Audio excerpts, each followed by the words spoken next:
donc on est là pour la BlizzConline.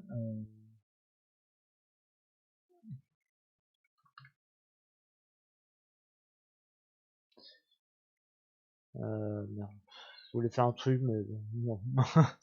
Donc bon, pour le moment je ne mets pas le truc, j'ai coupé la musique parce qu'on sait jamais les droits d'auteur de musique, etc. Donc je vais me mettre là-dessus, tac tac tac. Je vais me mettre sur le stream, comme ça je vous vois en fait. Et j'ai pas mes infos, elles n'ont pas été mises à jour. Non, attendez, l'application cloche, je suis la merde comme à chaque fois. Qu'est-ce qu'il me raconte?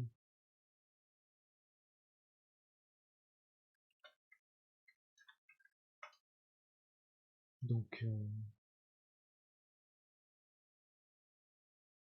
non, peut-être que...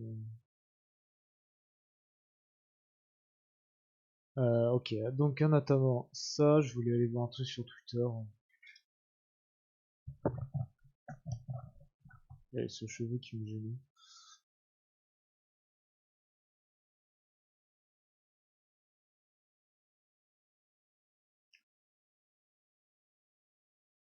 Ok, donc paf paf. Je viens vocal, trou de balle. Ok, pardon, comme il faut. Ah merde, ce con. Ouais, ouais. Oh, je l'ai pas entendu arriver, silencieux. Ça va? Ouais, il est où le... Oh, j'ai posé une question con, mais il est où le lien de la BlizzCon? Attends, je te le passe. Attends, bah finalement découvert le programme de la BlizzCon. Énorme, énorme paire de fesses Je sur l'ai le pris live. là-dessus. Hein. Énorme paire de trous de fesses sur le live, moi je trouve ça énorme, mec. Bah ouais, mec. Et Mec, un menton de cul. C'est ce que c'est un menton de cul? Un cul de menton? non. Complètement alcoolisé, le gars.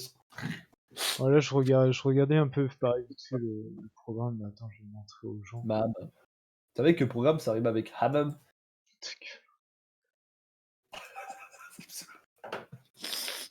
Voilà, je regardais vite fait le programme. Le truc qui m'inquiète le plus, Demandez le programme, c'est le truc pour des nouvelles de Diablo, pour Ouais, Diablo. pour des Quand tu nouvelles de Diablo. regardes le programme, on va dire il commence, il dure 30 minutes, Ouais, alors que sur le truc Blizzard, donc qui va montrer tu sais, les trucs les plus importants, ça dure ouais. 25 minutes. Où elles sont ces putains de 5 minutes? Ils ont été mangés par Diablo, je crois. En fait, ils ont été mangés par Gomme, même.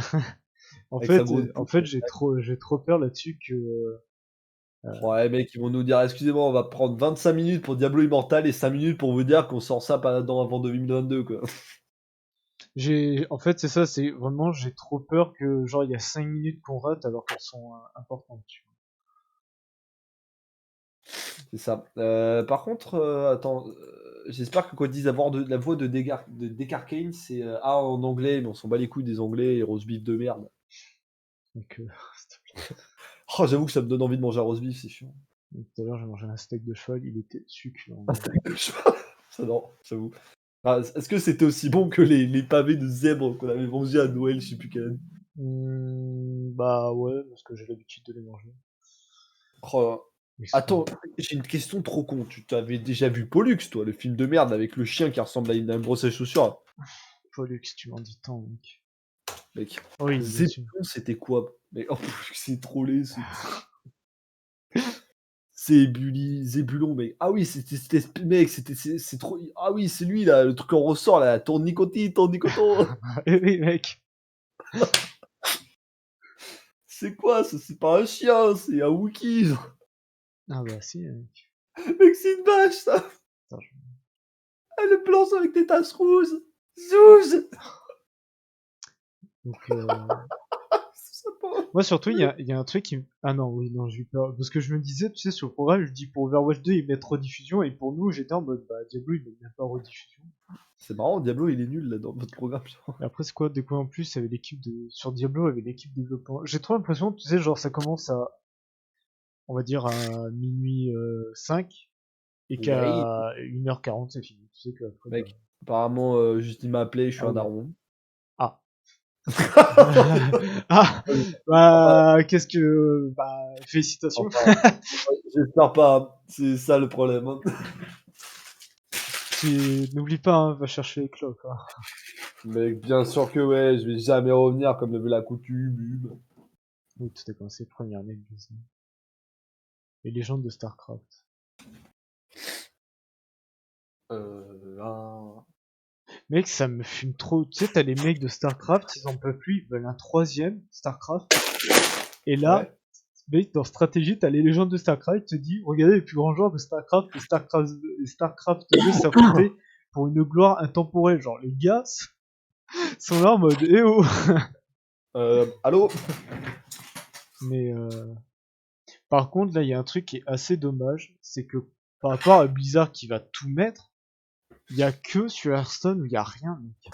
Oh ouais, j'avoue qu'en plus Hearthstone en ce moment, je kiffe bien, tu vois. Mec, regarde, dans tout Oh sur bah il m'a Hearthstone. mis la branlée, ce gros trou de balle de merde.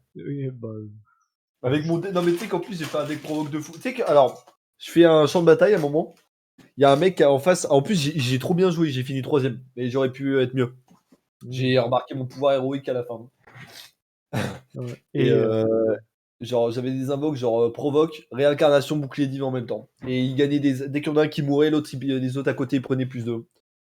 Et je tombe sur un mec qui avait un dragon, c'est qui triple attaque à chaque fois qu'il attaque. Mec, enfin, au début du combat, il était à 189 d'attaque, 57 de vie. Ouais.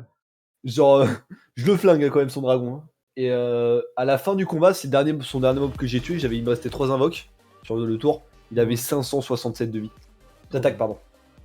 Le dragon, son invoque. Ça fait beaucoup. Et apparemment, il y a des mecs qui s'amusent à faire cette invoque, au lieu de la faire monter genre plusieurs milliers de points d'attaque. Ouais, je vois. C'est un truc de bâtard. Hein. Oh là, ça c'est tral ça. Alors, Sani m'a dit un truc, il risque d'y avoir un truc très déplaisant. Je dis pas, mais il risque d'avoir un truc déplaisant qu'on risque d'apprendre sur vous. Hein. Mais il y a eu des grosses fuites, genre j'étais Oui, pas des fuites urinaires, genre. Le seul truc que j'aurais vu, parce que j'ai pas fait gaffe, c'est à Skip, il y aura un raid, un autre raid, bien évidemment, Ouais. et il y aurait un méga donjon de 8 boss. Ouais, bah c'est plus sur le raid, hein. J'en dis pas plus, mais c'est ouais. raid. Oui, le truc que je sais, c'est que le raid des méga donjons se passerait dans l'antre. Donc, yes. Je pense qu'on saura tout à l'heure, mais yes. J'ai vu là pour le truc, merde, comment ça s'appelle, Heroes of the Storm, il y avait marqué tous les héros seront gratuits. Bah, ouais, yes, genre pendant. Il faudrait que quelqu'un les réclame, les héros. Hein. Personne ne doit acheter. Bah, surtout, bah en fait, le jeu il est abandonné. Donc, ils avaient. C'était quand? C'était il y a 2 ans, ils avaient dit que. Ils retiraient tous les développeurs avec. Bah. Ouais, bah après, c'est quand ils abandonnent un jeu. Hein. Regarde, EA, ils l'ont fait pour BF5 et Battlefront 2. Il y a plus de développeurs dessus. Ouais. Bon, après, c'est logique, ils veulent pas foirer BF6, ce qui serait pas évident. Sinon, il y a un truc qui s'appelle engager des gens en plus, quoi. Bah, EA qui veut se faire du fric, je pense pas que... On dirait, tu sais, ma mère qui bossait à la mairie, là, aujourd'hui, elle avait un problème au bras, genre le nerf qui est... Alors, je sais pas ce que c'est, hein, le nerf qui est sorti d'un coiffe, il disait ça comme ça. Et genre, elle faisait du 50 heures par semaine parce que son binôme était en vacances, mec. Et c'est genre, là, je regardais tout à l'heure parce qu'elle a pas pu aller me chercher, je suis allé la voir. Mec, elle ne peut plus fermer la main droite. Hein. Il y a un truc là sur le... Ah, Christian Nard. C'est Christian Nard. Attends, ça a commencé? Non, mais je pense qu'il doit avoir un truc de présentation. Ah, mais ça s'est lancé tout seul, non? Bah ouais, après moi il dit ça commence dans 11 minutes 20, tu vois. Ah oui, d'accord, ok, non, c'est que moi j'étais genre la vidéo. En fait, c'est une vidéo du direct et j'ai pas cliqué sur commencer la vidéo en direct, tu sais. Ouais.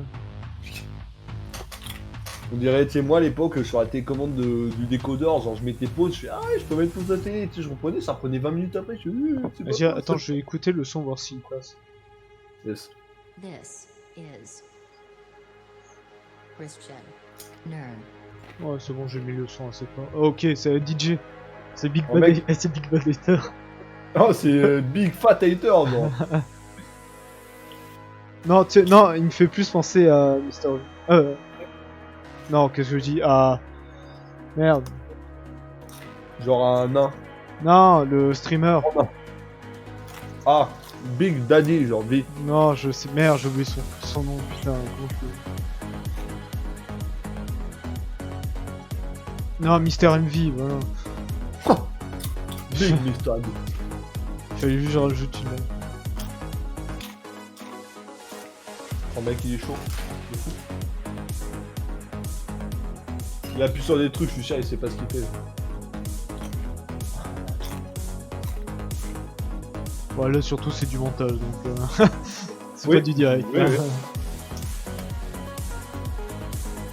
Sinon, le caméraman maîtrise la téléportation. En vrai, quand tu regardes ces boucles d'oreilles, tu peux te dire ça doit être trop chiant de mettre un casque dessus. Mais tu sais qu'avec les miennes, c'est trop chiant déjà. Ouais, après, il met son casque un peu au-dessus. Ou soit le Ah, casque il oh. est trop petit. Ouais, il a peut-être de très très grosses oreilles aussi. C'est ça. Oh mec, tu vois que lui, attends, c'est quoi? C'est un encre, une encre qui a à l'oreille droite, non? Et c'est des potalas qu'il a.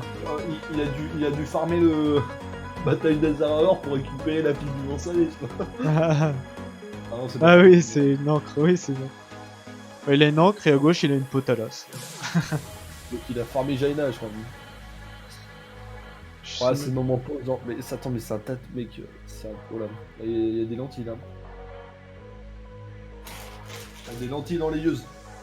C'était Christian. Non, voilà.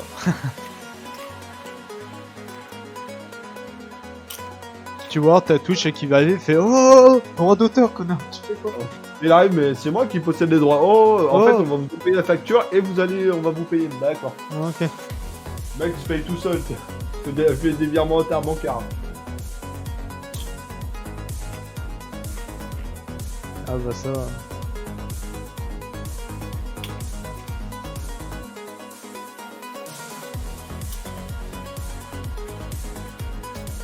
J'aime bien, je vois Céline, Nezu, Roku et Steven, genre dans le génage, j'ai l'impression qu'ils sont là, ils attendent.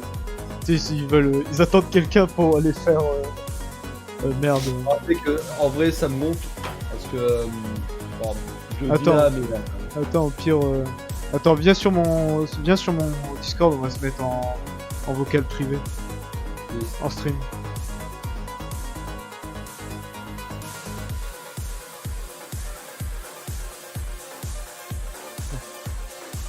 Ouais, voilà, comme ça on n'aura pas. Normalement, il y a personne qui peut venir sur le jeu. Ah, c'est pas ça, c'est à l'oral quoi. Je vais me permettre de dire un truc. En fait, tu veux, j'ai rejoint le vocal tout à l'heure. Et tu sais, ça faisait 30 secondes que j'étais là, tu vois, j'ai pas hyper beaucoup fait du bruit quoi. Et elle commençait déjà à m'engueuler. Si c'est pour faire ça alors que Tony est en train de faire du bordel à côté, franchement, tais-toi. Enfin, ok. Merde. En fait, c'est chiant quoi. Ah bah super, regarde. Attends, je t'explique. En fait, si je comprenais pas, mais j'ai le mec sur les deux écrans puisque j'ai ton retour de stream et j'ai le BlizzCon à côté. Là. Tu sais, je fais comme ça. Ouais mec, mais t'as pas des aussi gros lobes d'oreilles. C'est ça. En vrai, ce qu'il fait, là, mettre une oreille dispo, je le fais parce qu'en fait, j'ai toujours mon casque avec une oreille de dispo. Non, moi J'arrive pas à couper le son comme ça. Bah en fait en fait déjà je suis tout le temps dérangé dès que ce soit cause du taf ou bah les motifs etc. Genre même c'est un mec trop chelou qui rentre chez moi, genre faut que tu puisses lui mettre une tarte avant qu'il pose le pied sur le sol. Quoi. Sur le Yes. sol. Oh, j'ai pris des chips Brest de marque Indian Curry, ils sont pas hyper ouf. Hein. Je me rappelle que j'étais meilleur que ça. Moi, les chips, tant que c'est pas oignon, crème. Crème oignon. Oh, ça j'en ai trop bouffé de ça. Non, Le mais- puzzle que je fais maintenant c'est les hauts fromages de Jura, ça je pourrais tuer pour ça. Putain, moi, les crèmes oignons, la première fois j'en ai mangé, je me fais. Quelle est donc cette divinité? Oh, ça ou c'est Robin lui ce qu'il kiffe c'est les sels vinaigres. Ça j'aime bien, mais c'est le truc en fait, je souffre à chaque fois que je mange ça parce que ça, tu vois, genre c'est acide beaucoup, genre c'est hyper acide. Ouais. Attends, vas-y, attends, c'est un peu éclaté, je vais me mettre en... Merde, je vais me mettre en touch pause, parce que... Le mec, il s'enjaille tout seul, il a pas de groupe, le pauvre. Merde, mec, il est en train de. Il est ouf, ce mec. Tant pis, je vais laisser comme Ah, ça. il a chaud, mec. Énorme. Donc, Et c'est tellement triste, tu sais, il est là, tu sais, il est là à s'enjailler, mais tu sais, il y a personne devant. Mec, c'est un petit peu genre. T'as juste les mecs qui filment avec un iPhone. C'est bon, t'as fini la musique? Oh, ok, c'est bon. Ouais, c'est bon, allez, on va se manger une tarte. Hein. Une bonne tarte aux pommes. Comment c'est là, ce même là, tu sais, je crois que c'est avec Adèle, où tu sais, genre, tu voyais un truc et par exemple, genre un domino, puis tu sais, ça zoome vers le bas et t'as plein de dominos comme ça, c'est un petit peu comme ça qu'il doit se sentir. Hein. C'est ça. Je vais remettre quand il va y avoir bah, je veux dire quand ça va commencer. Ils veulent pas nous mettre la musique du trailer de Cyberpunk là? Banana, comme. Oh putain! Ouais, comme. If I find your body, I will fuck it. Il t'a montré, Robin, le truc de TikTok? Lequel? Tu m'as montré ça hier, tu sais, avec le truc à la Cyberpunk. Non, j'ai pas vu. Attends, je te montre. C'est comme- Juste le premier, tu écoutes juste le premier truc. Oula, le mec s'en jette trop.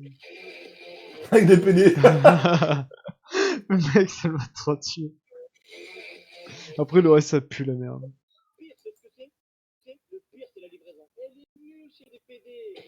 C'est nul de faire livrer chez des PD.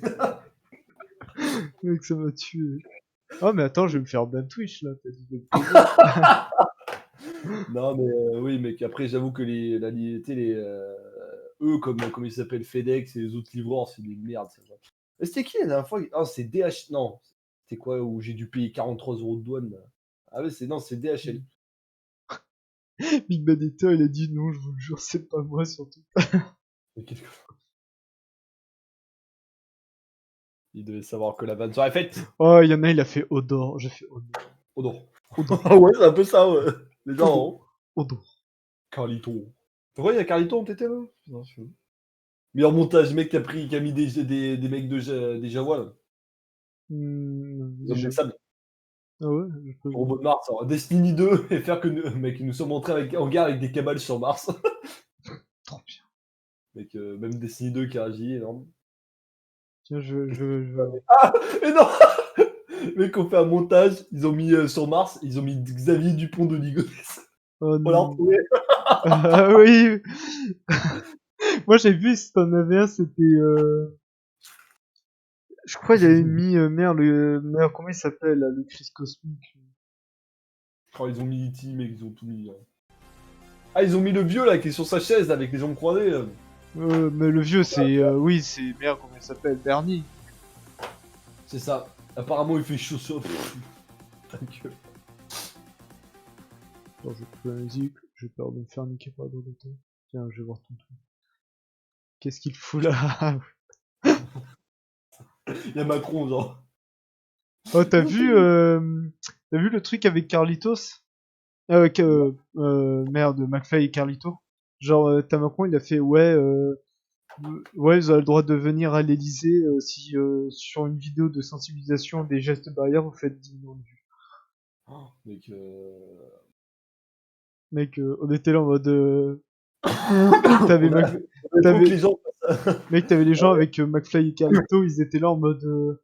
putain, s'ils font une version... S'ils font avec Macron une version... genre une vidéo anecdote, ça va être... Mec, je suis en train de regarder, genre, attends, mec, il dit encore mieux, genre, il faudrait trop que McFly et Carlito fassent un. On appelle des gens au hasard avec Macron, il va se retrouver à appeler Poutine, on va pas savoir pourquoi. Ça va être ça. Voilà, comprendre. Mec, il y a une photo. Ils ont mis une photo pour illustrer, ils ont mis une photo de Macron qui est en train de boire une noix de coco, mec, c'est insupportable de voir.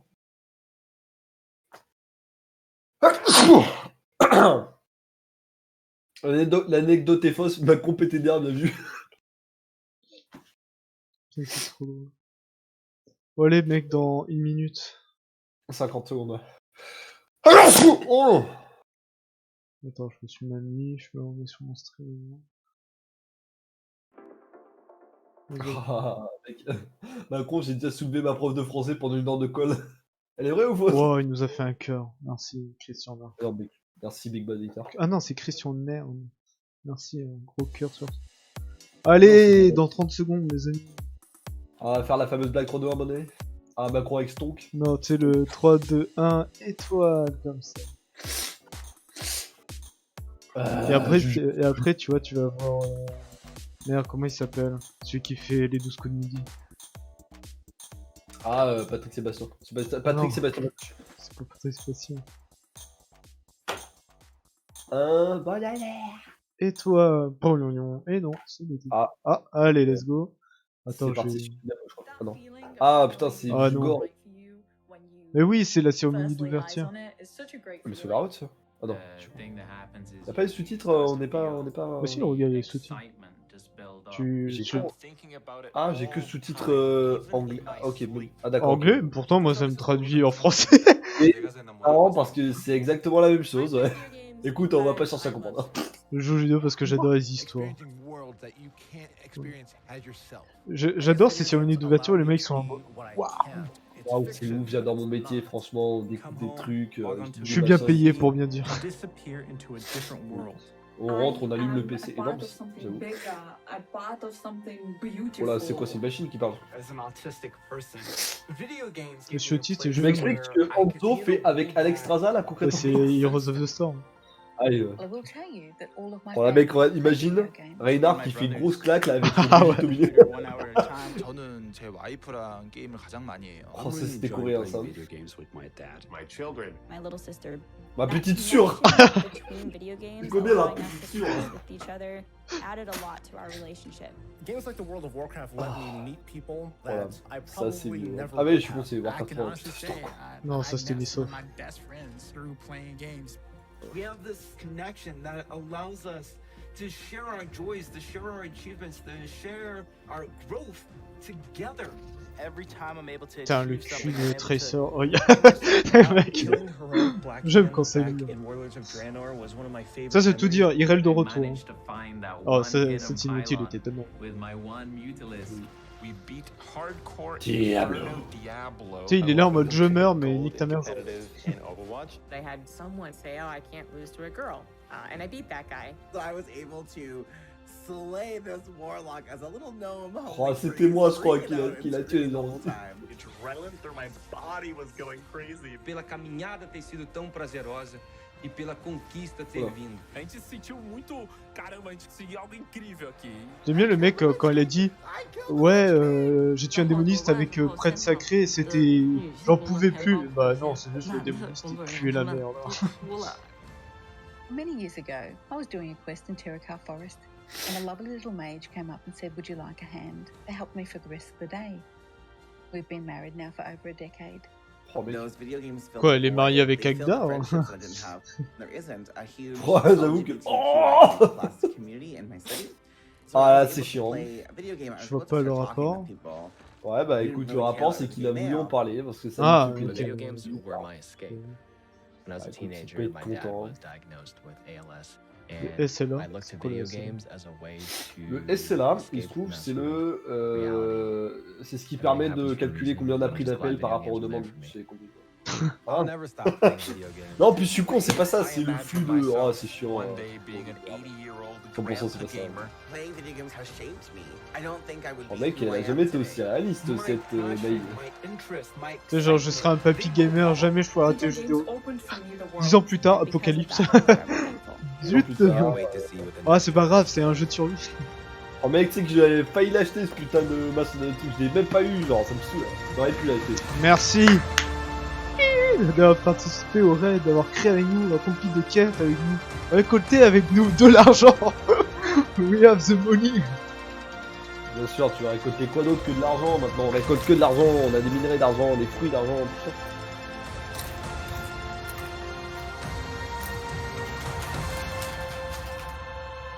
Ramasser le butin rallié. Les 30 ans de bizarre. C'est bizarre quand même, hein. Ceux qui sont déjà passés. Welcome to BlizzConline. Ah, c'est ce gros connard de a l'ONU. celebration of 30 years of Blizzard communities. Il est toujours fringué 30 pareil, avec une years chemise of à manches Blizzard courtes games. ouverte. Hein. Rentré dans le pantalon. 30 years is so many 30 ans, years. c'est beaucoup. C'est vrai. And last year maybe felt Imagine like one of Blizzard the pour être mon longest père. of Bon. all. Oh, pas But du tout. throughout the years of Blizzard Entertainment, from 1991 to Ah, today, c'est pas lui. Bon.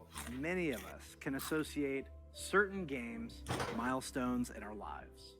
Maybe you were a little kid the first time you played The Lost Vikings. Or in high school when you first played a Diablo game. Or maybe you met your partner while you were playing World of Warcraft. That's the awesome thing about video games.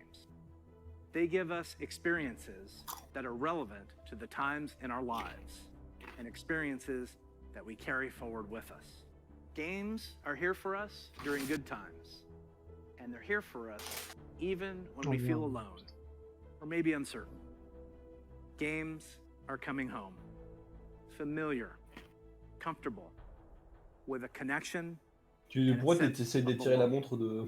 Many of us spent most of 2020 in our actual C'est une real life Rolex. homes.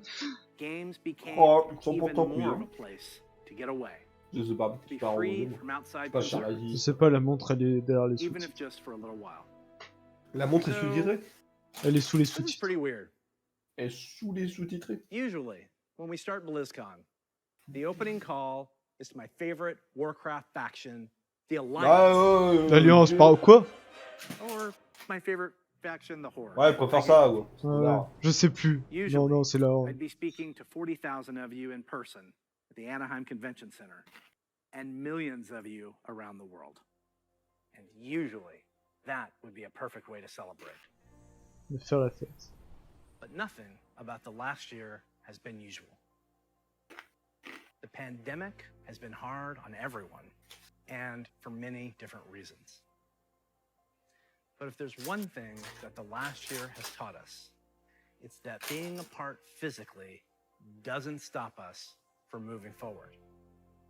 It doesn't stop us from connecting with our player friends around the world, diving in as warriors and heroes, and checking on each other as humans. It doesn't stop us from sharing our latest Tu vois que le département de management de communication de Blizzard, ils ont fait bon les gars, il faut faire des discours qui donnent le moral, let's go.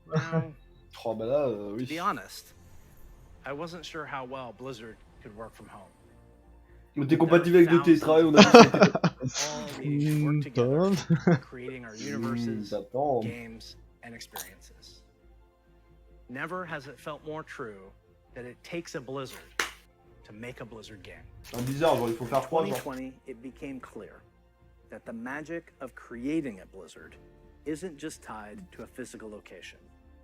It's tied to the people who work Oh la there, monture. and I continue to be so proud of each and every one of them. Thank you, Blizzard. We create these games Ah, dissociation and pour sociale. all of our energy and heart into Notre them. cure. But it is you, J'en prenais avec les Blizzard œufs dans l'eau, community, genre. that brings them to life. And Sœur, that's why cœur. BlizzConline is a celebration sûr et of cure. you, the guild leaders, healers, DPS, Fuck les chefs de guilde. innkeepers, Et là, tu sais, je me cours sur vous, vous avez été banni de la Terran, guilde. Protoss, Je suis en mode. Blackwatch, Shimada, the heroes of Sanctuary and of the Storm. These next few days are for you, our Blizzard community. For World of Warcraft, Oh. we'll be showing you what's next for both Et il est où Shadowlands le truc Carbot and animation là? Toujours un sure épisode de you're all Carbot, ex. burning in anticipation for that. Hearthstone is getting Mec, back to its roots in a major way. Oh. We can't wait to show you how. Je pense que ça va être We une also refonte. have news for our Diablo community.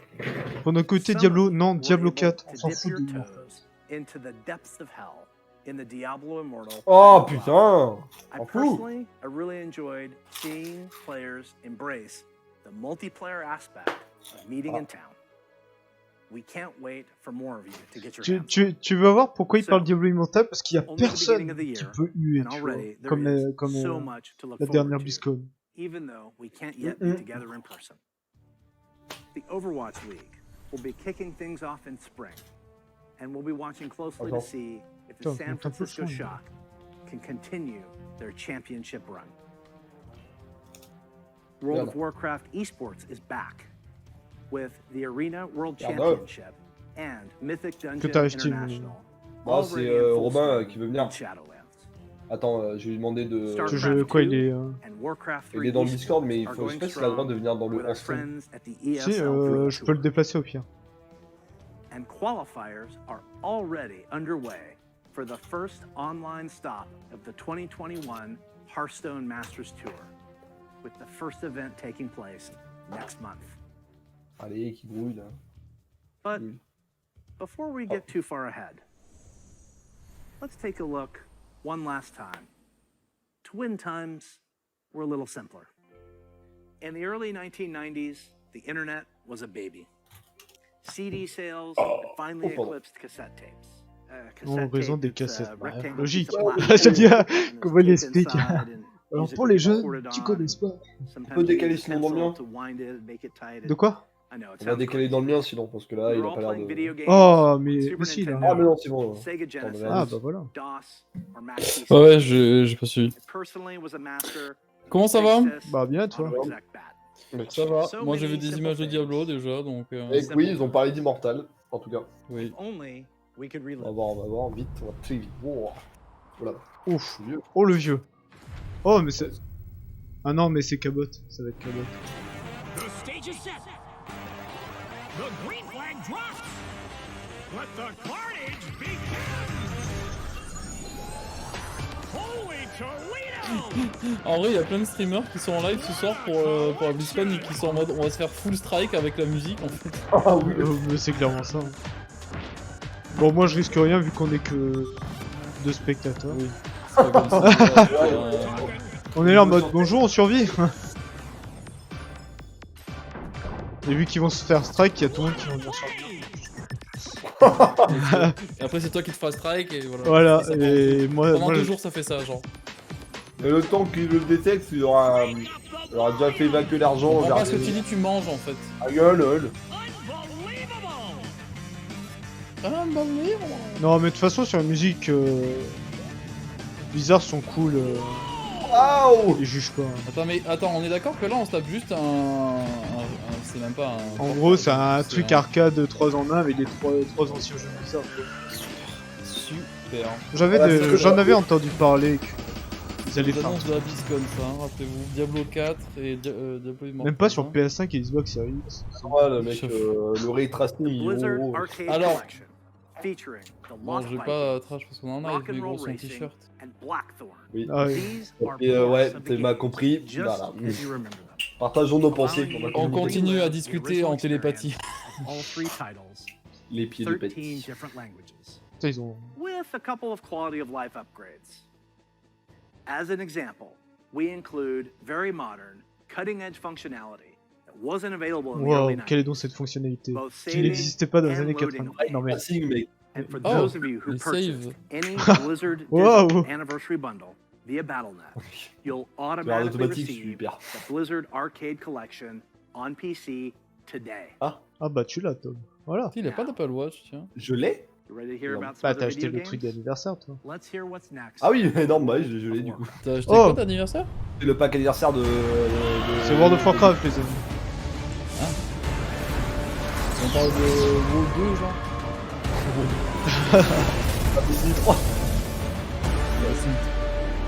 Ah oui, il y a le pack anniversaire à 20 € genre. Bah moi j'ai acheté celui du milieu. Hello everyone. 40 balles. T'as quoi de plus? No matter where you are, World of Warcraft unites World us of all. Warcraft. Whether you're exploring Rappelle Kelvin, ta vidéo. Blizzard universe, I'm glad you could make it because we've got a lot of good stuff to show you. But first, let's start with some covenant pride. Oh les congrégations Kyrian. Waouh. On va le toi Kevin. Non. Moi c'est la chasse qu'elle commence. C'est moi à la fin. Let's Bah, bien party. sûr. The world has thrown a lot at us C'est la since fête, the on est des last putains de vampires de BlizzCon. merde. Hein. And the thing that's really kept everyone going on the WoW team has been connecting with all of you. Wow. The bonds we forge with our guilds and family. Quelle guilde? On parle de quelle guilde là? Les 14 plus jeunes WoW joueurs? are powerful and real. As WoW enters its 16th year and Blizzard celebrates its 30th anniversary, we're so grateful to have the most dedicated and friendly. Oh, il y a un ensemble de communities transmots sur Diablo avec le pack Let's épique. recap the events Ouais. in Azeroth. Épique et pack. In WoW Classic, we fought an endless battle for Mec, South sur Shore StarCraft, and ça me Torrent dégoûte Mill. parce qu'ils We peuvent nous banded donner qu'un together to truc, open the gates of Ancrage c'est des icônes and de join profil, forces gros. to Genre. take down Kel'Thuzad in his floating citadel of Naxxramas. Faut que je réinstalle Overwatch en fait ou pas du coup? Shadowlands, we helped our Oui. Covenant recover from the Anima drought, brought Je vais on le by faire Sire Non, je suis Denathrius, lancé. master of the Venthyr and Maître traitor du to the Venthyr. pantheon of death. We survived the halls of Torghast and crafted legendary gear in our efforts to expel Denathrius from his castle lair. But innocent souls are still wrongfully being sent to the Maw. They face an eternity of torment, and heroes like Anduin remain chained in its Non. depths. The jailer continues to grow in power. He's preparing to break free from the Maw and complete his plan to unmake the entire Warcraft universe. And Sylvanas, you may be wondering what she's been up to all this time. On est Today, d'accord que là il parle du we're Lord of excited WoW to tout à l'heure. unveil our C'est ça. first major Là, il a fait un content petit update for récap, en fait. Shadowlands, Chains of Domination. Ça on connaît pas, c'est ça? Voilà. Là vous apprenez un truc, quoi, c'est ça? Non, ça c'est une matière. Là je vous ruine en parlant. Regardez en vous autour de lâchant un vous. peu, non? Comment Ça, on l'a être déjà vu, sûr ça. que vous n'êtes pas qu'un pantin servant ses seuls intérêts? Assez! Il y a des gros pitons. Rejoignez notre Ah, cause j'avais lancé. ou devenez esclave. En cet instant, c'est 90 vous qui détenez le pouvoir. Décidez-vous 90 pour se faire strike sur un téton, ça fait mal. s'il quoi. vous reste pour ce vent. Je pleure. Montre contre Gros Blizzard, ils vont strike. Taisez-vous, tous les taisez-vous, là. streamers ce Taisez-vous. soir, gros, t'as jamais vu cette vie. L'antre gagne en puissance. Et si la trahison de Denathrius était irréparable, le primat est perdu. Et le bastion ne suffira pas à sauver l'ombre terre. Rien de tout cela n'aurait dû arriver. Peut-être la reine de l'hiver pourrait-elle. Mon archonte, une âme vivante demande audience. Un mortel? Un roi. Hein? De toute évidence, Saucisse. un être qui a voué son Ah, il existence est tard. à la justice. Mais ça doit pas être en noir. Un être Bah, prêt ça veut à dire tout que Sylvanas. pour servir son peuple. Est libéré. Terre, il est. Terre, il est là en mode. Un Arthas être Non, dont non. le cœur est pur. Non, Très mais bien. pur. Qu'il Ah oui, ils ont approche. parlé avec sœur tout à l'heure, ils ont écrit sur. Ouais. Oui. C'est la sueur du Norvège. C'est vrai que le. Avancez. non, Attendez, je sais taisez-vous, pas, genre. taisez-vous. Mais Serfas transcendés m'ont Non. parlé de vous. C'est Artanis. Le roi, Non, c'est en noir. retenu En prisonnier noir, dans le roi l'antre. d'Alliance. Cette geôle ne C'est un pouvait me guerrier retenir très longtemps. Pourquoi Non, êtes-vous venu au bastion? Vous détenez une clé dont j'ai besoin. Il a une tête de. Libérez cette alliance, âme de votre emprise. Non. Nous sommes liés. Tout comme vous avez cherché à plier à votre propre C'est vraiment frère. lui, je crois. On verra peut-être le roi Lich. Bon. Voilà.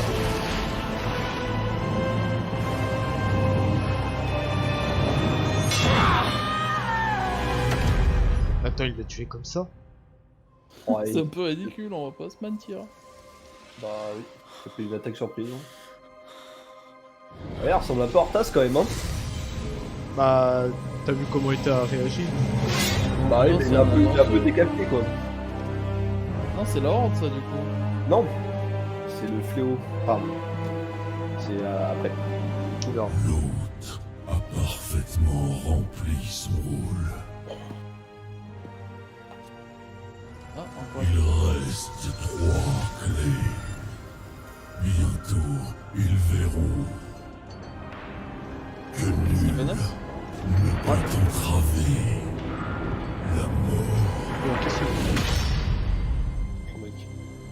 Il a transformé Rando en DK, je crois. Non mais gros, genre, l'attaque surprise c'était vraiment l'attaque la plus foireuse. Ouais, c'est À aucun moment ça passe, genre. Un peu, elle l'a un peu mis en joue, l'autre il a fait un bond héroïque, il lui a flingué sa daronne. Genre. En fait, là, l'armure Moi, Sylvanas, ça ressemblait pas à ça. Elle avait pas des yeux verts avant, Sylvanas? Si, mais là, elle rejoint les troupes du geôlier, donc bah, il faut un peu la changer de couleur. Ah, c'est la prison du geôlier, genre. Bah, en fait, c'est c'est la mort, en fait. Là, c'est le royaume des morts, là où ils sont. C'est encore autre chose. C'est pas une faction, entre autres. Une mascotte de bienfaisance. Ah, là on parle d'argent déjà. C'est ça, tu sais, il a attendu Vous avez 2 vu secondes. du gameplay, maintenant vous allez voir les mascottes. Excusez-moi, c'est pas, faut pas Faire des dons pour pour des une bonne cause. Il a vraiment dit le mot don, hein, genre. Ouais, bah mec, programme Bungie Light, genre. Ah, c'est la musique de l'auberge. Ah, voilà. Genre. Ah, mais elle est pas LGBT sa chemise quand même. C'est encore raciste, je sais ça. Ah, je sais pas, genre, un peu bizarre ton esprit. Oui. Un peu fermé comme une huître. Ah, c'est amusant de faire des dons, genre, en gros. Ah, sûr, donner en s'amusant. Mais pas par un élan. C'est vraiment ce qu'il a dit. Waouh! Oh! I want to back Ouais, mais c'est un peu raciste ça, de l'appeler banane alors que c'est un singe. I want to back a monkey. Oh, le monkey. Go back, I want to be monkey. Marguerite la passe. Ah, elle fait un whippé, genre. Oh, et toutes les marguerites, Oh, elles vont trop pas se bien. plaindre maintenant, bien sûr que si. Alors Marguerite, on est une paresseuse. C'est un prénom de vache. J'avoue. Je suis presque sûr qu'un paresseux, ça fait pas ce bruit-là. Il va donner à Médecins Sans Frontières, une des associations les plus riches déjà de chez les médecins, genre. C'est Médecins super Sans ça. J'ai installé Écoutons, Overwatch. écoutons. Mais le singe, je le veux trop. I want to be monkey. Banane. Le banane singe, tu veux dire? Ah ouais, Non, je veux banane. un stop. Tu sais, ça serait trop marrant, tu sais, quand ils ont cherché le prénom du singe, le gamin il a fait banana, allez l'enfant. Banana. Yeah. Give Est-ce que vous me. voyez ce mouvement de bras, c'est des mouvements génies d'un mec qui a répété 50 fois devant sa vitre, genre. C'est ça, genre, il fait une tête de service, on les sent pas parce qu'il y a personne. Oh. Oh, t'as un mec pas très près, ça.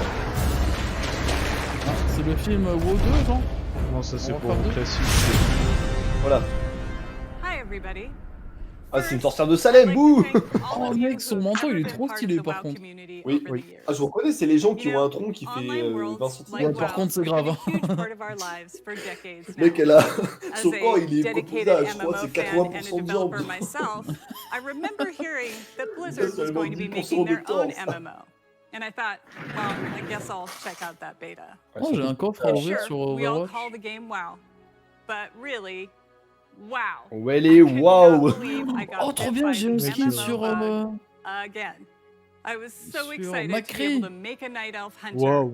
and be like that famous dark elf ranger from the J'ai books pas that suivi ce I qu'elle a love. dit, mais j'ai cru un instant qu'elle a dit I have to des tell you, Non, elle a Azeroth dit was qu'elle jouait and une still is chasseuse a place de la I nuit love to live. pour Since last rendre hommage à, year, I've had the great à une honor elfe to work noire alongside the WoW ranger Classic dans un bouquin to qu'elle bring adore. these Bah, de nostalgic toute façon, elle est habillée experiences comme une back to sorcière de life Salem, donc bien for sûr que longtime je Ah ouais. fans De and a whole Salem. new generation of Salem, players. c'est ça. As a Pourquoi fan j'ai un skin rap myself, I've had contenders? so much Là, fun là, at WoW. tu vas voir, Tom, ils vont parler From de the simple things like Burning Crusade drive-by pour buffing classique. or making yes, en tout friends cas. on that long haul from Teldrassil to Iron Ouais, tête dracée, ouais, je me All rappelle, the ça, way on avait to mangé des the super absolutely saucisses ce jour-là. staggering, like On when bombarde I plus jumped d'elfes. blindly through the dark C'est moi qui portal faisais and tourner les was running saucisses. through Ouais, Hellfire moi qui faisais tourner Peninsula, les elfettes sur le feu. heard this terrifying noise, Ah bah and tiens, then pénation de saw flemme. the Fell Reaver, Le Ah, saccageur. le saccageur biggest gangrené. roamer I had ever seen, and I L'ardeur, was c'était very glad Vanilla, I il me had semble. feigned death Non, for là that il a moment. parlé du saccageur. And that's the thing Ouais, je about sais. WoW. Le These truc, on était stories tous là en and mode oh, qu'est-ce que. experiences Ah we all share keep us Cool. coming back C'est marrant, genre. time Le truc qui after souffle time. du nez, t'as toute la, t'as la With plaine that qui a said, cramé, tu sais. I'm super excited Tout le to monde be a eu able le to skin share with légendaire you sur Macri avec where le our coffre offert sur Overwatch ou pas? are taking Je sais pas, ça fait longtemps que je suis pas allé sur le. next. T'as eu quoi, Tom, dedans toi? Alors qu'est-ce qu'on va avoir, les amis? Oh, une nouvelle cinématique pour baisser. Oh oui. Bon. Before Get Creed. prepared. Pour la prochaine aventure classique. Complètement 10 ans. Mec, une nouvelle cinématique. Starcraft, let's go. Pas du tout. Vous osez pénétrer dans mon royaume? Merde, attends, mais... Oh, c'est moche. putain. Oh, c'est moche. Oh, mec, j'ai mon stream qui a merdé, putain. J'ai eu le cul, genre. Ça a été capturé avec le moteur du jeu. Hein.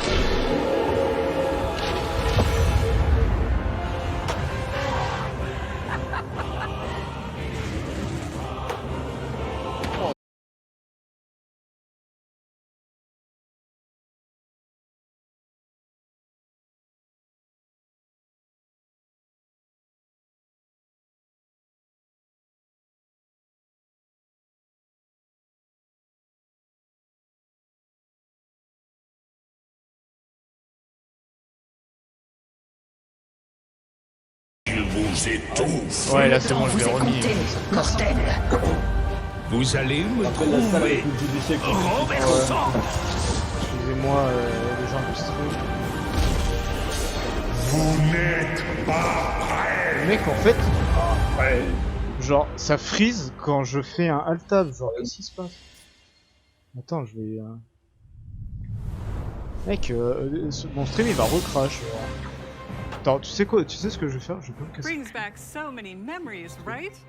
Like exploring the Right? fungal forests of Zangarmarsh, or being awestruck at the chaotic magic alive in Netherstorm. Voilà, on va faire ça. The Draenei in Exodar, Et basta. the Blood Excusez-moi Elves in pour le Silvermoon. souci du I stream. love playing them both.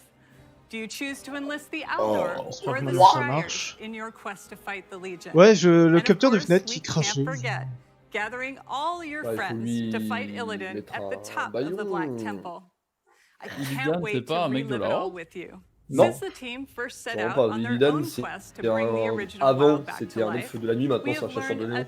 a ton about what players Il are expecting est from this allé? kind Et of experience. il Non. kiffe la meuf We've de also son frère. learned when to keep things just as they C'est un were, mec à part, genre. and Un where indépendant, we c'est un all entrepreneur might be indépendant. open to some Ah, mais changes. je soutiens, We're let's bringing all go. these lessons into Burning Tu regardes le Crusade BlizzCon Classic, ou tu... with our primary Je goal joue, to je bring fais back en fait the j'ai lancé same une clip feeling en you même temps, had genre. when you Nice. faced the Fell Qu'est-ce Reaver que... for Ah the mais first je joue time, orange, or moi.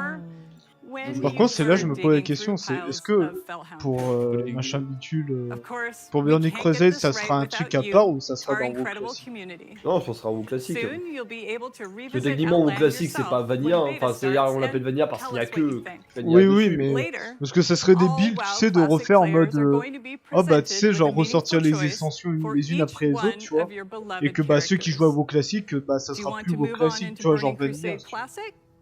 Or Yes.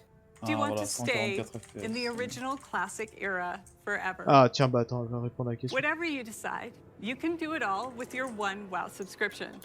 Now, Ah, on sait que I know l'abonnement. I've Oui, non, thrown a mais- lot at you, but don't worry. J'aime bien, We'll be l'abonnement getting into the suffit pour y details faire. in Oui, our non, mais panel est-ce que c'est later today. séparé ou So, c'est stick ensemble? with us. We'll Non mais make ça sure suffit you en fait, c'est pas la question en fait. prepared. En Bah, fait, je crois que tu pour répondre à côté tu de Now, comprends mal we're en gonna fait. hear what's Tu coming sais, elle up est in là, elle me met Hearthstone. une tarte, elle me fait. Ah merde. Oh, j'ai Tu pris une payes. tarte. Ah, Hearthstone. Oh non.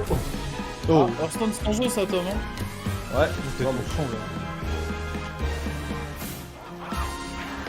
Merde, on forme. Dun, dun, dun, dun, Greetings. dun. Je fais plagier, We're putain. truly excited to share with you everything Oh, that's c'est coming Ben to Lee. Hearthstone this year. But first, C'est let's Liben. take a quick look back Oh, let's at go. the year of the Oh. Phoenix. Oh We had our first Au secours du Bastion. and ventured into the Oh ruthless c'est pas Bastion, Outlands. c'est Reyna. Then we went to Skullman's Academy and got to explore dual class cards and their powerful Le mec synergy. il a une portée de ouf avec ça, je And with our t'enculais. third expansion of the year, we brought you Hearthstone's biggest update ever, alongside the menacing old gods in Madness at the Dark Moon Fair. We launched a brand new game mode, Duels. Ah, un Saw nouveau more mode than duel. 10 million matches Ah oui. on its first On day. lui boule sa mère lui. We also introduced our long-awaited Oh achievement non, il a trop de and made a soutien. significant overhaul to the rewards and progression within Oh, par the contre, game. Tom, le truc de rajouter, Now, c'est quand tu fais it's du time to say combat, farewell c'est tu peux le to the discuter year of avec le Phoenix mec en face, parce que j'ai trop and envie see de les what's in insulter, quoi. store for Hearthstone Oh. this year. Welcome Mange pas mon to the ulti, year c'est 72%. Ah, Griffin. l'année du griffe. Ils sont en train de nous Over paquer the dans last couple of years, Bon, we've c'est made ouvert surtout big ça. changes. Ah, mais vous êtes en train de... Throughout the year of the Griffin, Ouais, mais we je want suis to à côté de keep moi. delivering fun, new experiences and make sure that the tens of millions of you playing Hearthstone are always excited to log in. First up, we'll be giving the standard format its biggest shake-up ever, with the launch of the core set later this year. Mais c'était pas dans le programme, Hearthstone. De quoi? Genre, ouais, c'est ça qui est un peu bizarre. Je suis empalé jusqu'au fond du game, genre. As well as 29 awesome brand new cards. 29 nouvelles cartes, The best thing about the core set is that it's Fondamental est entièrement gratuit. Ouais. So, there's never Oui, been mais attends, c'est le truc de better base, quoi. time to get into Hearthstone. Ou c'est ce qu'ils offrent Here en are plus. 3 of Hearthstone's Attends, 3 dragons légendaires. reimagined to feel more up to date. Réinventé pour les rendre plus modernes, plus compétitifs. Bah, ça dépend lesquels. Issera. Alors, pourquoi? Recevoir un de chaque rêve, une de chaque carte rêve. Après chaque tour, en fait, ça ajoute une carte rêve à la main, mais... Ouais, mais ça, c'est le truc de base. Votre main de... Ah, mais maintenant, ça remplit ta main. D'accord. C'est pété, c'est encore pire. Bah, ça dépend. Est-ce que t'es un peu obligé de vider? Ouais, t'es obligé de détruire. Ok. Ah, ils vont faire des mécaniques sur la quantité de la. Bon, ok, pour merde, comment il s'appelle L de mort, c'est bien parce qu'à un moment donné, tu perdras pas ta main parce que ça c'était trop chiant. Complete with ranks and rewards using Hearthstone's original set of cards. So, if you want to relive the old school experience, then Classic is the place for you. With Classic revisiting the past, now let's take a look to the future and explore the first expansion of the year of the La Griffin. première extension de l'année du Griffon. Oh. Pour un héros de la Horde, tous les chemins mènent C'est merde, c'est comment ça s'appelle la zone ici? Vous venez vivre du Nord. une aventure. Pas possible. Mais les Tarides veulent vous briser. Votre hache doit être aiguisée. Votre esprit doit être infusé. Et votre cœur doit être vaillant. Trop bien les tarides. Oula. Les porcs. Monsieur Porc. Oh la démoniste. Force et honneur. Voilà ce que nous sommes.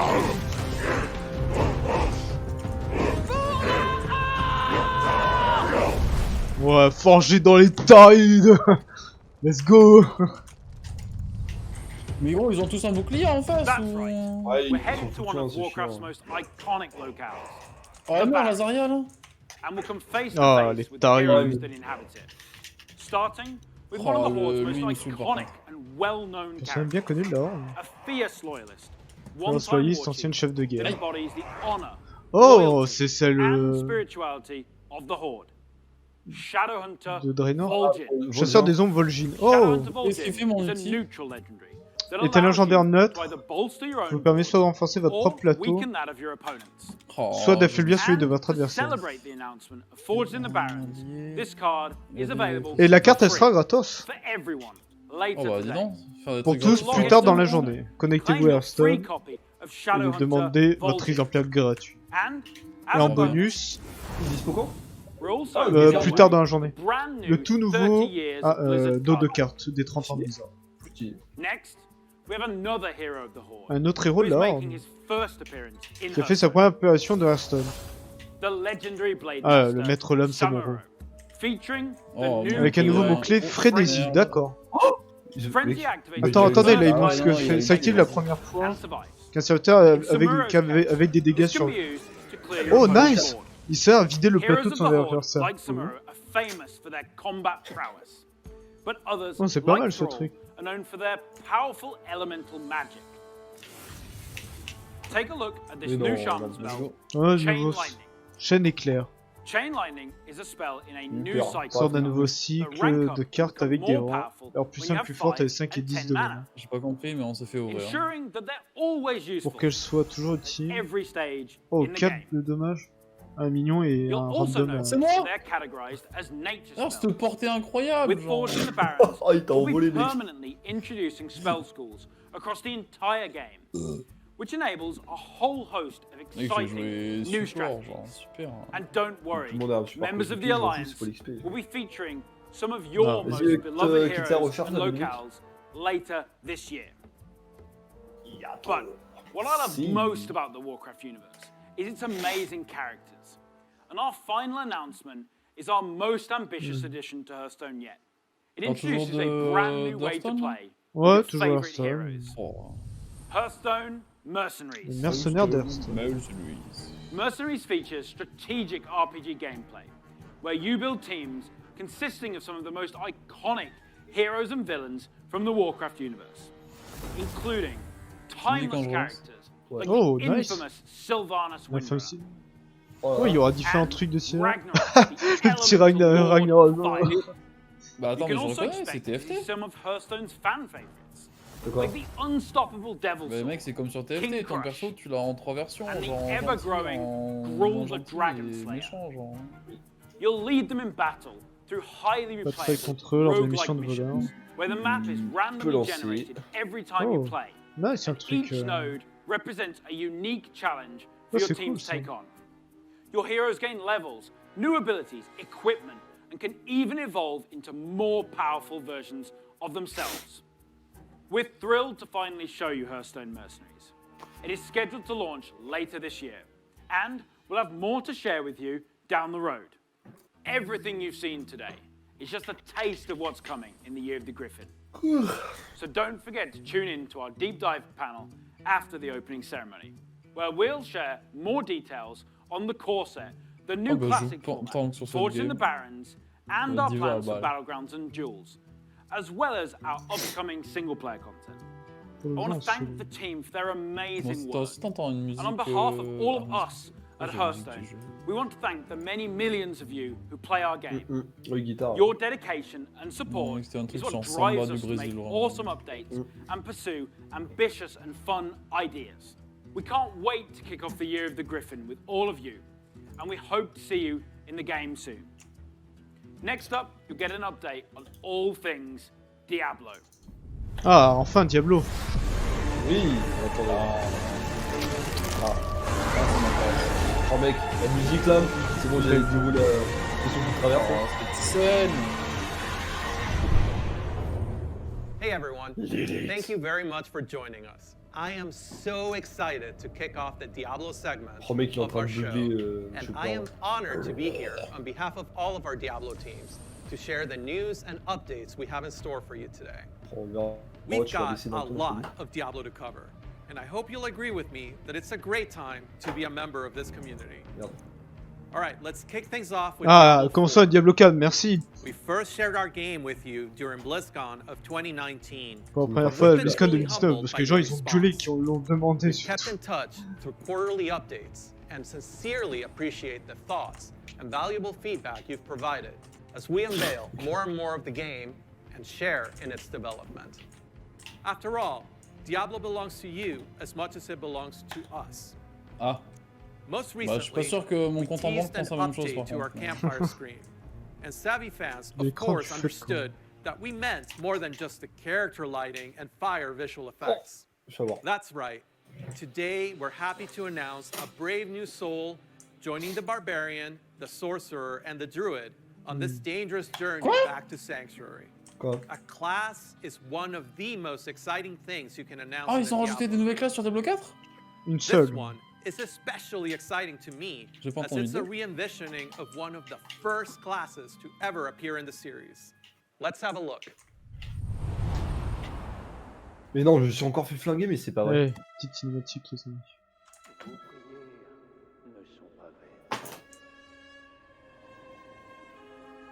Oh, niveau cinématique, let's go. La lumière est porteuse de justice. Mais vous devez être patiente. Pour l'heure, priez avec moi. Ah mais... Puisse Akarat me guider et me protéger. Puisse Akarat me guider et me protéger. Oh, puisse-t-il escorter mon âme Puisse-t-il escorter mon âme et lui accorder le salut. et lui accorder le salut. Ah. Que venez-vous faire ici? L'heure est mal choisie. Je viens me confesser. Car c'est une oreille, ça, je reconnais. j'étais une voleuse. Je dépouillais les plus fortunés. Je me suis éloignée de votre lumière. Ah, 2 oreilles. Et j'ai prospéré dans l'ombre. C'est quand même comique de reconnais les oreilles. Parle de meurtre. Je ne vois qu'un travail bien fait. Moi, je pense que c'est pour avoir des gens qui aiment le travail bien fait. Assez. Ça suffit. Ça suffit. Je suis une voleuse, une hérétique, une meurtrière, mon père. Akarat me sauvera-t-il? Bah non, connasse. Pas sûr. Vous bafouez notre lumière. Mais ces monstres étaient un fléau pour mes ouailles. Et vous avez répondu à leurs prières. Nous avions un marché. Vous m'êtes redevable. Le nom que vous recherchez est... Ce sont les cieux qui vous envoient. Les cieux? Oh, elle a perdu une oreille. Je vous assure, mon père. Les Oh, cieux ne sont pour rien. Oh, les voleurs. Cagole. En même temps, annoncer des nouvelles classes pour un jeu qui n'existe pas encore, on bien, c'est... Oh, les voyous. C'est ma classe, ça. C'est vrai qu'elle est pas mal.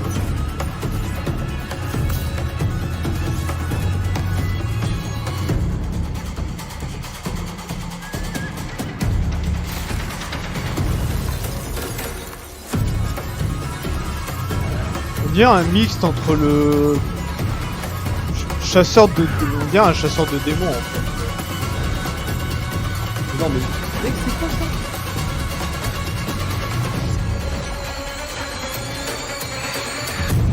Bon, on va changer de... J'ai vu une démon géante avec des gros tétés comme ça. Des gros tétés de gueule. Oh, c'est pas fini. Oula. Fini. Avec les fibres de SFR. Oh là, les mecs, c'est une armoire en oreille, genre. On va voir l'oreille fine, quoi. Mais je range mon oreille avec les autres, hein. Mec, je viens de revivre mes oreilles percées, genre faut 4. Perçage d'oreille, hein. Pour le coup, je sais ce que c'est, comme. Le prêtre, pas très... c'est pas très net, ça. Et le prêtre pas net, genre. Ah, j'avoue que, mec... Je pense qu'il va me hanter un moment. Fragile, ça. C'est la musique de Sanctuaire, ça. C'est la ville où il y a deux connards qui décident de rester alors qu'ils pourraient juste, finalement, déménager, quoi. With the setting of Diablo 4 being a larger world than we've ever played in before, we're excited to show you not just what the successors to the original rogues in the series moi aussi je peux avoir un polo Blizzard Diablo 4 dessus. Ouais, je veux aussi, par contre le polo il est trop stylé. The mantra for Diablo 4 has been customization first. And the rogue takes us to a whole new level. On se fait ouvrir là, on est d'accord, hein. Ouais, il y a peut-être un peu. Ah, tiens, on a du gameplay, enfin. Our goal is to let you create the kind of rogue that you want to play. Oh, stylé. Whether it's an unrivaled archer modeled after the original Sisterhood, or a cloak and dagger rogue from the darkest alleys of Chaldeum. In Diablo 4, you will have the freedom to create the rogue that you imagine by customizing the looks, the background, and the places of your character. On peut personnaliser le passé du... Putain, un Streamlabs qui crache. Where I'll be joined by C'est other horrible. members of the Diablo 4 team to share a closer look C'est at bon, the Rogue class, as well as some of the open world gameplay that we're bringing to the game. Spoilers, those severed ears are not just for show. Oh, Diablo Immortal, hein. It's not the only Diablo Parlez game du we're remake de talking about Diablo 2 today. là, s'il vous plaît. If you're looking for an authentic Diablo experience on mobile, we've En got you bon, covered. mec, Ah. au téléphone, c'est Diablo qu'ils ont pas de truc Immortal pour jouer sur has compte sur everything PC. you'd expect from a AAA action RPG. From the visceral combat Oui, enfin, en and epic attendant, loot on a to an toujours pas vu all-new la story, gueule du truc, quoi. bridging the gap between the events of Diablo 2 and Diablo 3.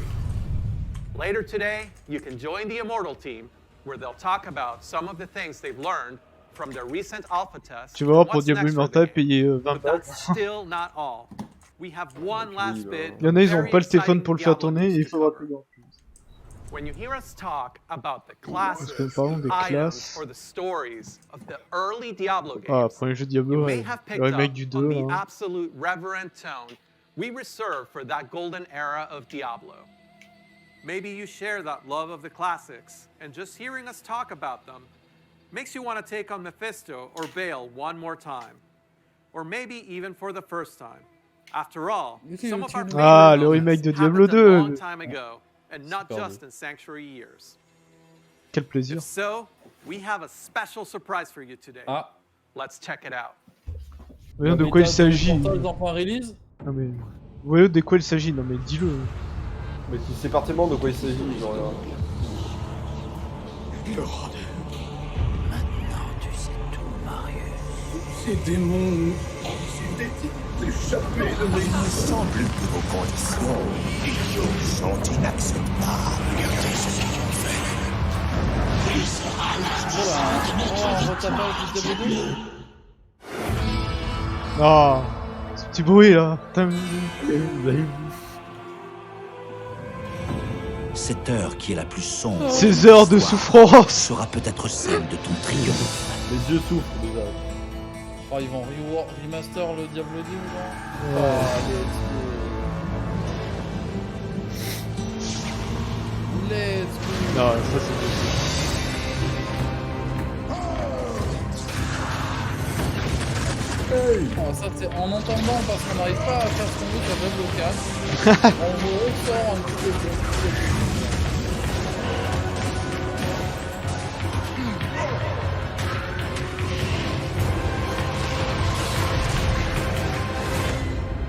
Sur PC et console. Oh ça oui, enfin putain. Oui. Par contre c'est bizarre, on sent quand même que Diablo 2 dans la caméra et Ah bah oui, oui, bah après, c'est un remaster en fait. Oui, les textures qui ont été faites. Le remaster. Tu m'appartiendras. Ah, j'ai trop envie de souffrir.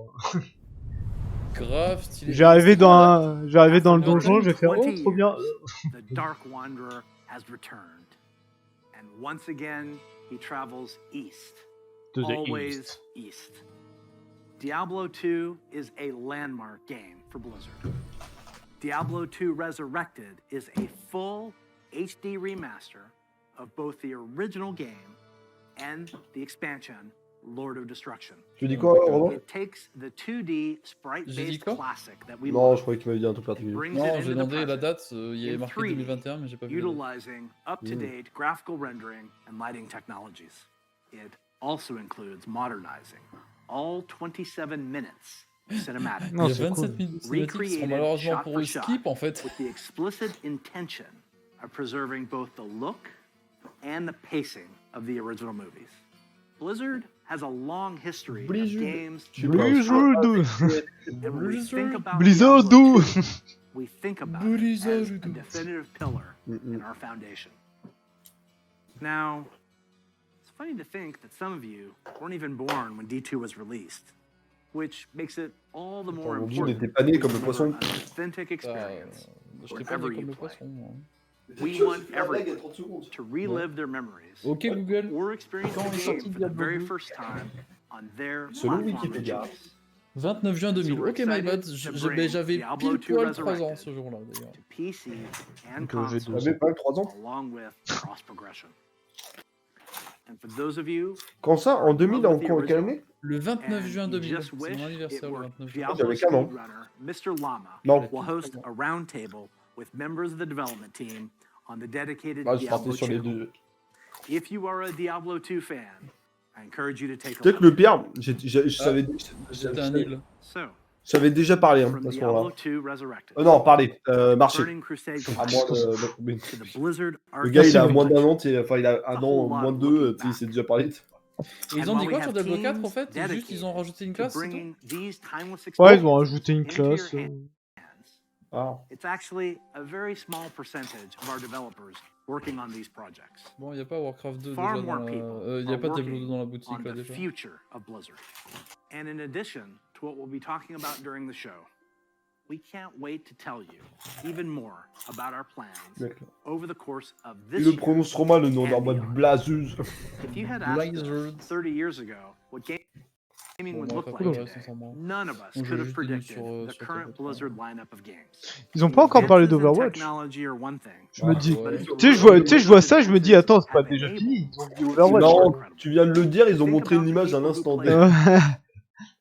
Oula, il y a des problèmes d'argent, de PC là. De chez eux, j'ai l'impression que ça déconne. Ouais, c'est flou hein. The way people are increasingly able to express their C'est la partie émotion. who they are. Ouais, parce que là, je vois tout ça, je me fais attends. Je fais encore qu'ils parlent pas Starcraft, parce qu'ils ont clairement oublié la licence, tu vois. It would have been hard to imagine any of that 30 years ago. And at Blizzard, that is what excites us. C'est marrant, il y a que des Coréens qui ont touché la coupe là. There is so much that we're working on. Ça me fait rire les Américains quand tu les regardes, genre ils ont le cou fat, mais genre ils ont pas le corps fat, genre c'est toujours énorme. Moi, Just like si tu veux que je te dise. the worlds of Warcraft, Je sais pas, Diablo, c'est juste une constatation. Starcraft, Heroes of the Storm, Overwatch, C'est quoi ça? Hearthstone. Tu connais pas? Non. Expansive. C'est l'Atlantide, c'est un Disney, et genre ce personnage, We gros, are je le not trouve only incroyable. iterating on the experiences that you've come to expect Il me tue de rire. We're also exploring different ways to express our worlds and welcome more players from more places into them. And we aspire to continue to lead on priorities like accessibility and toxicity control, and to continue supporting causes that have a positive impact on the real world. On s'est tout pété. We want to continue to bring those same feelings of joy and achievement that we all felt when we first defeated the Lich King. The Diablo on hardcore mode. Because when we geek out on those experiences with others, we can't help but see the similarities between us and feel what's possible when we play together. Of course, there are new Blizzard worlds that we haven't visited quite yet. And when we do finally unveil those games and experiences, our hope is that you will see in them what we do. That no matter who you are or where you're from, there are spaces where you can create new stories, forge new friendships, and make memories. Oh, mais ils sont chiants à avoir des problèmes de coups bizarres. And through it all, our mission statement of being dedicated to creating the most epic entertainment experiences ever, along with our core values, led by gameplay first, will continue to guide our way. So on behalf of everyone at Blizzard, thank you for being on this journey. For me personally, it is the honor of my professional life to serve you, and the honor of all of us at Blizzard to be the caretakers. Mais ça fait même pas une heure le truc. Ah mais ils ont pas tout dit, bah, je suis We con. are so excited for C'est what's bien to come après. this year, next year, and the next 30 years. Now, what's coming next for the show? Well, it depends on where you watch. For those of you looking for an update on Overwatch, check out the behind-the-scenes look into the development of Overwatch 2 over on their dedicated channel right after the conclusion of opening ceremonies. There, You'll hear about Overwatch 2, new content, new features, including new maps, hero missions, talent trees, and more of what we think will make Overwatch 2 a unique gameplay experience. For World of Warcraft, Diablo, and Hearthstone, you'll get a closer look on their respective channels. And on the dedicated strategy channel, some StarCraft legends will be going head-to-head in epic competition. Once again, welcome to BlizzConline. Be good to one another. Welcome home. Before we kick things off, here's a little something from a previous BlizzCon headliner. Hey, thanks for having us. We're Metallica. Thanks for having us at BlizzCon 2014. We would love to be there this year, but obviously can't be. So here we are. Toujours sur le live BlizzCon, Romain? Ah bah c'est Voilà, je suis obligé de muter là, parce que sinon, mec, là, le strike, il va être violent quand je vais remettre la rediffusion. Mec, quand je vais remettre la rediffusion sur YouTube, là, ça va faire un BAM. Mec, ah, c'est Metallica, c'est stylé. Bah oui, mec. Je dis à l'instant. Je vais le mettre tout doucement, on verra s'il le capte pas l'autre. Oh, en quel honneur par contre? Hein? En quel honneur? Juste comme ça. Ils étaient venus à la BlizzCon 2014, ça skip. Ils ont même pas des t-shirts Diablo, genre. Bon, en attendant, je vais me chercher à boire. Dans un bar ou ça se passe comment? Hein? Ils jouent dans un bar, genre? Ouais, 100%.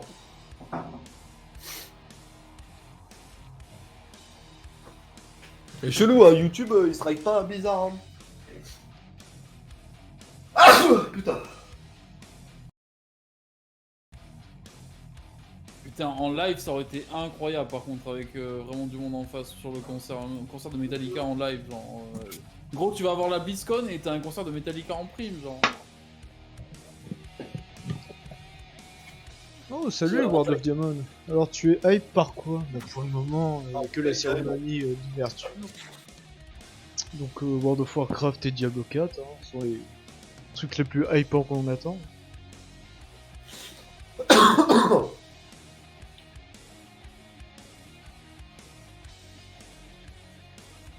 Putain, là, on va donc se taper jusqu'à minuit 5 du Metallica.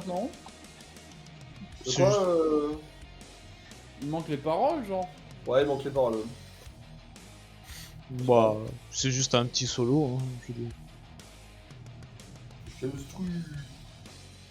Je dis un solo, juste orchestre only, genre. Ça s'appelle instrumental du coup, yes. Ah bah non. Ah non, bah, vous avez parlé trop rapidement. Oh, the Bertos! Putain, je suis en train de boire. Bah oui. Avec son vernis noir, avec sa gratte violet. Merci pour le follow, World of Diamond. Merci beaucoup. Merci.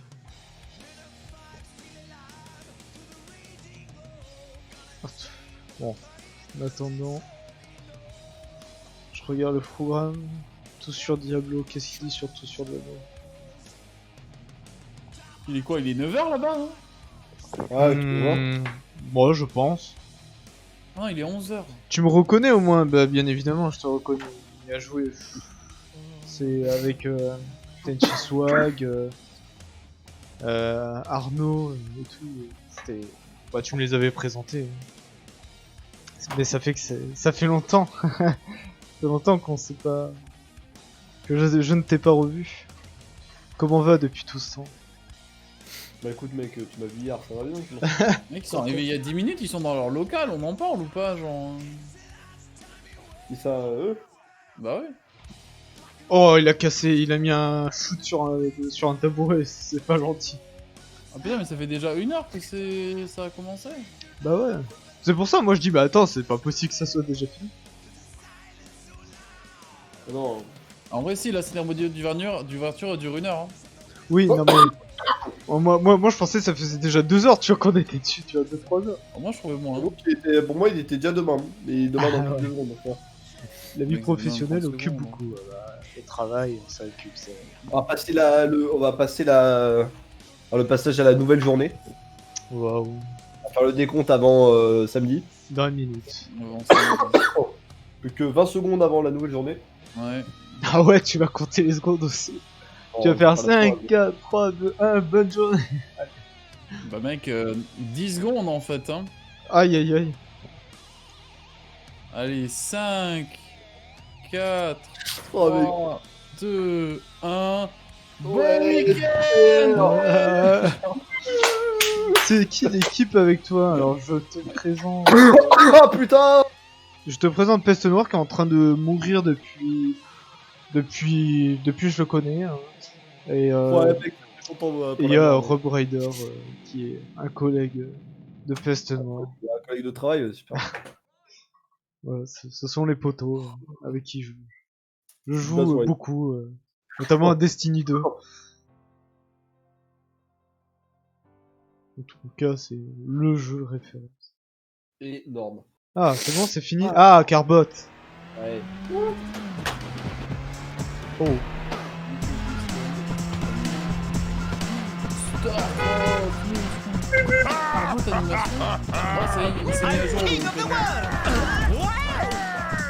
C'est moi qui a vu qui s'est fait.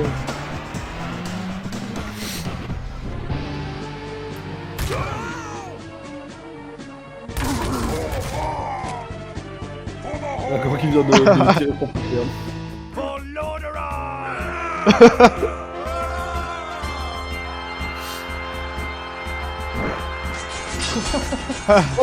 Ça pire, ça pas ça merde.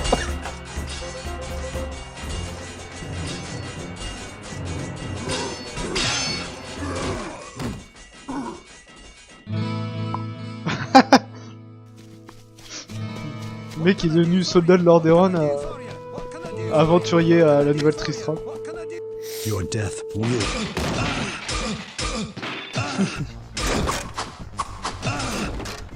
Oh la musique.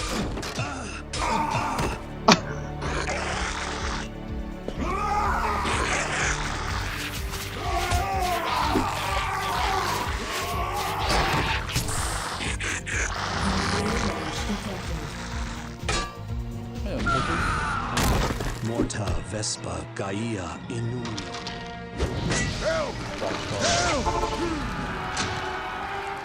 C'est trop drôle.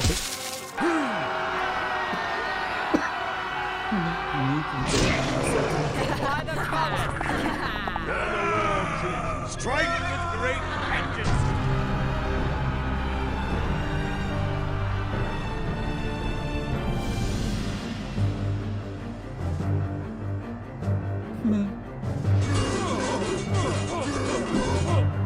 You are not prepared. Ça c'est trop bien fait. Frostmourne hungers for your soul.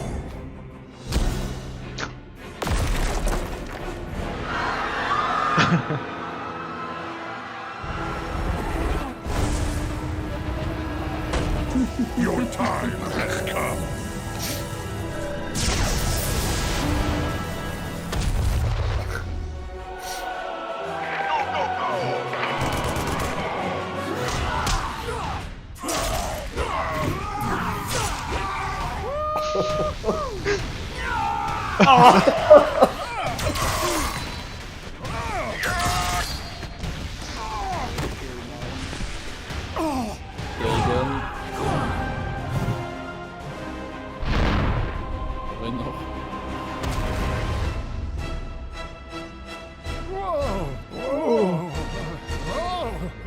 La campagne c'est tout le temps ça.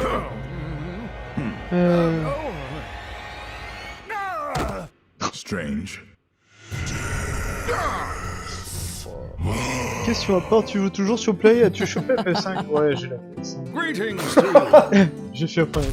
Greetings. Ready for the real. Greetings. J'ai pas compris. Watch your Ça c'est toi tout à l'heure avec tes putains de points d'interrogation sur ta tête, Tom. look at me. Oh, bah, écoute. Oh, looks Avec like tes we got phrases an cachées audience. de mort là. Mec, incroyable quand je t'ai retourné ta carte en 0-1 grenouille là. Alors que tu avais poussé 2 fois en 8 touches là.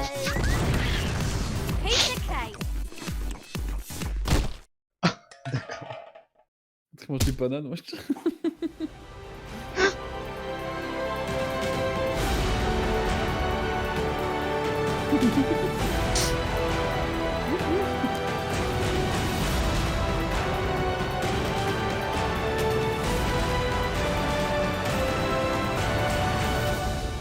Ah, c'est trop drôle. Ça m'a trop tué pour l'instant. Oui, t'es une ça. Ça, l'explosion, elle sort de lui.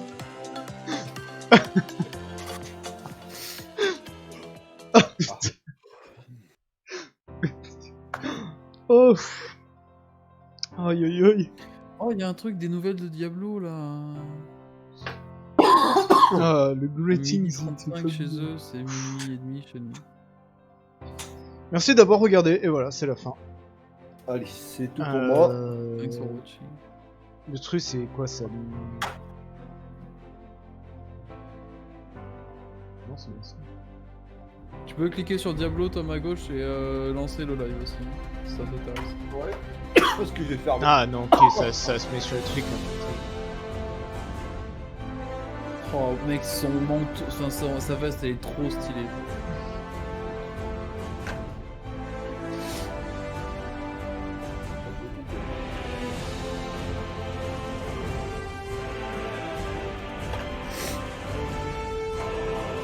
Il a dit ils ont 3 jeux Diablo en développement en ce moment. Bah oui, Immortal, le 4 et les 2 remaster. Je sais pas si le remaster il peut... Oui bah si, c'est oui, c'est de ça qu'il parle, alors rarement, je vois pas que ça peut pas être autre chose. Bizarre, il y a où qui sont. Ah, oh pardon. T'as un gros point. Diablo 4, what's new? Ah, les news sur Diablo 4, voilà, ça m'intéresse.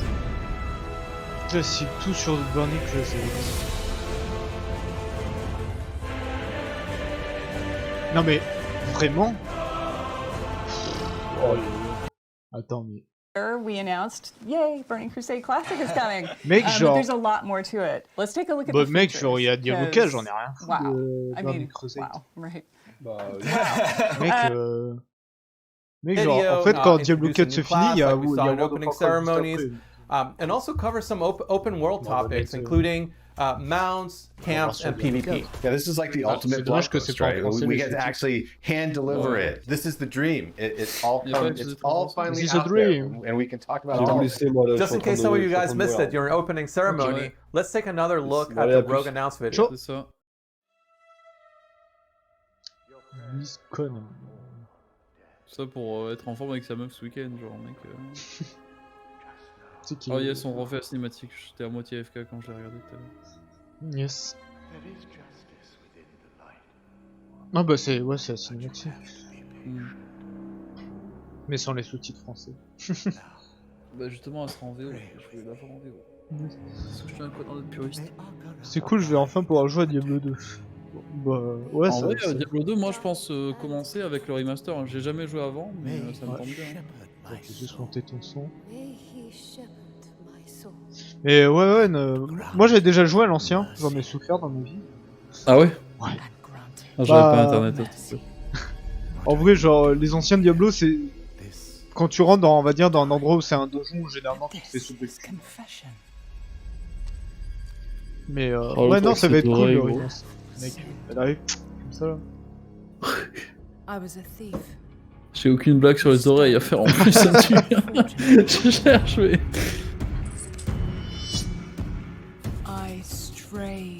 Est-ce qu'on peut dire que les murs ont des oreilles, genre? Ah bah là... C'est les bancs ont des oreilles, genre.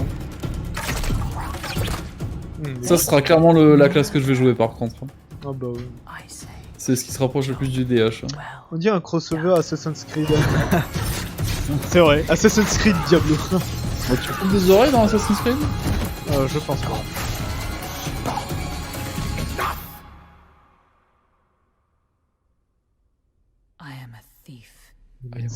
A heretic. Oh. A murderer. Father. Will Akara save me? Non. Non. You mock our light. But those monsters were a scourge upon my flock. And you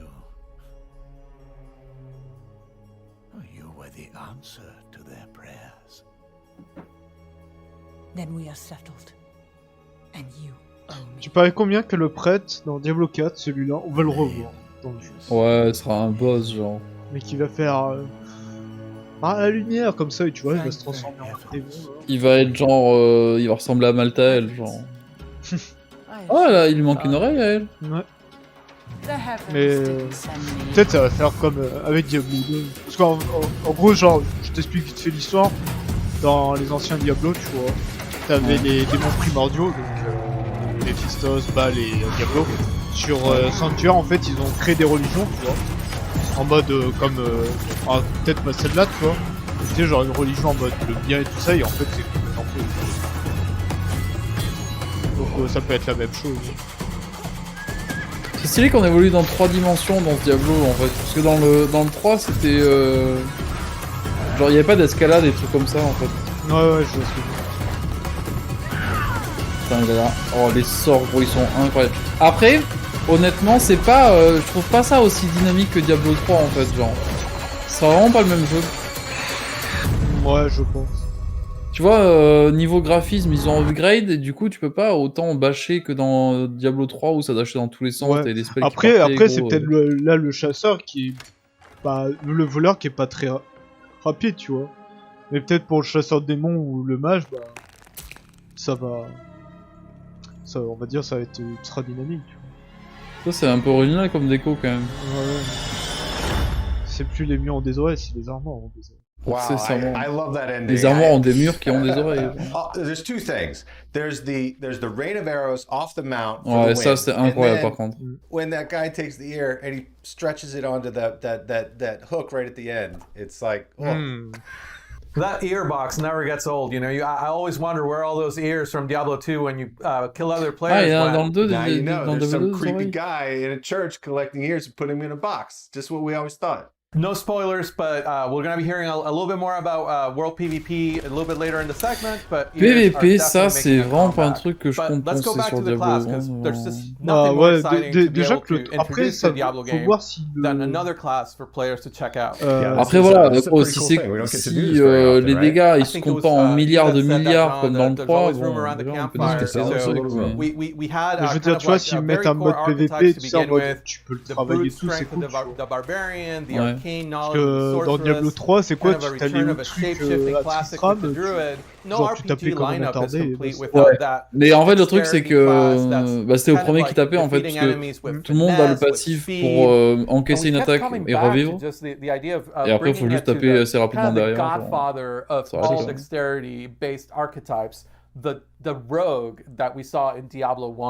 I mean, you gotta be excited. Diablo 1, c'était ça la création. I know that, like, when we were exploring different classes, like, you had talked about some of your experience with Diablo 1, right? Oh, for sure. So one of the things that's super cool is, like, the rogue was always able to adapt their playstyle. So fans of Diablo 1, Diablo 2 rogues will be able to create very archetypical rogues, starting with the weapon selection. On the melee weapon side, rogues can use swords and daggers. En vrai, oui. Par contre, l'interface, je la trouve vraiment moche. Le truc en bas là. Ouais, tu vas voir, mec, tu dis que c'est moche, tu vas jouer quoi une heure, tu vas faire oh non. Ça se trouve, ça sera changé en pas temps aussi. Après, ça change pas le fait que je vais y jouer. Oh, le druide il va être oufissime. Tu te rappelles du moment où Tom il a dit je vais me coucher? Il joue à Hearthstone. I love that you can start cosmetically from such a iconic place where you're wearing the red armor, you kind of look like part of the system of the Sightless Eye from the original games. Ça change. Even add some tattoos into the mix. Oh, stylé, tu peux custom ton perso. Or if your fantasy of the rogue is a more traditional RPG outlaw, you're definitely able to create that and put on your half mask and c'est Assassin's Creed. Yeah, the character customization, you kind of mentioned it, being able to craft that. Oh, changer les yeux, la couleur des cheveux. Ah, stylé. Et là, t'as de la vraie perso de personnalisation de perso, parce que ça, sur Diablo 3, il y en avait pas. But seeing where it is now, it's one of those things that, like, I'm super excited about with where we're at. There's just a lot of creativity and fun looks, and you can be that that. Alors, il y en a tout à l'heure, là, quand il parlait de Diablo 4, il disait qu'on pouvait changer le placé d'un personnage. Ouais, j'ai entendu ça, ouais. Est-ce que ça va être utile ou pas? Well, one of the things that we kind of kept running with beyond just the cosmetics was customization. We had this niche to fill in the class lineup that spoke to the finesse player, to the dexterity player. And just that everyone's idea of what that could be was a little bit different, whether it leaned more on range or melee. De réelles conséquences. We took that a little bit of a step further. We really wanted to have each class in our game just have that one thing that makes you go like, that's bullshit when you see a player use it, and then makes you want to re-roll that class because no other class gets it. For the rogue, it's the class specialization. The 3 specializations are combo points, Shadow Realm, and exploit weakness. I like Shadow Realm because I take the problem and I make it smaller. I mean, it's just I just pull 3 guys into the Shadow Realm and get out, and then I come back in. I'm like, all right. Ouais, mais smaller problem. Je sais pas, cette spell elle a l'air bizarre. I love the idea of exploit weakness. The way it works is during some of the enemy attacks, players will see an icon flash over the enemy's head, during which time they will get to retaliate with much more damage than an ordinary attack. Ouais, c'est if you click on the draw, this is the specialization for you. I'm just like a little bit skill capped there, and you know, like every time I try to make it work, I'm just a little bit shy of the skill level that's required for that. It's almost like you're a surgeon, and it requires a really strong ability to assess what's happening all around you. My personal favorite is the combo point specialization. As you might expect, this ability lets you build multiple combo points which enhance your spender's effectiveness in combat. It basically, you just like get into this rhythm of combat of like builders to a spender, lets you build up to these big moments. It almost makes like a rhythm game out of combat, which I really enjoy. And the way the class specializations work is you will work with one of the world groups of rogues. En fait, je me suis dit ça pareil tout à l'heure, j'ai lancé Diablo 3, ça a duré 10 minutes. Specific quests that no other class can do. Whether it's the sisterhood of the side by side, the remnants of that order that you choose to work with, or the mercenaries of Kyrgyzstan, or the outlaw smugglers of the swamps of Hawazar, depending maybe on what speaks to your class fantasy, or depending on which specialization speaks to you or you find more powerful, you'll be able to complete that quest line and then activate that specialization, which then you can mix and match with any of the playstyles. So you could be a combo points, ranged or melee player, but you could also be an exploit weakness, ça y est, il y a Diablo 2 dans la boutique. Or hybrid player. It just gives the class such huge variety in builds and playstyles. 40 €. I love how it ties into the open world aspect. You know, the ability to go to Kyrgyzstan. Il y a un DLC. Non, c'est la. That touches on one of the things that I love that we've done, which is Prime like connecting the weapons and equipment to regions. When you're exploring the world and you pick up a sword in Kyrgyzstan, it's a scimitar, right?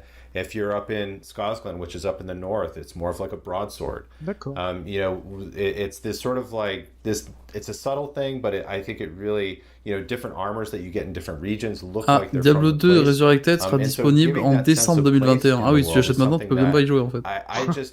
Every time I play the game, I feel it, I see it in just like subtle ways. C'est pas marqué préco par contre, c'est des connards. Overall sense of immersion and experience, and I just want to see what's around the corner. The weapons are also. Si c'est la version immersive à 40 €, ça va. All the way to Diablo 2, just such an integral part of ouais, c'est vrai que. Ou c'était combien de DLC Pokémon là? Il avait sorti, c'était 20 balles de plus, je crois. Really spoke to us when we tried to tap into the core of the class. Going back to those mercenaries that you could hire, it was always kind of cool to see what kind of special arrow shot they would come with. Ah, ça me fait mal aux yeux, tu vois. With the imbue system, all the way from directly elemental imbues like the frost imbue, which feels a lot like the ice arrows that the D2 mercenaries used to shoot. All the way to ces vieux gifs là de personnages animés, things like poison imbue and shadow imbue. Just the ability to take any sort of attack and kind of mix. C'est vrai que ça a l'air d'être beaucoup moins beat'em up que sur l'autre en fait, que sur le 3. Je crois qu'ils avaient dit l'année dernière que c'était pas la même dynamique. Ouais, que ça allait être peut-être un peu plus difficile. Ou tu sais que genre en vrai tant mieux mec, Diablo 3 c'est plus un jeu compliqué aujourd'hui. And we've had a ton of fun making that art, so it's always fun to kind of see the, you know, je pense qu'ils veulent faire un peu comme un retour aux sources, you know, you just kill everything on the screen and ou à l'époque Diablo 1 et 2. It's a really flexible way to take a build that you're already comfortable with, that you already like. You know, you're really comfortable with flurry and shadow step as kind of your melee skills. Diablo 4, j'espère que t'auras peur des mob élites en fait. Without changing your playstyle, you can just add the frost to your bar, and now you're able to use those same abilities to.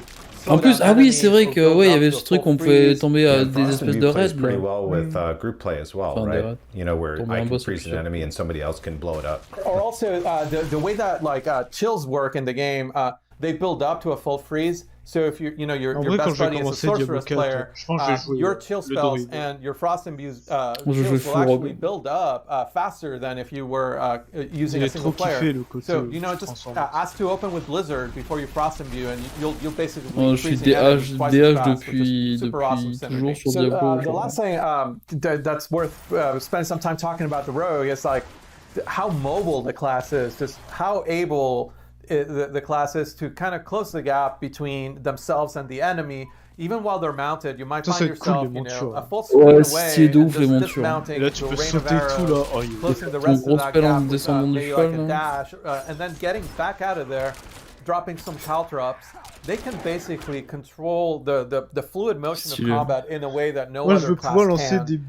That's something that beyond all of the other customization options that you have, whether it's the playstyle, whether it's the range at which you engage with enemies, whether it's the cosmetics, just the sheer mobility of the class lets you just adapt to the situations. Even when you would have totally been toast as another class, a room full of elites, you're able to use offensive abilities in creative ways. Abilities like Shadow Step, right? Like abilities like Shadow Realm, abilities like Dash. So you're able to kind of like use them to your advantage in a way that gets you out of a very dangerous situation by picking that one lone skeleton archer that maybe is not surrounded by everything else. Diablo 2 Resurrected, il y a marqué préacheté. You know, live to fight another day, which just feels like such a rogue thing to do. When I play the rogue, I really do feel like surgical precision. You know, I really feel like I can move through the whole screen without. It feels kind of effortless, and almost sometimes a little unfair. It's like when I go into Shadow Realm and I'm dashing.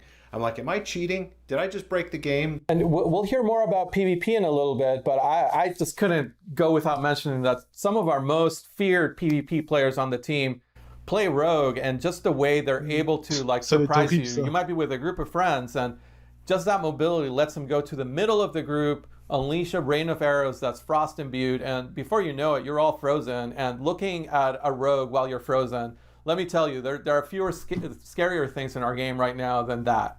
So Luis, this was, this is like the ultimate blog post. This has been a lot of fun getting to share. Ok, du coup j'ai compris en fait pour Diablo 2, donc tu peux préco le jeu à 40 € effectivement, et en fait tu peux prendre la Prime Evil Collection qui est une... Donc en fait il y a Diablo 2 Resurrected et Diablo 3, Diablo 3 Reaper of Soul et Diablo 3 Nécromancien. Mais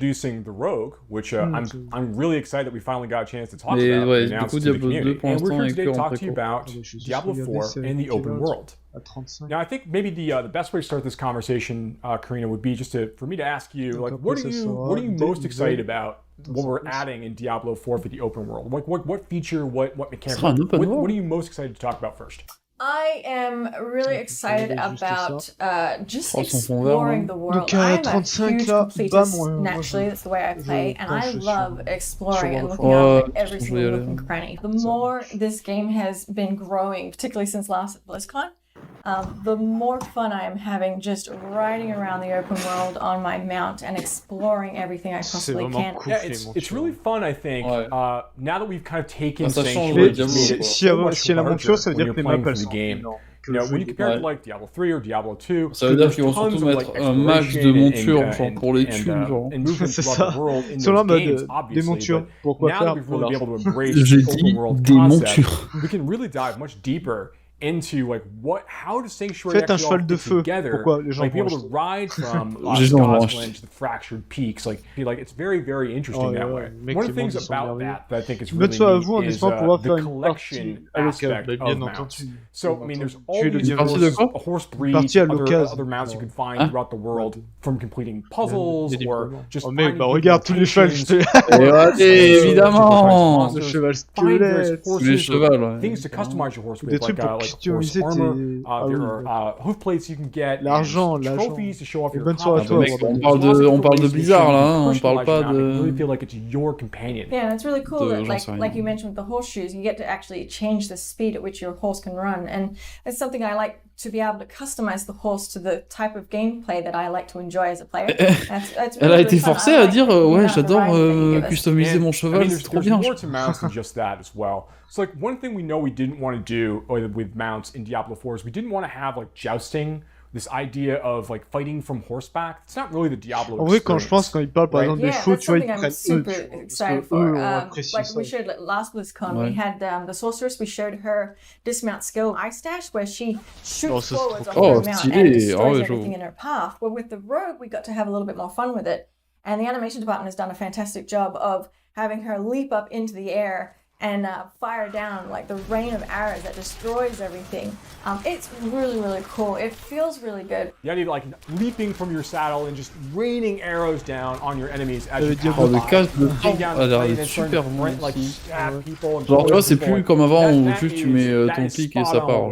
Being able to jump in, engage with enemies from your horse. Mais c'est bien. And then just ouais, ça fait un peu ça régénère un peu la mécanique Diablo, quoi, en fait. Damage, but if a monster actually attacks you while you're mounted, you will actually be forced to dismount. So there is a flip side of actually judging for yourself when you do want to use that skill in order to prevent you from being forced off unintentionally. Yeah, there's definitely a little bit of gameplay there to make sure that you're using it in a way that is most appropriate to help you get where you're trying to go, and also fight the monsters you want to fight. One of the things I'm most excited about the open world right now is this feature we have called camps. So camps are basically these strongholds of evil out in the overworld. Pas du tout. And you got to remember that decades ago, during the events of Reaper of Souls, when Malthael rose to power, the Reapers killed like 9 out of 10 people throughout Sanctuary. Like a tremendous number of people passed away. Now there's a big power vacuum out here, decades later. And these monsters have started to move into these places. Bandits, monsters, goatmen, all kinds of different creatures, skeletons, the undead, have started to like resurface and come back into these areas and start to take them for themselves. You, as the hero of Sanctuary, get to kind of wander through these spaces les monstres et tout, sont revenus dans ces lieux, tu vois. Et tu vois, niveau des affrontés, tu sais, je vois trop bien toi le héros. Putain, mais j'avais nettoyé il y a un an, quoi. C'est chiant, là. Quest is something that happens randomly in the world, and you can come across them anyway. Camps are a permanent fixture that you, as the player, when you come across that evil, you can actually have a real impact on the open world that everyone else can see, because once you have defeated that evil, one of the really fun things is that you basically unlock that camp and you make a new waypoint that previously didn't exist for yourself, but like suddenly all the marketplaces open up and now you have a blacksmith vendor in a location that previously didn't exist, which I think is really, really cool. Now, what we're looking at here, this was a village, the village of Karayisu, which now has fallen to ruins. The people here in the Dry Steppes had a problem. The problem was there were bloodthirsty cannibals that dwelled nearby and would regularly raid their community. And the people had to come up with a solution. They weren't strong enough to defend themselves from these cannibals. So they made a dark bargain with the demon. And they were able to gather enough power to push these cannibals out and protect their community. Ah, mais ça, on retrouve un petit peu le bordel de jouer à 4 à Diablo. Kind of helping resettle parts of Sanctuary in many ways when you take these camps back from the enemy. Vendors will come back, and now suddenly there might be like new quest givers, new stories that need to be told. Dungeon entrances can appear in some of these places afterwards. Like there's all kinds of things that occur after you take over the camp and liberate it from these forces of darkness. And again, it's just so cool to see you permanently change the world as you find these places and kind of want to solve these problems. One of the other neat things about camps, and in general, like the overworld, just broadly speaking, is we have so many more opportunities now to kind of play with movement. It pushes the bar vertically as well as horizontally, and we now have been playing around with the idea of jumping across chasms to allow the player to get access to a location that they previously didn't have. There's all kinds of areas for players to like find their own path, allowing them extra movement options they haven't had in previous Diablo games. We are also in a vertical top-down camera for the environment, and so it really breaks up the plane that you typically see as like not only as a developer, as an animator, but also as a player. There's such a huge variety of things that you can possibly do to mix it up and make things a little bit different. There's like certain puzzle elements to it. That it's not so straightforward and not always obvious. So it's not just a matter of running through the world and getting, to your goal. It's you have to think about it. Yeah, definitely. Now, Karina, I know that you're very excited about PvP. PvP. I'm a huge fan of PvP. I love the first time that we all actually had a chance to, as a whole team, play PvP, because the amount of feedback that generated. I think it took design like 3 days to go through it all. And what that showed me is that I find everyone they either love it or they hate it. And I personally love it. I really enjoy it. So the way that PvP works is that the hatred of Mephisto has been bubbling up from hell and has created these areas in the open world that you can freely walk into that kind of consumes you and makes you turn against your fellow players. PvP, even in these areas, these fields of hatred, right? Even in these spaces, it's not like mandatory. So these are optional places players can choose to go to kind of collect shards of hatred that they can collect from like killing monsters, from completing events, opening chests, all kinds of ways to earn these things, not necessarily just killing players. And as you earn these shards of hatred, they're kind of in an unpurified state. They're in a basic state. You need to bring them to a purification event in order to turn them into a currency that you can then use in the nearby like small encampments around the fields of hatred. And what's really neat about that is that when you're trying to purify these things, that's when everybody nearby finds out. J'aime bien, tu sais, pour le PvP, tu sais, le PvP dit, tu vois, t'es pas forcément obligé de te fight contre les autres mecs, tu vois. Mais le truc qui me fait marrer, c'est que ta mec dit soit vous allez aimer, soit vous allez détester, tu vois. T'imagines, t'as 90% des gens qui détestent le PvP. Yeah, I think it's really important to note that, like, even if you don't want to engage with other PvP players, you can actually explore those areas and collect the shards of hatred from specifically monsters. But the second you need to then turn them in and purify them into a currency where you can spend them on gear, trophies, and other content, you actually are hostile yourself and actually can be attacked during that single moment. But I think that really creates a lot of opportunity for you to team up with friends for just that one little moment in order to gain the reward that you spent so much time collecting. So you called out earlier that the shards of hatred are used for like some of the vendors you can find. Parce qu'il y a des autres, tu pourras aller fouiller, mais ça sera du there are PvP. some special vendors that only kind of arrive in these areas. C'est dommage qu'ils font pas genre en mode costumes or new comme sur World of Warcraft, tu sais, t'as le mode War mode. Quand tu l'actives, tu peux faire du PvP avec la faction adversaire. C'est really like speaks to your desire as a PvP player.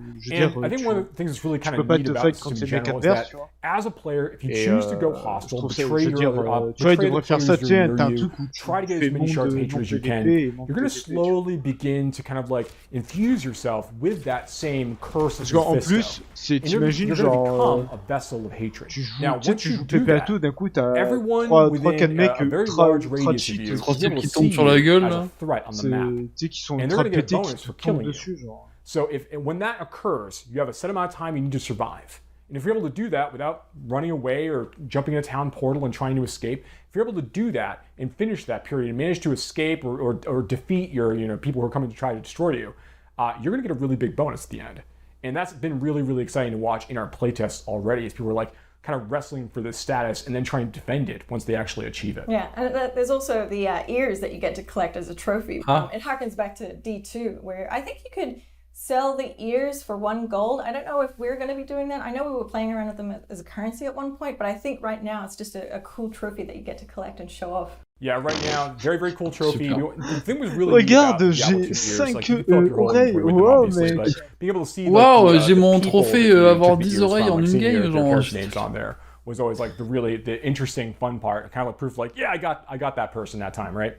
So we want to make sure that we embrace that aspect of it. That's the important part for us. I think that's going to be a really, really great callback to Diablo 2 PvP. Right, yeah. So I love where PvP is going, and I love that it is such a. J'ai trop envie juste de faire du PvP avec un gros connard PvP et juste trouver les développeurs et les enculer tout le temps juste pour pas qu'ils How do you feel?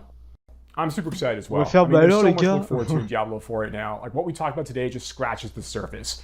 in general, as a Diablo fan, there's a lot to be looking forward to in the franchise in the future. Thank you so much for watching today. We look forward to speaking to you more about this game and others in the future.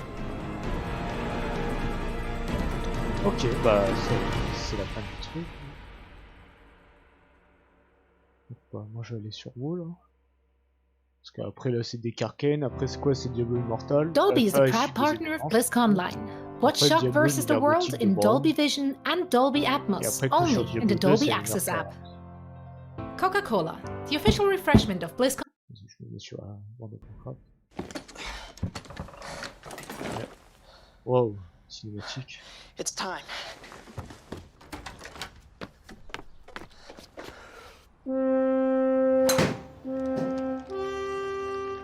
Fen? Oh, les cheveux s'emballent la pluie. The clarion call of Bon allez. Yes, ça marche. Bon allez, bah, bonne soirée. Bah bonne soirée à toi mec. Et à plus. Bah ouais, ça marche. Allez, ciao. Ciao.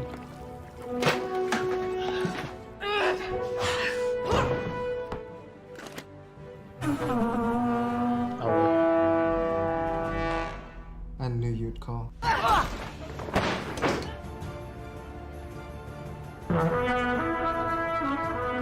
Warcraft. About bloody time. Axes. Heroes. Magic. Another one. Kristen. Kristen. Been ages.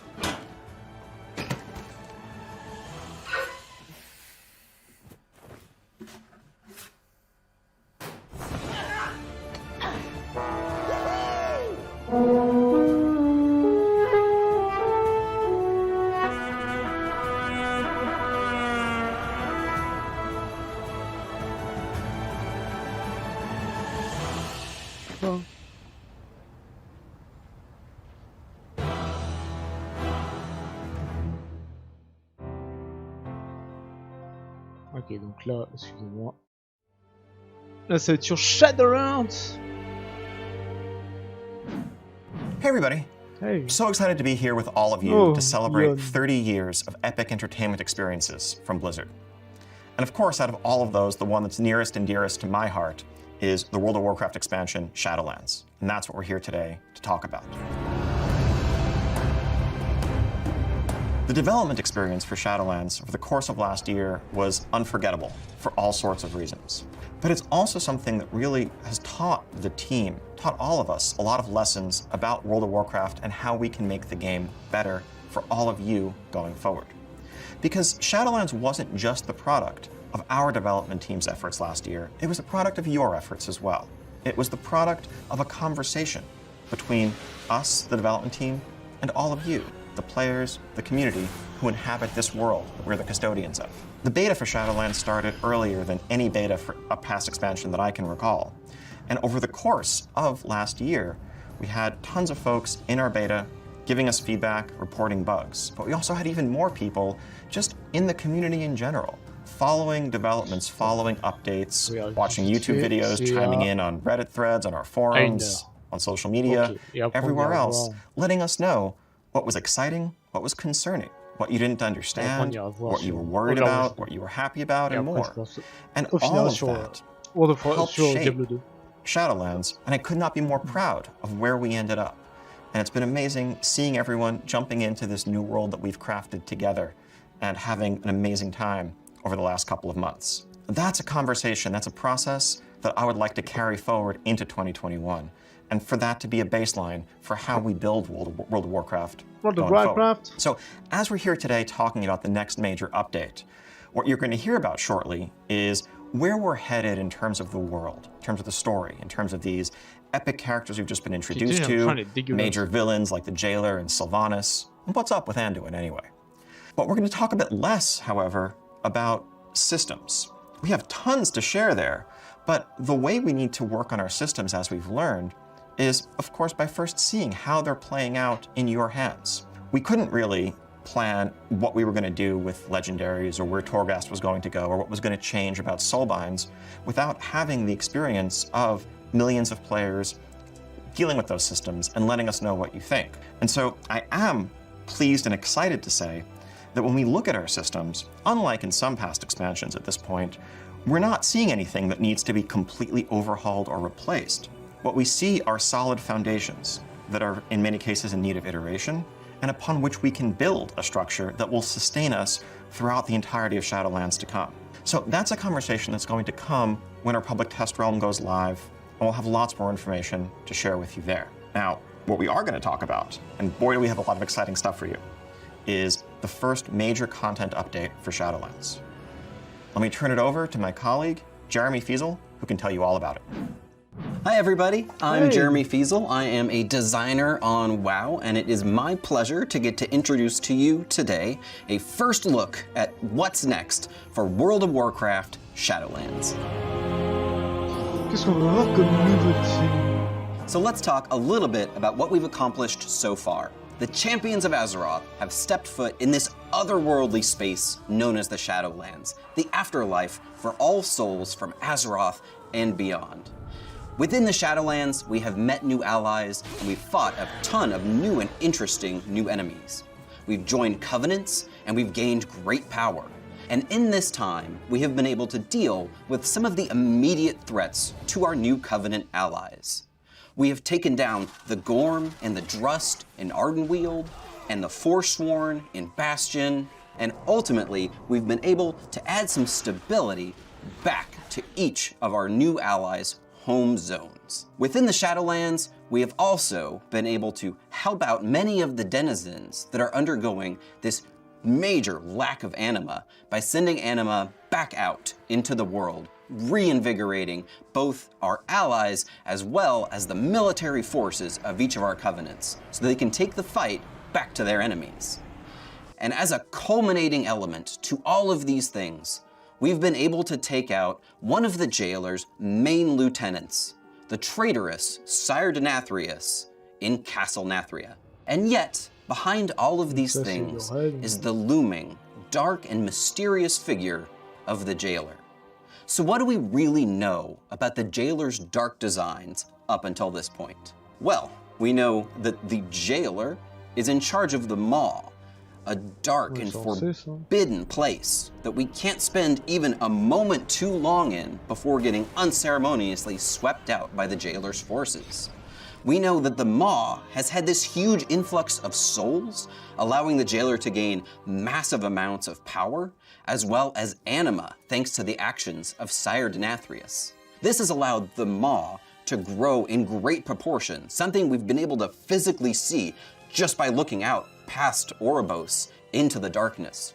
In addition, every time we have tried to step foot into the Maw, we've been watched unmercilessly by the eye of the jailer. We've never been able to get a solid foothold there.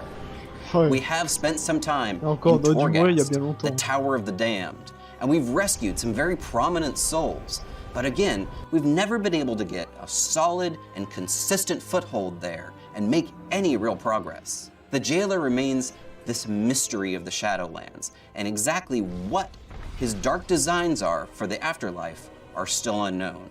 This is the story we will be investigating in our first major content update for World of Warcraft Shadowlands, entitled Chains of Domination.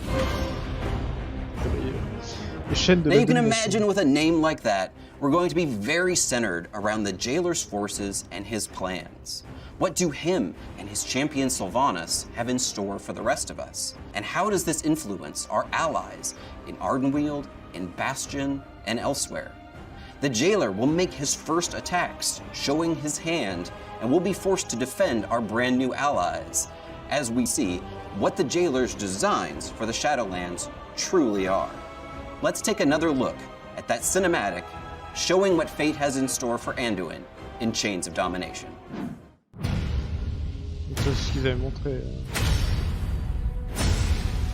Look around you! What makes you believe you're not just a weapon to achieve his ends? Enough! Join our cause, or be made to serve. Right now, you hold all the power. Make your choice. Sylvanas Windrunner.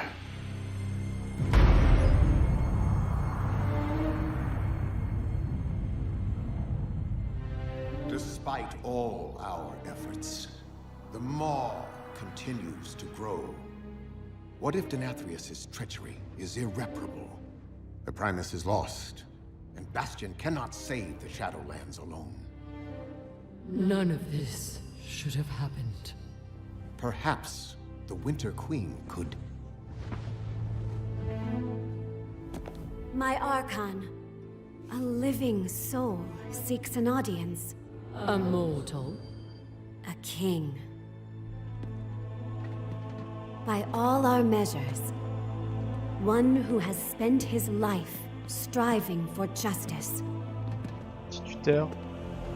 One who would give anything to serve his people. One whose heart is true. Very well. He may approach. Ça me fout droit. Step forward. My Ascended have spoken of you. The king held captive in the Maw. That prison could not hold me forever. Why have you come to Bastion? You have a key that I need. You will release this soul from your grasp. No. He is bound to me. Just as you once sought to bind your own brother.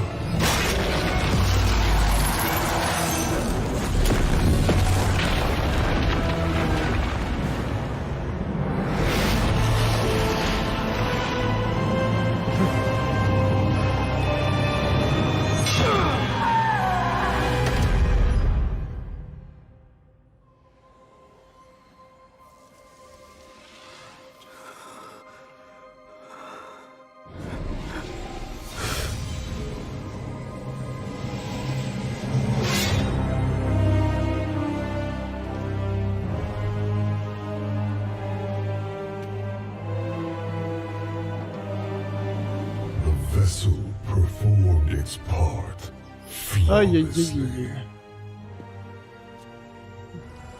3 keys remain. Then they will see. Death was never meant to be chained. Ce lieu est très étrange. There's a lot to unpack there. But as you can imagine, we're not going to take a strike like that sitting down.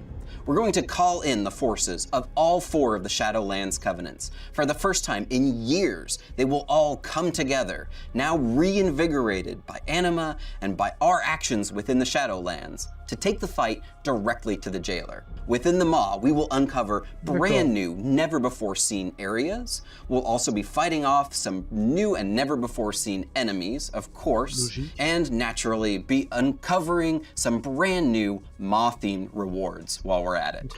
Our return to the Maw includes not only a chance for us to push back against the dark designs of the jailer in areas that previously were very forbidding for us, where we really weren't able to spend very much time there.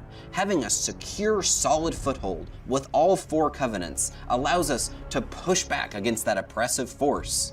We'll be able to stop the Eye of the Jailer in its tracks, exploring areas that we were unable to explore before, and our mounts will once again even hear our call within the Maw.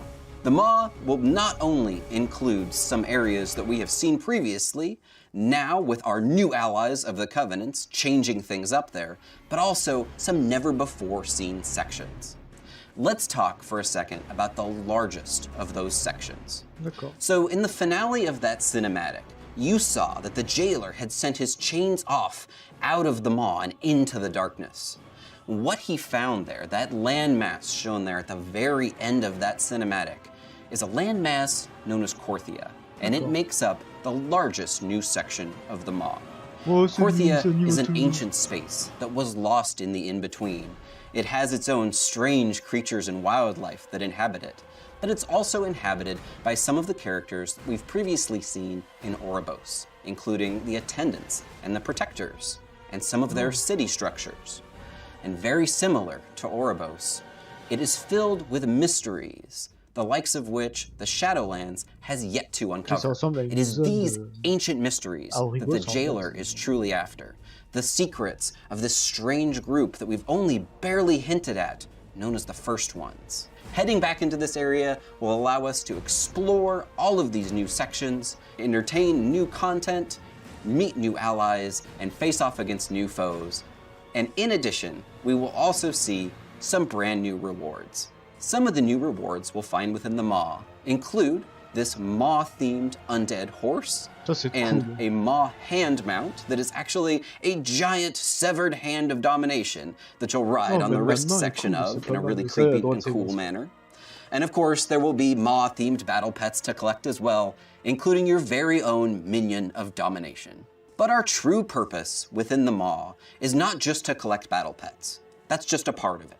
The true purpose of bringing all 4 of the Covenants together within the Maw, of course, is to be taking the attack directly to the jailer's doorstep. The central area where the jailer has holed up with all of his main minions is going to be our focus here, as we raid the Sanctum of Domination.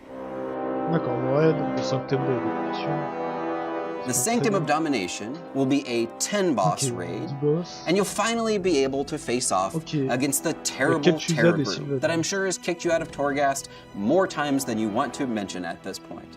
You'll be able to take all of your allies and take the fight directly back to it. We'll also be facing off against the creature that is the actual eye of the jailer, and figure out really what is the jailer's eye here. Those of you that were fans of the lore of the Titan Keeper Odin might have some interest in that particular fight. The jailer's inner sanctum, naturally, is a place where some of the worst souls were sent for the jailer's personal torment. And we'll be seeing some of those souls here as well. Really looking forward to hearing who you think will show up in the jailer's personal torment sanctum. Of course, any raid that features minions, servants, and soldiers of the cold dark like this one is going to have to feature our old nemesis, Kel'Thuzad. And finally, the culmination of the raid. At long last, we will be taking the fight directly to Sylvanas Windrunner, the Banshee Queen herself. The finale of this fight is going to change the future of the Shadowlands. But we're not going to spoil that for you today. However, can't wait for you to see what happens at the end. But the Sanctum of Domination is not the only sanctum of the jailer. We'll be seeing additional updates to Torghast, the Tower of the Damned, including the unlocking of brand new, never-before-seen wings. These wings have a brand new art kit, as well as new floors and new floor layouts, and should feel like something you haven't seen in Torghast up until now. You'll be facing off against brand new foes with dastardly ways in order to stop your ascent, new traps to trip you up, and of course, to help us fight against all of these dastardly minions of the jailer, brand new game-changing powers will be available as well. Moving on to additional updates within Chains of Domination, fans of the Operation Mechagon Mega Dungeon from our previous patches will be happy to learn that we are once again bringing back the concept of the Mega Dungeon. A Mega Dungeon is an 8-boss dungeon, epic in scale, and always has some unique and interesting loot that you can't find anywhere else. The Mega Dungeon for Chains of Domination is going to be focused around the enigmatic traders that we first met in Oribos, the brokers. The Broker Mega Dungeon is a large broker trading city with portals, an auction house, and various different broker cartels that have made it their home. We're going to be learning more about broker culture and meeting some new and different kinds of brokers that we haven't seen up until now. This is an 8-boss dungeon, and in Chains of Domination will be available as Mythic only for now. Within the Broker Mega Dungeon, we will be facing off against brand new broker cartel members, including dastardly broker assassins and 4-armed broker guards. The second half of the dungeon, as we start to exit the broker trading city, will feature a heist section, as we chase a broker that has stolen an artifact and plans to use it for his own purposes. As we chase this broker through the heist section, he'll take us through a number of different portals that take us to a lot of different, very varied locations where we fight a number of different bosses. One of these fights, of course, is against none other than an infinite pirate dragon. I trust that needs no explanation, so let's move on to the rewards. The rewards of this mega dungeon include things that we will only see within broker culture, some very special broker pets, including a broker-themed cat. We can capture some of the rats that scurry around within the broker trading city, and we'll get to see one of the pets that the brokers actually use as a currency, these strange worms that they found on another world and have scintillating eyes that are gem-like. It's sort of like a living sign of your wealth for the high ends of the broker cartels. You might be able to purchase one of those within the dungeon or fight an enemy in order to obtain one of them. And we'll be able to obtain the broker's special and interesting disc mount, which they fly around their trading city with. In addition, there's going to be a dazzling array of different weaponry for you to collect as well. Now let's move on to updates to some of our Covenant systems. We've been fighting hard to gain renown with our Covenants, gain soulbinds, and additional conduits. We'll be expanding upon a lot of these systems. Some of the ideas that we're thinking about include adding additional conduits, different conduit types, and expanding the soulbind system. Our general goal here is to give you more options in terms of how you specialize your character within your Covenant and how you gain additional power levels. We're very early on in the ideation phase here, and we'd love to hear from you if you want to take to the forums and tell us how you would like to see your power grow within your Covenant. Patch 9.1 also brings with it flying, something that we mentioned a while back, and we're sticking to it. There's no rep grind associated with flying. You simply just need to continue completing activities for your Covenant, and your Covenant story chapters will unlock flying for you automatically. But we're not simply going to be unlocking flying in Chains of Domination. No, we want to do everything heavily Covenant themed, because it's all about working for your Covenants. So completing the flying will also unlock a new specialized flying mount specific to your Covenant. For the Kyrians, activating Anima to the Eternal Forge has allowed your stewards to once again produce this powerful flying centurion that hasn't been seen in ages. For the Night Fae, activating Wild Seeds with Anima that were thought lost to the drought will reawaken our powerful ally in the Wolf Serpent. From the Maldraxians, the Necrolords naturally go to their natural environment, throw a saddle on one of the giant corpse flies buzzing around their backyard, and send that on into combat. There's one thing that you do know, they're not going to be afraid of the stench of death. And for the Venthyr, activating Anima within Revendreth has allowed us to empower these Stoneborn brutes, giving us Anima-infused Stoneborn allies as our brand new flying mounts.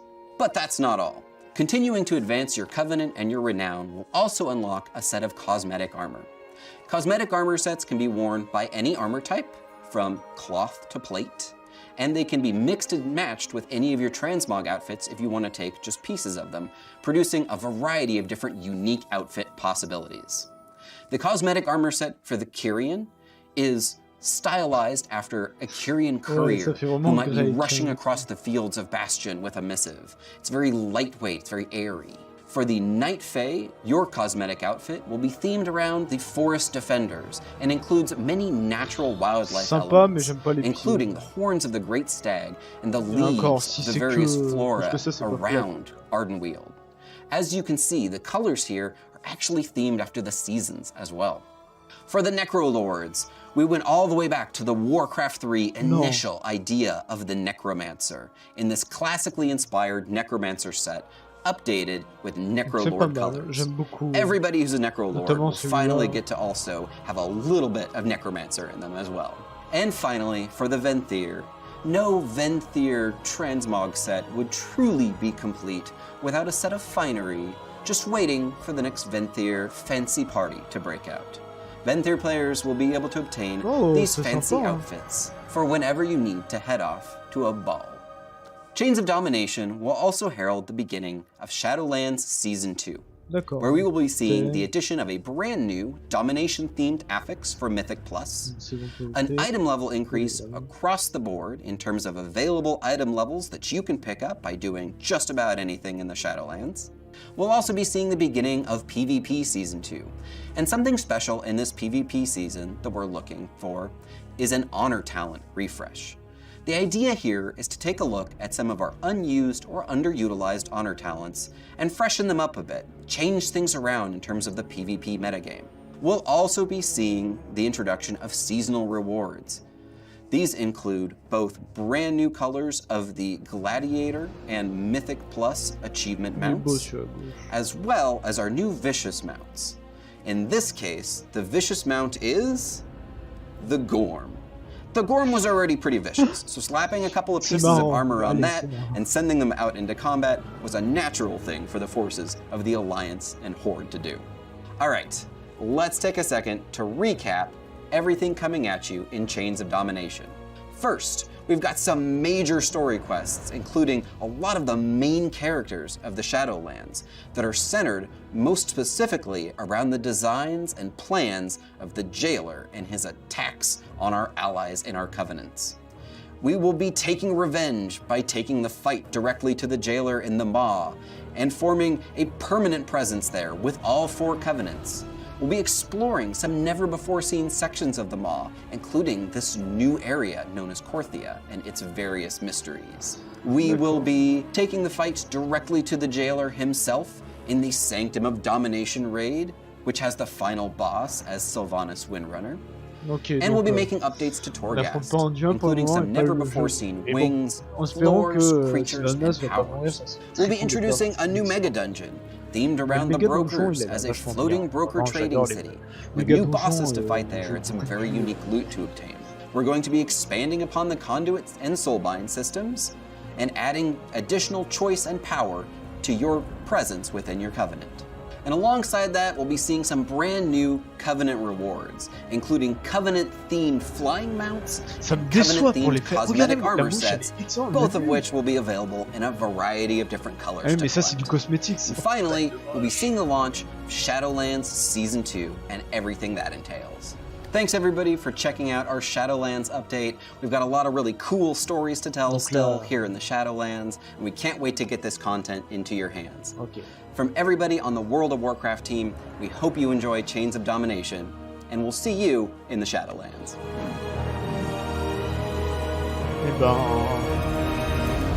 Ok, donc ça c'est fait, on va aller voir les coulisses d'Overwatch 2 et pour finir tout sur Diablo.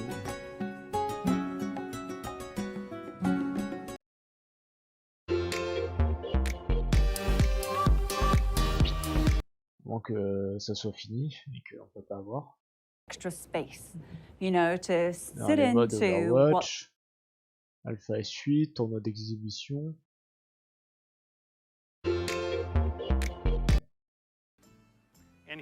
Ouais, en fait, ils ont merdé.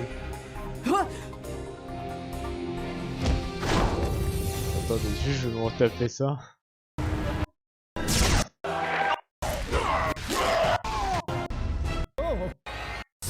Greetings to you. Greetings to you. Seems you're... C'est trop nul, bordel. Problématique. To vote on the one that they like the best. It was interesting because we actually had a lot of internal debates about whether we would provide concept art for these pieces or not. I think we're all very glad that we didn't because the artists in our community really engaged and came up with some awesome art to bring these ideas to life. As the lead art producer for World of Warcraft, I work with a team of 3 other art producers, and together the 4 of us are responsible for the tracking and coordination of all of the art assets that go into the game. C'est très dommage. When the Wandering Ancient was chosen... Attendez, on va essayer de trouver tournoi d'exhibition. On s'en fout, Diablo, Alpha et suite. Par des résultats venant de la suite pour des Immortals. People sort of like in the traffic, you know, going from here to there, and it feels almost like a living city, right? Where there's a bunch of people just going about their day, and it feels very, you know, like you said, like an alive. Yeah, watching people take group selfies in, exactly. In different sections. It was cool, yeah. I enjoyed it. A central town hub was something that we wanted to do for Diablo 3. Back then, internally, we called it Player Town. And it never quite made it. In game development, you have to kind of pick and choose the features that you're going to incorporate, but I'm super thrilled that we were able to incorporate a capital city into this experience. One of the things I think is special about having a game with a capital town, and also just an online game where other players are always around, is you really get the sense that the world is real. You know, that like when you close down the app, when you aren't playing anymore, the world lives on without you and is alive without you. And I feel like having a capital city really brings that idea home. Now we just need to have like a working bar in Westmarch and I'll be happy. There is actually a bar in Westmarch. There wasn't a whole lot of reason to go there during technical alpha, but it's got a whole tavern vibe in there and go hang out. Maybe be able to sit and maybe order something or hang out. There's going to be some reasons for you to swing by the bar later. I think one of the ways that Diablo Immortal is really trying to do something new is with the social aspects of the game. When we talk about the game being a mobile MMO, I think finding reasons for you to enjoy being around other people is really important to us. I mean, you can play through the main story campaign solo, just if you just want to kind of take in and digest the story and do it at your own pace. But providing incentives and rewards for interacting with other players, I think actually makes the game more fun.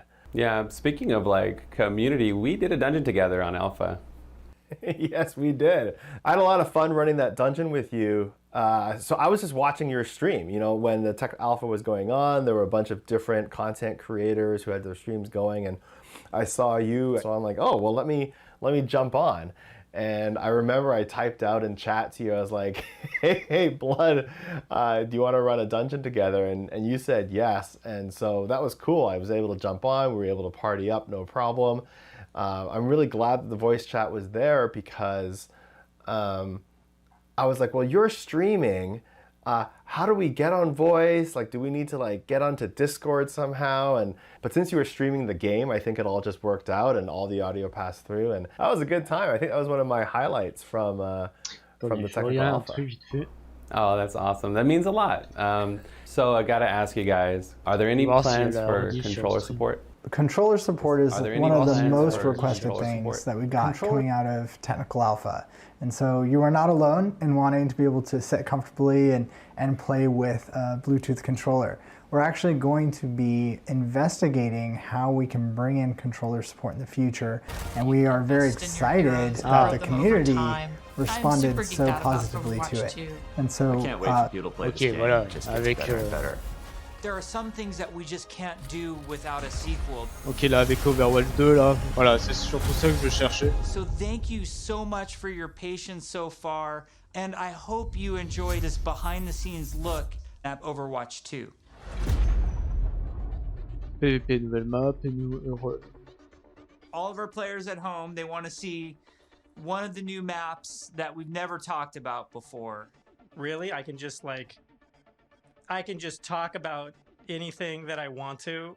Yes. You're serving this up to the guy that is like unintentionally leaked information in past interviews. You can do it officially now. Okay. So one of the maps that I'm most excited for in Overwatch 2 is our Rome map. We always want Overwatch to feel like this globe-trotting adventure for our players. So we're having a lot of fun coming up with the Overwatch version of Rome. We wanted a very romantic, sort of this powerful feeling of old world architecture. One of the most exciting things for me is the early building of these maps, where we get to sit down together with people from the environment team, level designers, effects groups. We'll spend some time talking about moments in the game that we really want to see. like the Colosseum or a grand view of the hills of Rome in the backdrop. And then we'll go back and do a paint over, or we'll do a concept painting of certain things based on that. We try to draw inspiration from as many different sources as possible. For example, one of our environment artists had just taken a trip to Rome, and he returned with thousands of pictures and was so excited to work on a map set in Italy. There's a lot of ancient architecture in Rome that represents the empire that it used to be. So we brought some of that back. Some of the things that are destroyed in real life, we kind of rebuilt in a kind of an Overwatch style. It's one of the most beautiful pieces of environment art that I think we've made for the entire game, and it just absolutely took my breath away. Can we reveal more maps? Yes, Scott. Scott, why don't you have the honor? Why don't you reveal, like, is there an artified, like, let's pick an artified one. I know what map I want to talk about. It's the one that I just get super excited about. New York City. New York City is just an amazing Overwatch location. We're really striving to make it as authentic as possible while still putting this Overwatch spin on it. There's a lot of amazing buildings and architecture pieces that just, especially for artists, stands out a lot. And they usually use this kind of Art Deco style from the 1920s, 1950s. We started in an area that's a little bit like the Village. There's some smaller shops there. There's a fire station, little pizza places and things that people that are familiar with New York City will either recognize or maybe see the reference that we're trying to make with some of our different locations. It feels like something you haven't seen in other games before because it's uniquely Overwatch. Sûrement cool. Elles sont bien, we should move on, otherwise we just have to reveal more maps. So we were talking about PvP, and you know, one thing that I think is really interesting about PvP in Overwatch 2 is some of the philosophical changes we're making to the approach. PvP feels different and new. We're upgrading our combat feel. The roles are playing differently. When it comes to all new maps, it's a pretty big departure from where we are on live right now. So I can't wait to see where we end up with it by the time we launch this thing. Ok, donc ouais, on voit que c'est pas mal. We're also experimenting with the idea we call role passives, which are passive abilities that a hero can have based on what role they are. For example, currently in our internal builds, the tank heroes all have knockback protection against them, and they also generate less ultimate charge for enemies that are shooting at them. Damage dealing heroes have a movement speed bonus, which is great for flanking around the map. And healing heroes, support heroes have automatic healing that kicks in after they haven't taken damage for a while, very similar to Mercy's passive, but a little bit of a lower rate. One of the more shocking changes that we've been exploring in Overwatch 2 PvP is a change to the tank role entirely. That's applied to all of the tanks. We want to try to make them more toe-to-toe brawlers and less characters that just stand back and protect other people.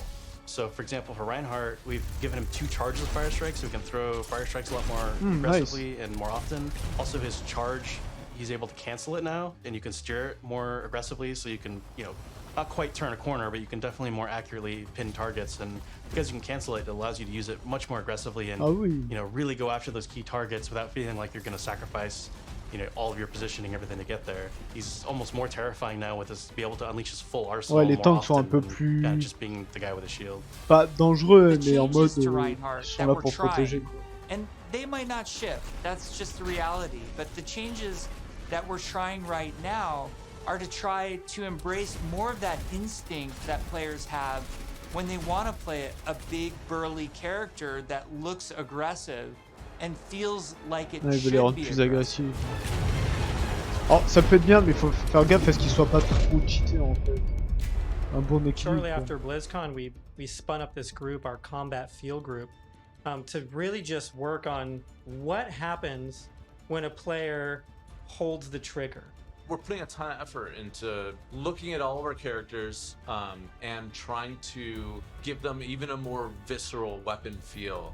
From sound to VFX, to animation to the design of these units, all new sounds for a lot of our weapons in the game, and a whole new sound system that's driving it. And we didn't just level up a unit, we leveled up the rest of the game. Oh, c'est un nouveau When we first personnage. started working on Overwatch, we spent quite a bit of time working on gunfire sounds and just general combat feel to make it feel really awesome. We're revisiting pretty much everything. Nothing's off the table, so we're looking at even kind of small things such as quick melee attacks that every hero has. So they have kind of new audio pass and a new kind of feel, visual effect when you hit things. One of the bigger efforts we're undertaking for Overwatch 2 is what we're calling our Weapon 2.0 Sound Pass. What this is a big overhaul to the weapon systems in the game. That means the way the gun feels in your hands. You could feel the ammo running out as you're getting lower on the clip. We've really tried to amplify those sounds to better encapsulate the gameplay and the gunplay that comes with Overwatch 2. Another key for the weapons was getting them to feel like they're in the environment. This meant working with convolution reverb. It's a new system that we've implemented into Overwatch. It's a way that we can capture the acoustics of an environment and transport it onto the sounds that we're using. So we went and captured tales of guns in different environments through our weapon shoots. Vous avez des armes à feu.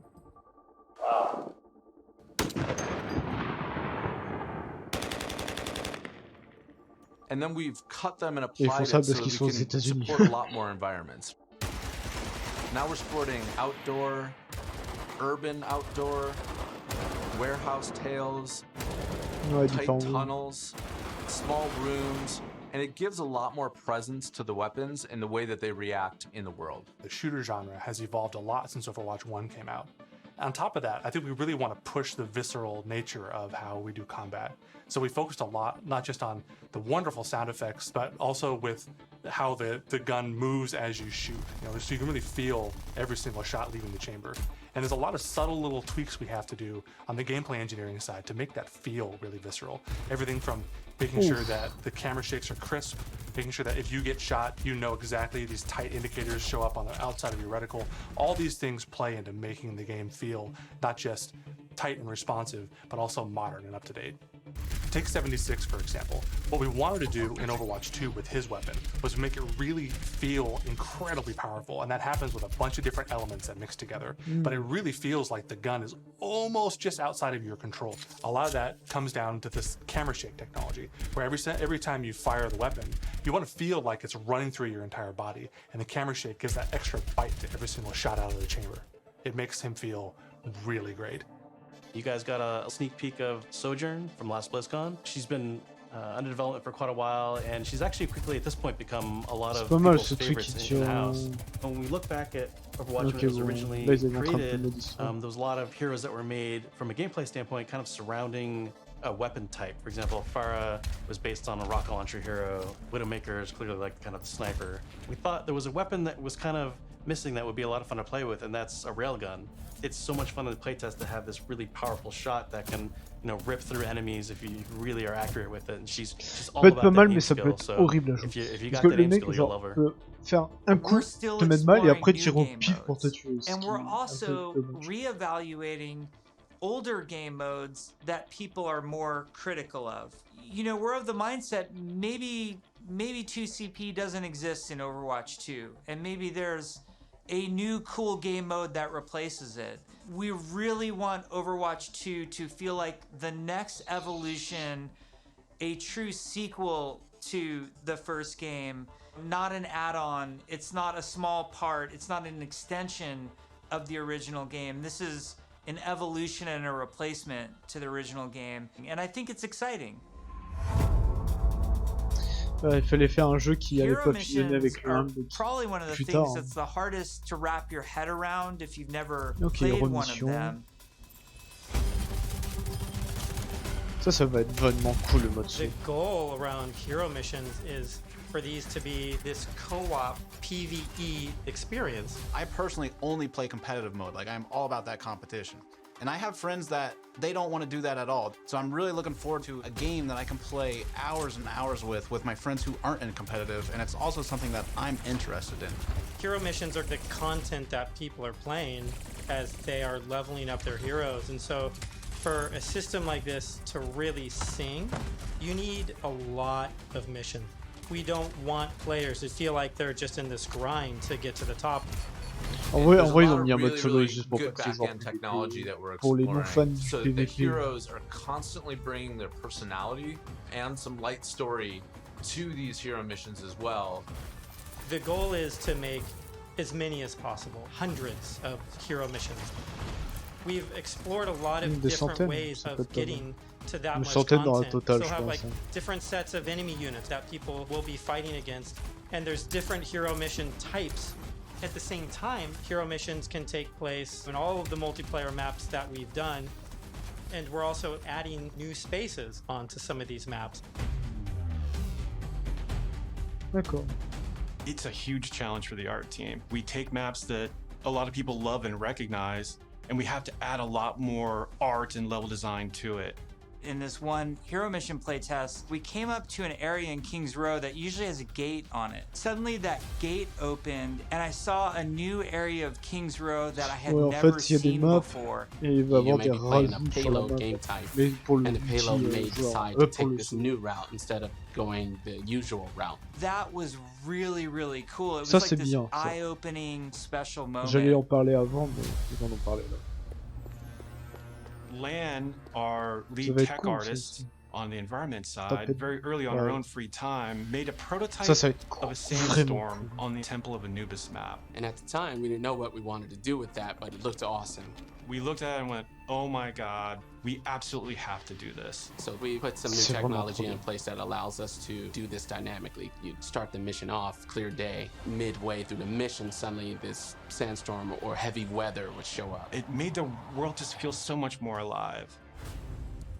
Oh, putain. There's a sunset, On va y rejouer. daytime, nighttime, but depending on where you are in the world, these look different. California or Hollywood would have what we call a California sun. In New Bonny, there's a great African sun that happens there. You start to get a sense of space and mood. This is what really brings the levels to life.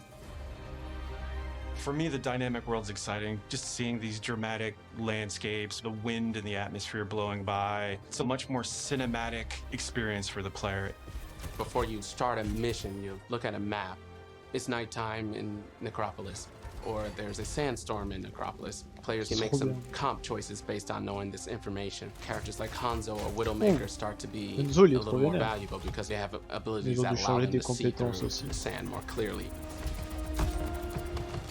Are we going to talk about any of the types of objectives in hero missions? Yeah, let's talk about the objectives. Players are being asked to do different things from one hero mission to the next so that they all feel really fresh to the player. For example, we have Gather and Return, where you're trying to go and grab these different canisters to kind of safeguard them so they don't go off and affect the population in a negative way. It creates this really cool tension in the world where on the one hand, you're trying to split up and go grab all these canisters to be as efficient as possible. But at the same time, now you're having these sort of special enemy units spawn that are really difficult, and if you kind of get caught by yourself, it turns into a pretty bad situation really quickly, and it feels extremely cooperative and like a very different way to interact with the Overwatch universe. We're experimenting with all sorts of ideas, and just internally we have names like Wall of Death, Scavenger Hunt, and Kill Quest, and all these new mechanics and enemies for people to experience. Players will be able to jump in night after night, play different hero missions, and then work through the progression system, leveling up their heroes. Ça va être cool, ça va être cool.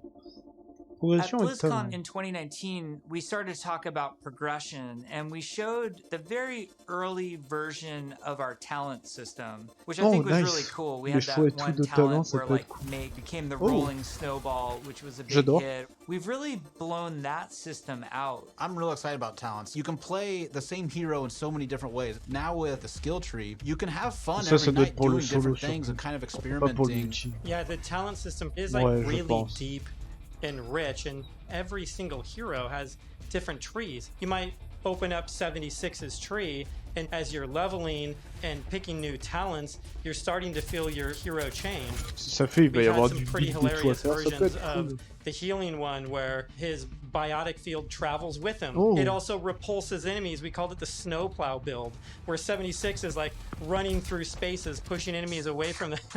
Designing these is super fun because it's like we get to break all the rules that we've sort of established for ourselves, and we get to really kick the gloves off and do crazy things. Like Junkrat can dual-wield grenade launchers, and we've had Mercy be able to area effect res their whole team at once at super long range through walls. It's been a ton of fun, kind of like mad scientists making all this stuff. You're all used to using these kind of kinetic weapons like Soldier 76's rifle or fire attack, like what Reinhardt's Flame Strike does. As soon as you start to mutate these things with talents, all of a sudden ça serait cool qu'ils mettent une démo comme ça avec un mode solo. But it gives the animators a bunch of crazy opportunities. You know, the animations are going to change to show them freezing and shattering. And if you shock someone with a lightning attack, they can shake in place and stun, maybe chain to other enemies. All sorts of stuff to make you feel like you're controlling the battlefield in novel ways. On voit qu'il y a vraiment un vrai changement. As a huge RPG nerd myself, the first time I opened up the talent tree system, it was like, oh my gosh, this is speaking my love language. Like, I just want to plan, and I want to see, like, where do I want to invest, and how am I going to play this character? Yes, it's so great. And you start at the bottom of the tree. Like, yes, oh my, exactly. Like, Tracer gets to do what? Yeah. And then you start working and Alors, kind of planning how you're going to get ça down les fait there. marrer, It's genre en mode ils adorent, en mode ouais, trop bien l'arbre des talents et tout. Pour ma part, ça me dérange pas, mais pour les autres, il y a beaucoup de gens qui n'aiment pas les arbres comme ça. Tu dois mettre, t'as 34 points, t'as 3 milliards de trucs, faut que tu montres précisément où et tout. T'as pas envie de casser le cul pendant une heure à faire ton was just not engaging donc, enough. Ce qui est marrant, c'est qu'il faut un jeu parce que eux, en mettant des trucs, parce que eux, ça leur plaît, alors qu'en vrai, peut-être les gens n'aiment pas ça. And that they just weren't feeling Bon, c'est que pour le solo après. Just because we show something to the public, it doesn't mean that that is what it's going to be. If we make discoveries where things aren't working how we want, they're not reading how we want, they're not fun enough, we're totally down to reinvestigate, reiterate, and just really find ways to level kind of all aspects of things until they feel good. I would say a major focus of all of 2020 was to make the null sector enemy units more engaging. Some of this was adding new units and evolving other units that we had. Interesting combat for us is very combat for us. So sometimes we're going to ask you to protect something in Overwatch 2. Sometimes we're just going to ask you to get someplace. Sometimes we might ask you to escort something across a map while it's being attacked. And so it's a different type of spawning, and it's a different type of units that are in there, and it's a simpler objective. There's a lot of units Aaron is talking about. Lots of different units, lots of different types. They serve different purposes. You do different things to them. It's really going to help a lot of us find the fun and make sure that Overwatch 2 is a blast. One of those sets of enemies is what we internally call objective units. And they're typically units that don't even attack players. The simplest version would be something like the Breacher. It's two legs with this huge bomb on its back. It was built to do one thing. Slowly and methodically march towards its objective, and then it transforms, and the bomb opens up like a flower. It starts spinning and charging up, and you hear this awesome sound, and you know you have a little bit of time before it's going to explode and you have to take it out. Ah, fait des dégâts au truc. We have units like the slicers, which you guys have seen before. They're little. Ça, ils se sont inspirés de Horizon Zero Dawn. C'est vraiment un copier-coller. Right now, who flies and drops these bombs that create these kind of ever-expanding smoke fields that you have to escape from, but because they're super deadly, so you really get to use your mobility options to kind of escape that. There's things like Polar. You could be moving through these darker alleys, and as soon as you hear that Polar spawn, it suddenly becomes like really spooky and kind of scary. This very tall, elegant-looking character that's blindfolded, 3 orbs that circle around her as her eyes, and we basically spun those orbs around her head as a big tell, launched them at the player, and then it activates this tractor beam, and it's bringing you in, and then you get this awesome like anticipation of the hair opening up so you know what's about to happen. One thing we've just recently been experimenting with is this idea of elite units. We didn't want the elite units to feel like they're just, si je fais trop de dégâts sur elle, elle me lâche. We want to make sure the elite units feel like they have different behaviors and have different attacks. So, for example, an Omnic Grunt, normally he fires his gun, he dies pretty simply. If you fight elite grunts, His weapon fires in a burst fire pattern. It's very deadly if you're close. And if you manage to take him out, they don't just die right away. They instead can crawl on the ground towards you, and you try to back away because if they get to you, they can explode. Artillery at BlizzCon. We're all just staring at this, and we're like, what are we going to do to level this up? One of the things we really felt wasn't coming through was the damage states. We intend for players to shoot these guns off, but currently it's not reading as something that can happen in the game easily. We change the design, we change the animation, and we go back and forth and just continually iterate. We decided, hey, you know what? We're gonna just delete half of these damage states, so now it's super readable. From an animation standpoint, we decided on the spinning barrel version. Just did this really nice kickback. The tip of the barrel opens up when it's about to fire and shifts into place and boom!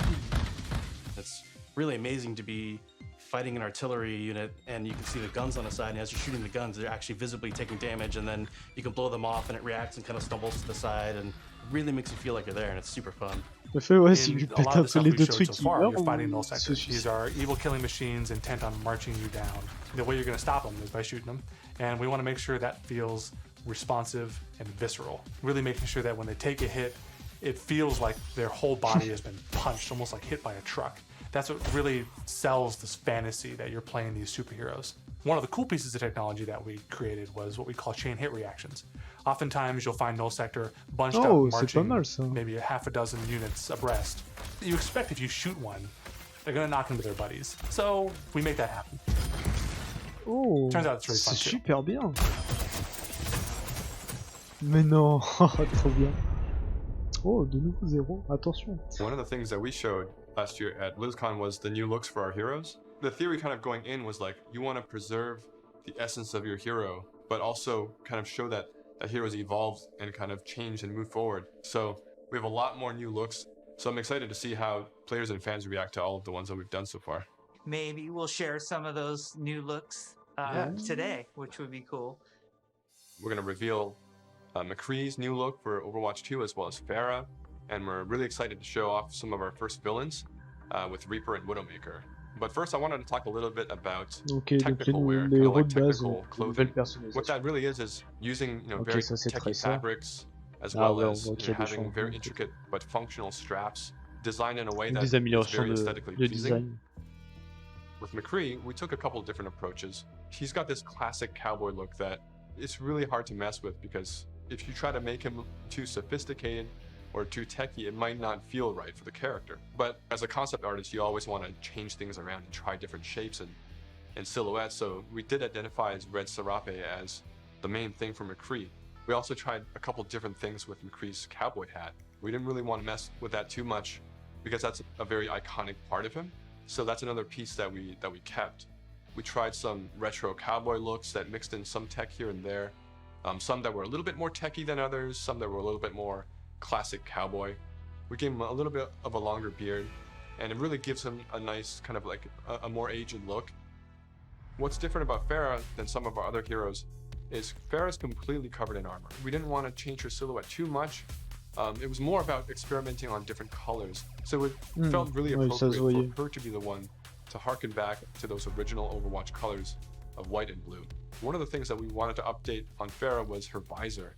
Instead of being completely opaque and reflective, we tried a little bit more of a transparent approach, and being able to see through it a little bit now allows us to see some more of her emotions. Reaper was actually the ones that I was very excited to work on, because I could see a lot of potential in how we can integrate his cloak and his cowl and his armor, and how we can make all those shapes really sing within that classic, Reaper silhouette. We tried a couple takes with the first pass, like completely silver arms, more layers to his jacket. Reaper's mask is obviously pretty sacred to us, but the thing you'll notice immediately is that it's now completely silver. Instead of the bone white, he's got this like almost like deadly edgy silver that just gives him that classic Reaper look. With Widowmaker, we started with the idea stage, exploring a breadth of ideas. We tried things like a more insectoid approach, treasure hunter. One of them made her feel like a classic Bond villain, so we kind of steered it back towards one of the more cyberpunk looking ones, almost like a futuristic femme fatale, which is basically what Widowmaker is, but she even feels more upgraded. So I'm super glad that we went down this route. We played with different hairstyles too. Widowmaker has the really long ponytail that's really key part of her look. And we really liked the hairstyle on one of the designs that was more braid, and it was really interesting look that also preserves Widowmaker's original silhouette with that long ponytail. We've been working a lot with our domino engine and making our cloth look better. Now that we have this cloth tech, we're going to be able to make some really cool, unique silhouettes that will help them stand out from other heroes. We put a lot of time and effort into our face rig, and what I mean by that is we're gonna be able to get really close to these characters, and it's gonna feel really cool. It is absolutely worth the time and the effort to invest in the technology, and that way we can make these characters do more things that we haven't really been able to do before. It's been super exciting working on the new looks for Overwatch 2, and it's just been so inspiring to watch the team try things that we've never tried before, and I just can't wait to show off more. Overwatch 2 is probably the largest opportunity we've had since the inception of the franchise to really expand what Overwatch even means to our players. In 0 Hour, we saw that some of the heroes got back together, but we're also seeing that there seems to be a second huge Omnic uprising. We're gonna learn who's behind that uprising, why that's happening, how globally spread is it. The story and franchise development group, they were really the torchbearers of what the big story is that we were going to tell for this game. We have a lot of interaction with them. They're working on in-game cinematic intros and outros for every one of our story missions. It's been really great to see this collaboration grow and develop. The story is just a little more integrated into our missions than it ever really has been before. All the available heroes get dialogue for a given mission. We have NPCs, we have multiple hero choices. We have all sorts of events that are happening that are driving players to interact with each other or parts of the environment or other characters. The world of Overwatch is a bright, shiny future. So how do you take that bright, shiny future and create conflict in it? How dark can the world of Overwatch go? The different challenges that these characters are going to have to overcome in Overwatch 2 are things that they haven't ever dealt with before or dealt with on this scale. So what we had to do was literally strip it down to those bare bones of where are these characters in their lives. Overwatch has been disbanded, and now there's a situation where the world's in trouble again, and the world needs the heroes again, but they're not allowed to be doing what they were supposed to be doing. We started to book these off-site locations so we could brainstorm over and over different versions of what the Overwatch 2 story campaign could be. And we basically had these whiteboards that we were carting around everywhere. The room was filled with whiteboards, and we would just write every day story beats with the characters and who was doing what and where. And, oh my gosh, we forgot this character. We had these giant sticky notes, and each one of them would be a mission with a bunch of notes on it. You know, somebody say, well, what if we moved Rio to the end, and they'd physically grab it off the wall and stick it on the end. And we did this for a while, you know, until we all felt that it was pretty close to what we wanted. Then we could send it to our writers' rooms. The writers' rooms then had a much clearer direction of where we wanted this process to go. Ultimately, we come up with something that we think is right for the game, and then we pitch it back to the game team, and they point out everything that we missed. And that allows us to actually back up and go and make it right and make it better. Because the scale of this story is so huge, it takes place over the whole world, basically. It just requires a constant iteration, constant refinement to make the story as best as we can make it. Putain, ça va durer 50 minutes sur Diablo 2. The storyboards get crafted with the edit. From there, it'll go to a previs department where they'll start to flesh it out in 3D. Once we've kind of figured out our camera work and our cinematography, that'll then go to the animation department. Ça va être cool. And then we end up going right into the game engine. One of our challenges was to figure out how to integrate this story and this narrative with the gameplay. So if the intro cinematic ends with this huge battle, this huge war, when you get into the game, it has to mesh and feel the exact same way and blend together. Ça va être bien, ça va être bien. We really are also trying to get the music to be equally as consistent from in-game cinematics straight through to the mission. Adam Burgess, our lead composer, has been working with the IGC team, with the game team, developing themes for all of the heroes, all of the locations. As the cinematic director, whatever we're crafting should never override the gameplay. We want to make sure that the player's experience going from the cinematic to the gameplay is seamless and it feels like a completely immersive experience.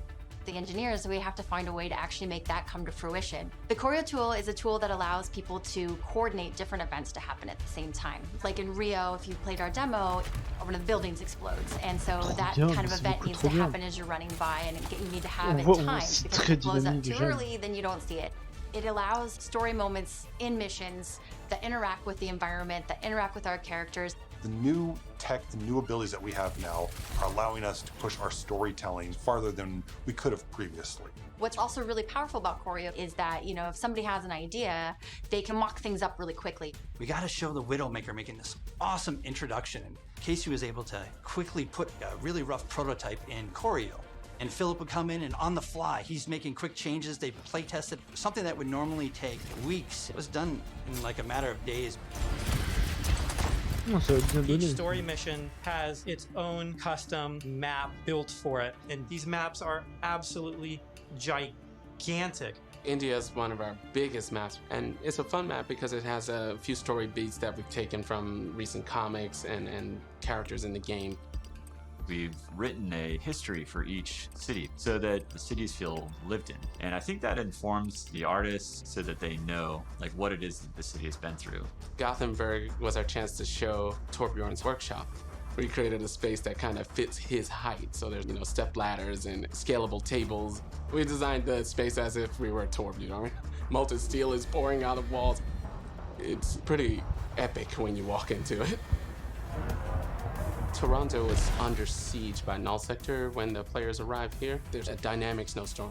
So as you make your way through the level, the snow is slowly building up. Suddenly by the end, the characters are caught in this gigantic snowstorm and they must fight their way. C'est vraiment bien, le mode solo va être vraiment In Overwatch 2, we want to give you choice to be able to play this character or that character. So we're designing a lot of systems around how their relationships develop over the course of the story missions in the campaign. We have a cast of many characters, all on screen, all at the same time. And it's fantastic to actually see them all interacting and working together in ways that we've never actually seen. We've always thought about it and hoped for it, but now it's actually happening. It actually requires us to have a whole new branching dialogue system. If you happen to have Genji and Mercy in the second mission of the game, you might get different dialogue that's about their relationship. Our voice actors bring the characters to life in ways that everybody has fallen in love with, from inside Blizzard to the fans. It's just to hear this collection of actors all together, all interacting, has been a real treat. Hammer down! I wish people could see how many people are involved when it comes to something like telling the story of Overwatch. It doesn't just come from a singular person, it comes from a group. And it's a really talented, fun group that all works together. We've been developing what we hope is one of the best stories ever. There's some key story moments that I'm really excited about, and I really can't wait to see how people react to it.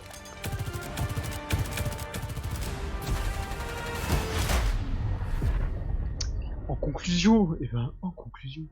We've been talking about the game, about this universe.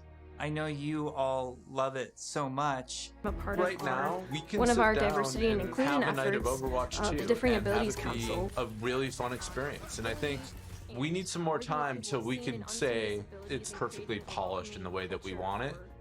We've made such incredible strides since we first announced this and showed it to the community at BlizzCon in 2019. The thing that I'm most excited about is that moment when we hand the game over to the players. J'aime bien comment les gens crachent sur le PvE alors qu'il a l'air bien. De toute façon, quand vous regardez un événement because we want it to become part of your life and for you to experience it. For Overwatch 2, we're upping the bar. It's kind of 5 games in one. It's a huge undertaking. The new tech and the new aesthetics for the new looks bring you closer to the characters that you love, and we're just getting started. The fidelity of the gameplay experience is much richer. We are making cinematics that push the boundary of what we can do to tell stories. We want this dynamic world. We want things to feel alive. I'm really looking forward to being able to expand the world of Overwatch for our players. We're really trying to tell this epic story. In order to make a game great, it takes time, energy, collaboration. We have just an incredibly professional team of designers and artists and engineers. We just love bringing this world to you guys. So many cool characters. It's just a blast working on it. Our goal is for Overwatch 2 to be the worthy successor to the first game, to be the next evolution. J'aime bien les jeux comme ça où enfin on va enfin avoir du lore. Et pas juste, oui, il est sans histoire derrière, mais sinon vous faites plus de PVP, un peu comme League of Legends, quoi. Finalement, il y a les gens d'offre intérêt, etc. Ce qui peut vraiment bien.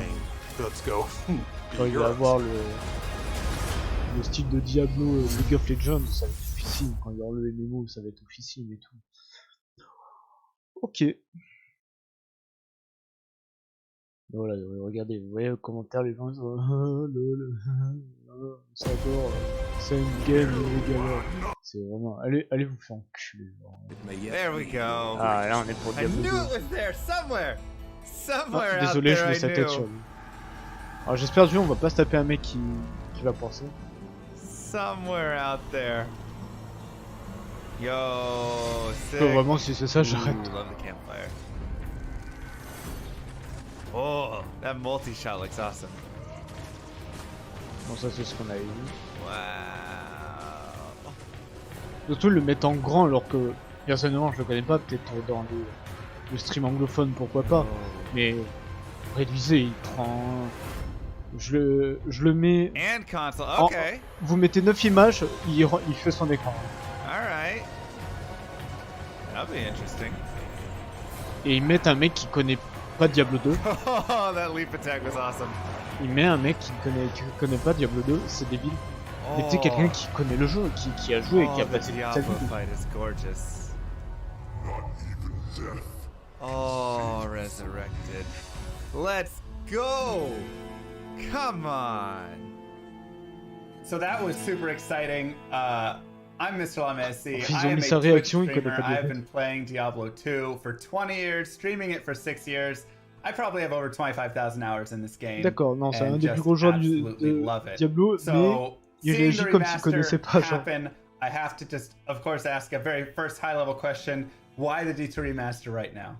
Well, Diablo 2 is a very special game to Blizzard, as many of you well know, and Diablo 2 also had its 20th year anniversary. So with that, we really wanted to stay true to what that authentic experience was for Diablo 2 and bring it to the current audience and improve it for the existing audience and invite new people to experience it for the first time. It's also good learning opportunities too for us, especially when we're partnering up with Vicarious Visions now to work on a remaster projects like this together. So it's been a great partnership. We've actually worked with Blizzard for a while now, a couple years, even starting with some Battle.net integration. Bon, là, c'est pas le même studio qui a sous-traitant qui avait fait Diablo 3, Tony Hawk remaster. Warcraft 3. Before that, là, we eux, did ils ont fait voilà, and it just seemed like a perfect match for us to work together. Donc c'est des bons jeux remasterisés. A shock to my system to first to come in and then see that it's a remaster trailer.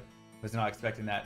But then to see the complete shift in the design and the art and everything, and I'd really love to hear more about how you came up with the process for how you want to remaster the look of it, right? How you wanted it to visually exist. And I'd love to bring in Chris Amaral to talk about some of that. Chris, can you discuss a little bit of the philosophy and the design decisions around this remaster? So luckily we had a ton of good inspiration from the original D2 art. Our primary focus is always nostalgia, right? We want to make sure we focus on getting this right and deliver an authentic experience that players remembered from 20 years ago. Every choice we make with the art, with the models, with the environments should really ignite that nostalgia and then reinforce that emotional connection from the original game. But then we came up with like a 70-30 visual guide. 70% is basically the classic. This is where we don't touch. We don't touch what works, right? We want to maintain those iconic shapes, colors, tones. Everything should be one-to-one in face with the original. We want things to feel authentic and preserve those original designs. With the 30% new, like that's kind of like where we're going to elevate that art. Every change we make should really signify that step forward visually. I also noticed that the game was 3D, and can you talk a little bit about the discussion or how you moved and some challenges moving from 2D to 3D? Well, I mean, evolving from a 2D sprite game, like a 2D image game, to a 3D is very challenging. We basically had to write a complete new PBR renderer, so a physically based renderer on top of the old game logic. It's difficult because you're dealing with models versus 2D sprites, where you have to basically write. You have dynamic lighting, you have dynamic VFX. Like a lot of that is an additional system that we have to work out on our end. So the follow-up to that question, I suppose, is I wasn't able to see any items when I was watching that trailer. Are all of the items also going to be remastered? All of the gems, all of every single piece of this? And what sorts of flavor did you decide to add to that artwork? So everything is being redone. So we remodeled everything because everything has to drop in the game. So you have your icon art, and then you have your 3D space art that flips, right? So we had to basically model everything. And as far as the inspiration, we actually were inspired by some original documentation that we found from Blizzard North, where there was a huge Word doc of like where the original artists pulled inspiration from. So a lot of that was like very like historical landmarks, locations, and very very much real world referencing. So that was kind of where we kind of pulled our inspiration as well. We wanted that functional design that the original art had. Everything felt like it was believable, and that detail really does help to give it some realistic context and makes you feel more immersed in the game. Like it makes you feel like you're part of this world when you can see every little buckle and strap. I remember when we went into the tavern and there was garlic hanging from a beam, and we're all like, what's the garlic? And this is all full 3D everything, and then they're like, oh yeah, there was garlic in the old game. We go back and it's like 4 white sprites, and you're like, holy cow, yeah, garlic, and there's hams hanging and everything. So it was really cool to see, it almost for the first time. It's funny because original SD, it was made in all 3D. So we actually came across a bunch of screenshots that were a different camera. Like it wasn't the isometric camera. It was like either marketing art or something else, or maybe just exploration. But there was shots of that garlic in the original art. You could never really see it in the pixel art, but it was there. So it was telling that they were really trying to achieve something very very grand with this art. I'm not gonna lie, I never knew that they had garlic hanging in there. I mean, maybe a couple white sprites. I thought they were maybe candles, or who knows? No clue.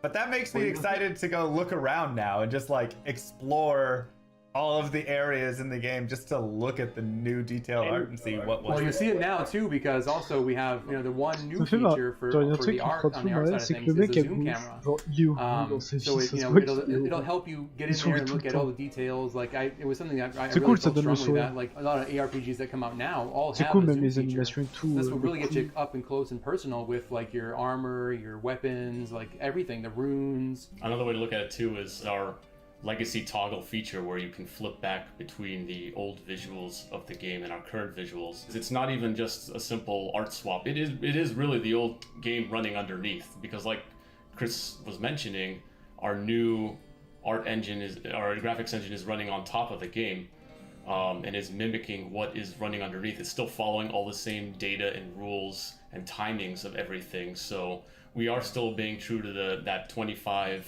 frames per second of what the game is underneath, but rendering it in a way that has more frames per second.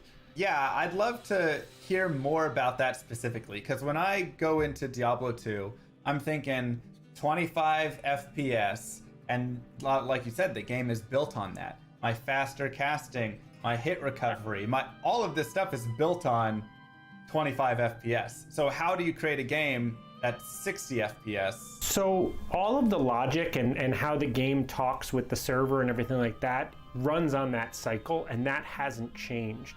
So we still have benchmarks in all of our content, say for animations of when a hit frame occurs, how long it can recover, and all of that. That all matches exactly. Now it can run at a faster frame rate, and so modern games run on time, not frames. So we've done that, but all of the logic still runs on those same things. So you can wait for your breaks to occur. All of those things still happen at the exact same.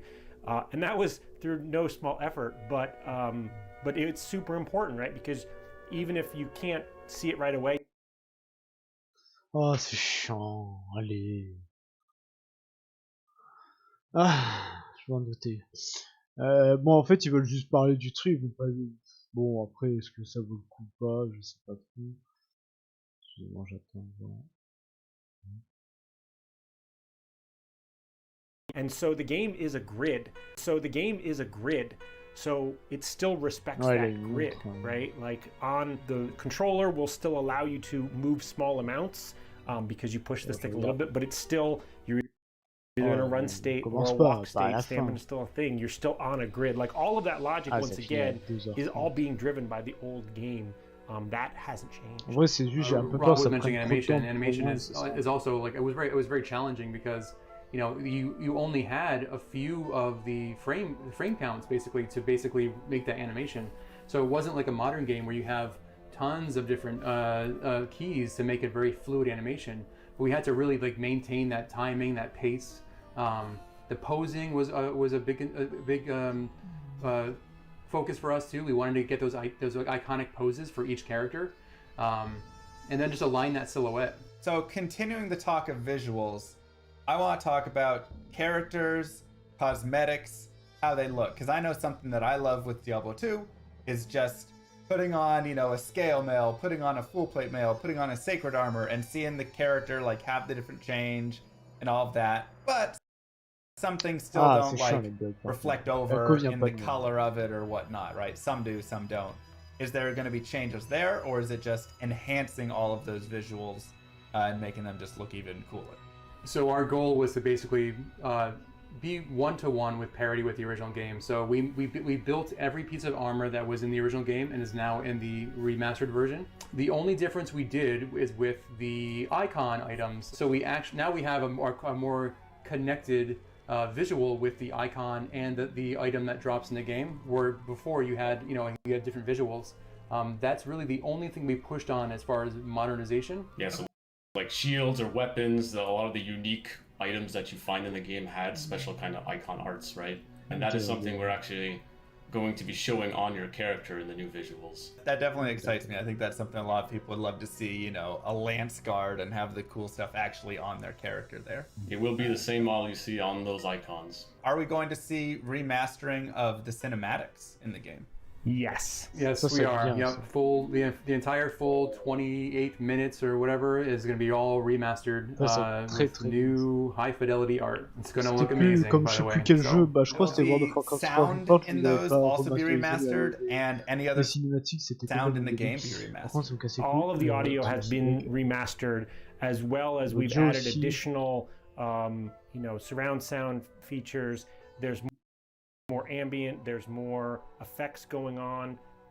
It's just a richer experience if you want to play with your, full setup. However, we have to use that measured hand as well with audio. There's just a lot of very iconic sounds that we really couldn't change, right? Like, if you put a skull into your inventory, that pop noise, we really don't change my skull sound. Exactly, right? So there are certain things you're gonna, you'll hear, for like your footsteps running will have some variety. When the rain kicks in, it's gonna have a lot more depth. When you go to the jungle, you'll hear a lot more life in those trees. But yeah, there's just some sounds we couldn't mess with, right? With Blizzard, when we're creating new games, one of our design philosophies is to what we call find the fun. And when we were looking at D2 again, we very much felt like the fun is still there. So it's actually one of our core pillars for Diablo 2 Resurrected specifically was to keep the fun and keep it at its core. And because of that, we're looking at it more as a remaster at that point, and like, what can we do based on what the community wants, or what features naturally are necessary for making this game run on modern day systems and things like that. I think also we want to thank and appreciate the fan base, right? This is really a true nod to the original game. we want to preserve that game and the structure of that game as much as we can. And if we went with the remake, it would be a completely different game. So I think that was the reason why we chose this. Speaking, from my experience or from some of my community's experience and the discussions we've had, we definitely felt like with Diablo 2, a remaster just seemed like the way to go, because there's so many, like you said, there's so many of those tiny details within the game that create, overall, when you add them up, create such a big part of the experience of the game. And remaking that into a new game could be a challenge, and could also be a challenge in keeping the fun of the game in that way. I kind of look at it a little bit like StarCraft Brood War, which also had a remaster, and how it's like a lot of the pathing bugs and the duds from the Reavers and all of these things in the game that were kind of awful are what make the game beautiful and what make the game super balanced. And if you were to go and remake it and remove some of those issues, it would change how the whole entire game plays. And so I felt like with Diablo 2, that's kind of the same idea, right? You gotta keep some of those difficult details, because then it ends up creating the overall experience that we all know and love.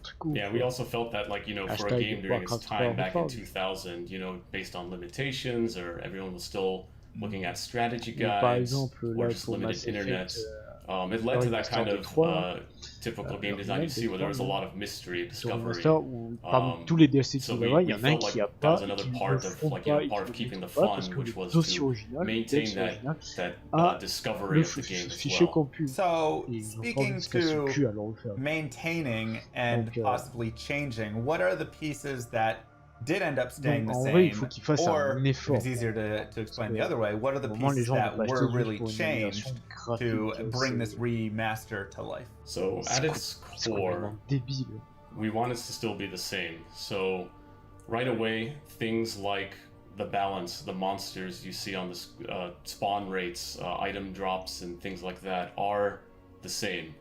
And what we're doing is trying to take ça peut déranger certains. C'est qu'au niveau des changements, là, comme je l'ai dit, il n'y a rien qui change. Sur l'emplacement des monstres, ça peut être bien, c'est vrai. Mais ils ont dû faire comme avec Dark Souls 2, remaster de Dark Souls 2, tout simplement. And when it comes to the features we added, this is probably the biggest area where we scrutinize so much. Is this addition straying too much? Does it still create the same gameplay experience and other things like that? So, things like a shared stash, we know people use mule characters, right? And so adding a shared stash, we felt was the right choice. We have a shared stash? We have a shared stash, yeah. Oh, thank God.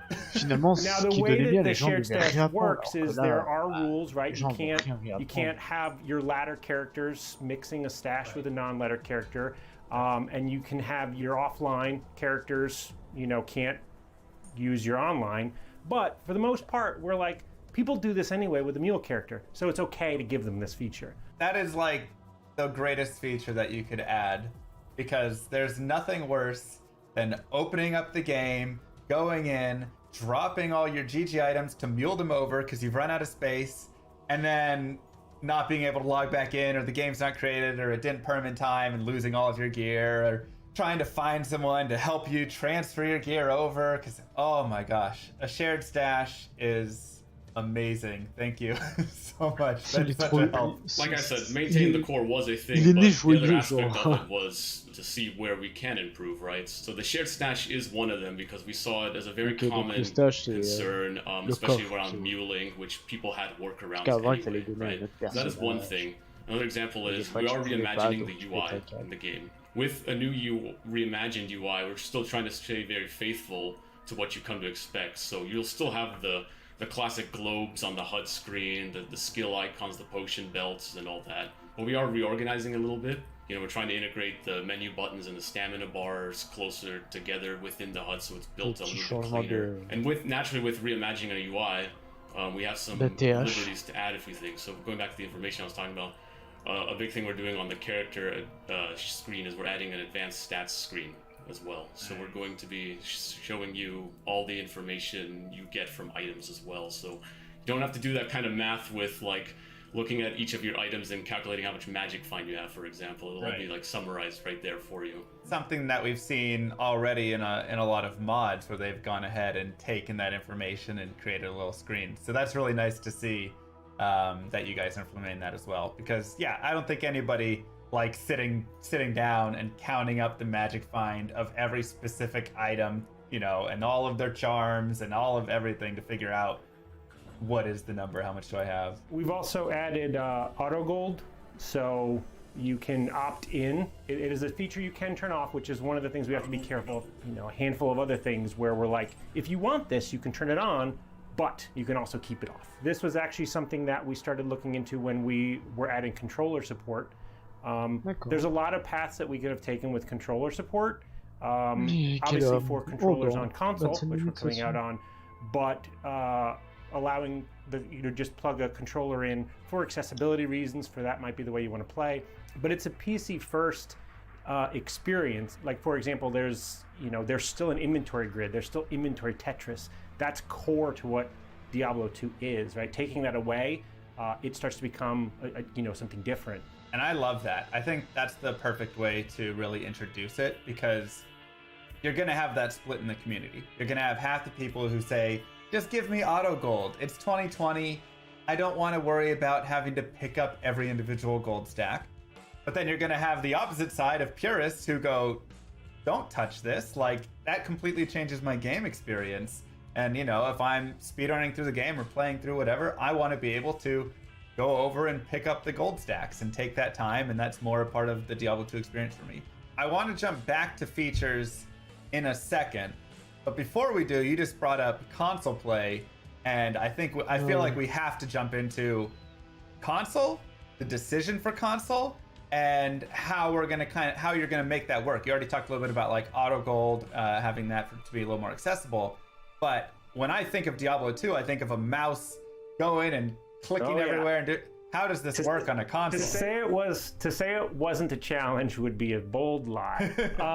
So there's a couple things. For the most part, the game thinks you're still using a keyboard and mouse with a controller. That was almost a rule we kept, that helped keep us on the rails, because we didn't want to be sacrificing once again that authentic experience.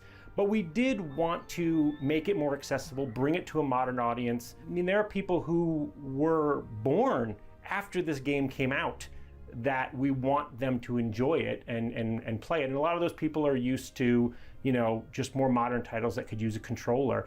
Also, from an accessibility of just allowing you to plug in a controller, helps for many other people to get to enjoy the game. The biggest thing I think that the two big things we'll say. One is you're changing the way you play the game from being kind of an eye in the sky and telling your hero what to do by clicking on areas to actually being your character and directing them. So pathfinding is gone, right? Because you're doing the pathfinding and things like that, which creates some very interesting things. For example, the sorceress's teleport is meant to teleport to wherever you click. So in that area, when you're playing on the console, we will have a kind of a default distance that you will teleport to. Whereas on the PC, you can click wherever you want. Sur PC, vous cliquez où vous voulez. Well, that one's interesting because it levels. But it's become a very, very fun challenge. Like, I'm a necromancer and I need to target an item on the ground that has a certain keyword. It's working so far, but you guys will be the ultimate judge of that. Yeah, we've had a lot of talks back and forth, play testing and things like that. A big challenge we had too was categorizing, all those 300 character skills to see how each of them really play, to see what challenges there were. And yeah, like Rob mentions, the Necromancer Iron Golem is a favorite of ours to continuously talk about because of the various ways it can target. Also, like a sorcerer's telekinesis is another example. Watching the trailer, we see the assassin and druid at the campfire. We see a druid casting tornado. I have to ask though, even still, this includes Lord of Destruction, right? This is going to be a full encompassing remaster and not just classic or just a piece? That's correct. Yeah, we are going to be including both the base Diablo 2 and the expansion, Lord of Destruction as well. And we're even keeping the mode of playing non-expansion character as well, right? So you could still play a classic barbarian, for example, and things like that. Okay, awesome. Because that was something I was also going to ask was, will there be classic mode? Because once again, when you go to the purist, you always have the people that go back all the way and they're like, classic is pure and that's it, and I won't play anything else. Yeah, it was very much a mode we wanted to keep. Even based on popularity, it might not be as much, but it's still a part of the game, and it still leads to interesting ways of playing too, right? A lot of it's even data driven too, so like a lot of the reasons to keep it were pretty clear to us. Like, let's make sure we're not taking something away from this remaster. I'd love to go ahead and start talking about some of the other features, or continue talking about some of the other features that you had mentioned before, because hearing each of these already has gotten me so excited for this game. And so what are some other little things that you felt could be changed, wouldn't change the whole flow of the game, but just improve it a little bit? One thing we're looking into is making it easier to interact with your stash. So having quick keys to move to your stash is one thing, versus like dragging the mouse to every time you want to move something to your stash. Other things we're looking at as well are like an item comparison tooltip. So in case you're looking at some other item, you can hold shift or whatever controller button is mapped, and then you can see what equipped items you have just for quick glances, things like that. The item comparison is a great example of us adding it, but added it with a measured hand. So we don't suggest any gear for anybody. The gear in Diablo 2 is so quirky and different, and every class can use everything, that us recommending things like that actually was more confusing to people. So you hold shift and it's like, here's what you got equipped, here's what it is. I think that's the great way to do it with Diablo 2, because I agree. I mean, I think that's one of the best parts about Diablo 2. The items are so fantastic, so unique in their own design, that it would be near impossible to have a tooltip that could actually recommend one or the other, you know, because it's all so unique to every situation and character and skill build and everything. We added 5 more languages, so that's a feature to a lot of people who speak those other languages.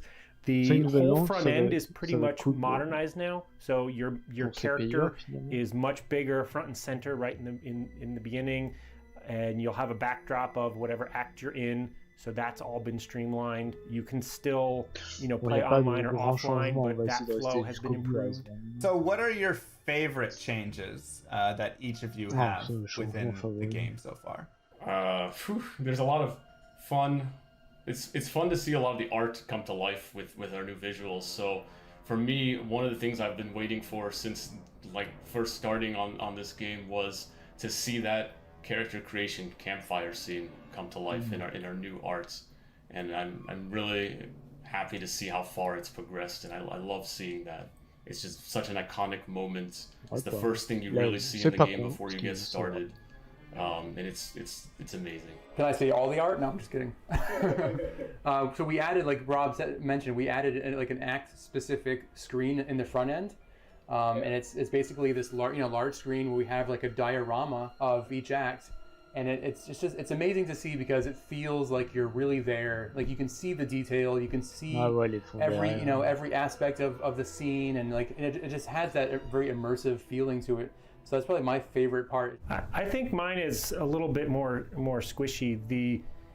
I think our game has gotten a little scarier. I think that there are certain areas in the game where just the way that the 3D lighting is, and the way the sound is, and I play it on a big screen TV sometimes, and just it feels scarier, it feels creepier, and a little more claustrophobic in certain areas. That's not just one feature, there's a lot of things going on there, but I think it's really, really cool. I would like to hope that had the original creators had the tools we have today, it's the experience they would have wanted to make.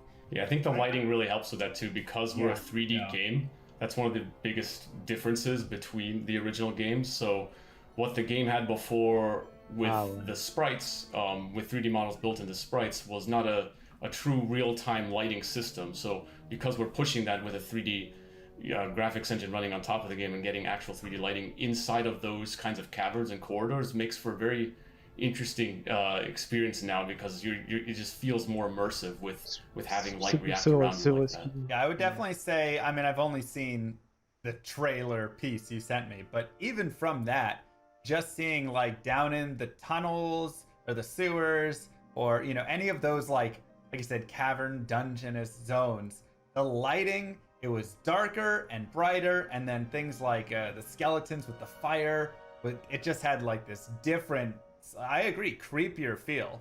So I haven't seen much more than, or anything more than you guys showed me, but there was definitely a different feel to the game, and I loved the fire the most. I think just watching like the sorceress meteor was like gorgeous. Fire and lightning, once we got all the effects up and running, that was definitely a couple of times where we would be just in a review and we're like, oh, like, and 10 minutes would go by and we're like, oh crap, we had a meeting, we were just playing now. Another thing that kind of goes without saying, that just because it's parody, but 8-player multiplayer, that just works. Yes. But once again, it was tricky to get that going. So with multiplayer, are there going to be any changes, any differences in there from PvP to trading to how players interact, you know, units blocking each other? I mean, all sorts of stuff. So with multiplayer, we want to keep all the features you've known and loved there. So PvP will still be there, down to like opening the party window and engaging hostility.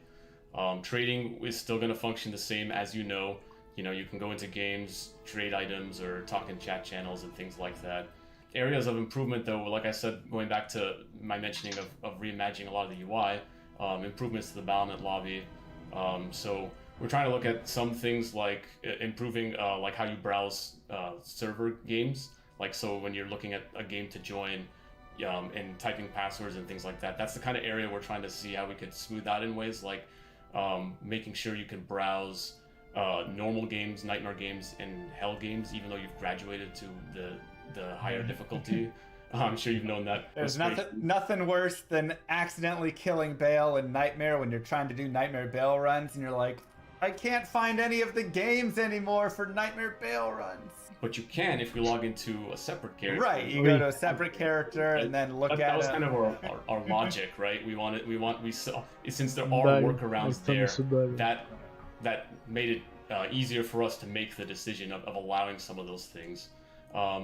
Another change is also looking into reducing ladder seasons overall. So right now, ladder seasons in Diablo 2 are 6 months, and we're looking at reducing that as well to help have more engagement and kind of drive more incentives too. You know, 6 months is a long time, and we're looking into like if we make it shorter, we could probably have greater beats throughout the year, as well as seeing people strive harder for getting like that to that level 99, right? So is there going to be any reward change on that, or will it just simply be, you know, the same standard? You get to 99, you're 99 on that leaderboard, and I mean that's a giant reward in itself. But I don't know if there's any other piece go up on the Battle.net website or something. We're not looking into adding anything beyond what the game really did, but in some ways there will be some things that kind of come out of because of what we changed. So we have the ladder,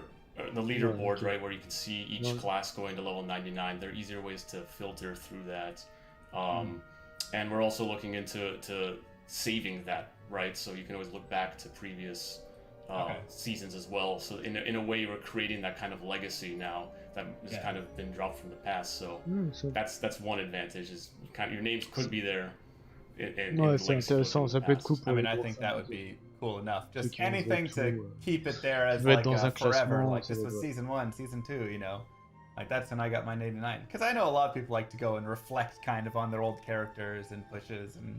Surtout, ça sera un jeu qui va durer déjà que Diablo 2, malgré le fait qu'il a 20 ans. Due to modern Battle.net integrations, you will not have to worry about refreshing your characters, so they will stay with you. Awesome.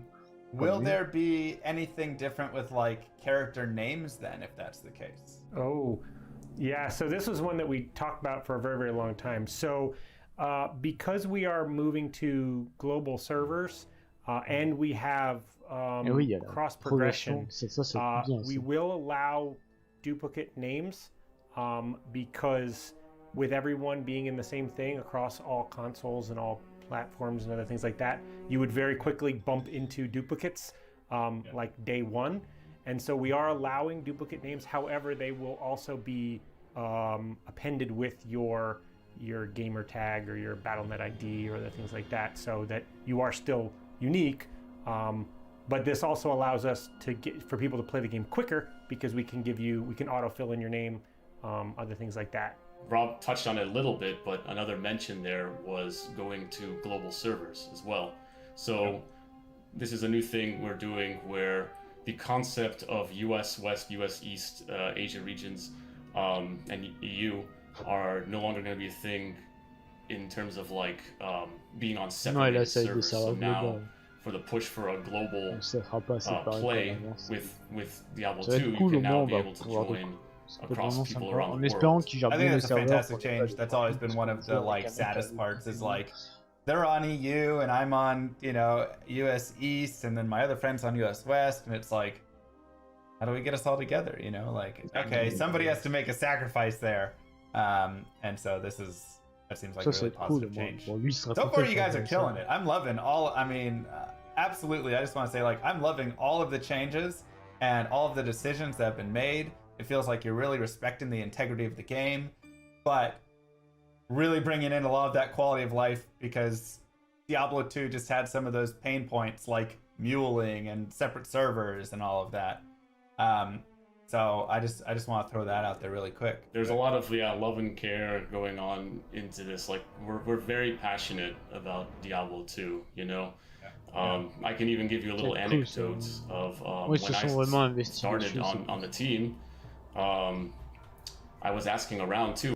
Naturally, as a designer, I want to know as much as possible about this game in order to make good decisions on a remaster. So I asked around, like, what kind of files and leftover archives do we have from before, from Blizzard North?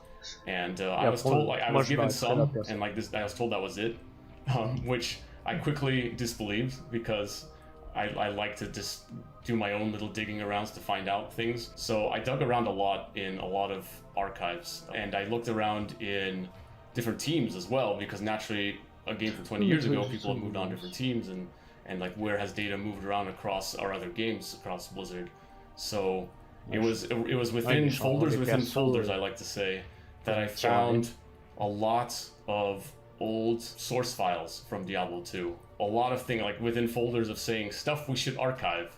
And there was a lot of stuff to archive indeed, because there are a lot of things, like we're talking like model source files, old tools, that Blizzard North used to create like the sprites and things like that. All these things I spent months and months organizing and communicate that out to the team, and help getting Blizzard library team and other people to help out too, to help share as much information as possible, which helps a lot with when we're adapting some of these models and whatnot and making new art out of it, because, you know, sometimes those pixels aren't good enough, and if we have some kind of source model to look at, if we have it, now we can make even closer decisions. On that day when he found that, I think that really helped me greatly. Like, we sent all of that imagery, even the models, I think we sent over to the outsource teams and different art teams, which they used as like a stepping stone. The only piece of art we actually reused one-to-one were Tyrael's wings. So we actually took the Tyrael wings from the old Max file, and then just repurposed that for hours. Like, we did very little work, very little modernization of that. We just made it work. But yeah, we did follow a lot of the rules that the old game actually used. For like another example is the succubus, in which I think the old Blizzard North model, they reused the assassin mesh for the body, and we did the same thing. We use our assassin mesh for the succubus. Yeah, a lot of fun discoveries that we're actually kind of making the same decisions on in interesting ways. Another example too, like, is because we found a lot of stuff. There's a lot of old texture files for some environments on the game. So another example is like the walls you see in the Act 2 tombs with those kinds of like paintings on them are the same textures we're using, because we found the source files for those. Any symbology we have questions on, we always like jump into that archive, try to find some kind of source or reference or something, and we just reuse it as much as possible. We want this to be as true as possible. That could even carry over to the cinematics too, you know, like a lot of the cinematics cover the same locations. Think of like Tal Rasha's tomb with Bale in front of it, and there's all those ruins going on behind him. Finding sources like that to try to match as much as possible was a goal, and I'm glad to say we did find those kinds of things and are matching it very well. So it's helping our cinematics too. There was even concepts we repurposed. Like we found a couple concepts that were amazing from 20 years ago. The Bloodhawk and the Bloodhawk nest, and we used that completely to rebuild our new asset. I mean, that's fascinating. I feel like I could just sit here for hours and hours, days, as you guys talk through every single thing you found in the source files. I could too. I'm still organizing it to this day. I still could find something that could work out. As I put it, I'm very meticulous with this stuff because I love it so much. You know, I'm putting like categorizing everything. Like this is everything I found on War Eve. This is everything I found on the greater mummy monster or Bale or something. And then if Chris comes to me and needs help with like some kind of way of identifying what parts of the creatures are or something, I even go through lengths of like seeing if I could open up those models and actually re-rendering them out in a way that we could actually see it in higher detail and like, you know, see like what, like, oh, the greater mummy is showing like part of his bone on his knee, so we should try to match that or something like that. And there's a lot of interesting stories and references that we actually used to create the new art by re-rendering models out to see everything. Yeah, it was literally like video game archaeology, and even learning how parts of D1 were made, parts of the code that were commented out.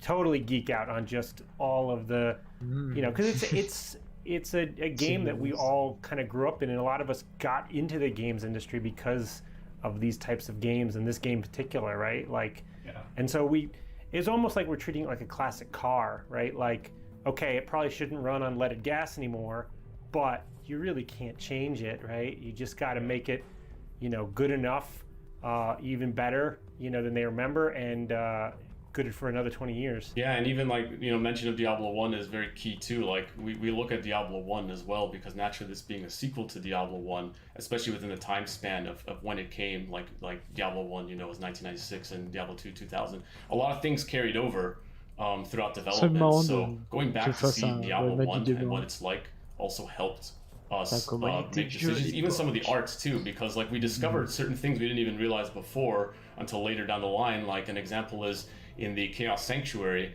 you see a lot of statues with these black knights, and those are actually the same Chaos Knights you see in Diablo 1. So like sometimes some of the things I find even source files from Diablo 1 were useful for us for reference, so we can make the new statues and things like that. Even the Sorcerer and the Act 3 Hireling shared very similar models. Like it was just an addition helmet or a little bit of detail on the chest, but that was really the difference. You guys need to do a just like developer archaeology discussion at some point where you just sit down and talk through all of this, because this is like the most fascinating stuff I've heard. I mean, I've played so much Diablo 2 that I know so many intricacies of the game, but like when there's like more to be discovered, it's like, oh man, I'm like itching to know. So I would love to just listen. The funny thing is, like, you know, going back to our like core philosophies on the game, like, you know, we wanted to keep discovery and the mystery and stuff. Because you keep discovering things all the time when you play Diablo 2, like all these little hidden rules and informations. It kind of carries that fascination over through development as well. Like we find a lot of things in the code, design documents, models, things like that were really fascinating to see, like how they were made. I learned something new every day. One thing, shifting back to the online play here, I know there's definitely going to be questions around security. How are we handling duping? How are we handling bots? How are we handling, you know, just anything around that, realm downs, and all of the disconnects and all of that good stuff that we deal with online? What's being taken, or what actions being taken there? So moving over to modern BattleNet helps us with a lot of those types of things. To say it's, you know, Loctite, I wouldn't dare do that. That's like throwing a gauntlet down to the community to try to break it. But all of that should be far more secure now. Now, we do still allow you to play offline, right? You will need to authenticate that your copy is legit, but after that, you won't be bothered. And so there's a reason why we leave those characters quarantined away from online. I mean, yeah, we have a server team working on it, and these are some of their efforts, right? We want to stop the bots, stop duping, ça c'était as much as possible. une There's grande a lot of catastrophe. strides happening in the back end of things. So, I'm excited to play this game, and I'm sure a lot of other people are very excited. How can we sign up for this closed beta, and when will this game be coming out? Actually, we will be doing a technical alpha, and you can sign up on our webpage today for future waves of invites. As for the game itself, it will be releasing 2021. Well, I just want to say thank you to the remastering team right here. I absolutely am blown away by how much effort and how much passion you guys are putting into this game and just into Diablo 2. I've loved Diablo 2 for 20 years, and I never thought that the game could get better. But I think you guys are respecting the integrity while upgrading and adding and improving. And I think this is going to overall just better the game. So thank you guys so much. I appreciate you having me on. And for all the hard work you've done. Awesome, thank you. I mean, your praise means the world to us. I mean, you and people like you who keep the game going. For 20 years, like that's. Je veux dire, il faut ressentir pour les pros. This might not be happening, right? We see the passion in what you do, in what your colleagues do, like. So thank you even more. And thanks for coming to do this. This was fun. Et pour ceux qui découvrent tout, il faut leur montrer ce que c'était l'époque aussi. Donc après, à voir, parce que si c'est trop dur pour certains, il y a des spoilers, des 4 et ainsi. Donc, ouais, non, ça va être cool. J'ai vraiment hâte d'y rejouer. Vraiment.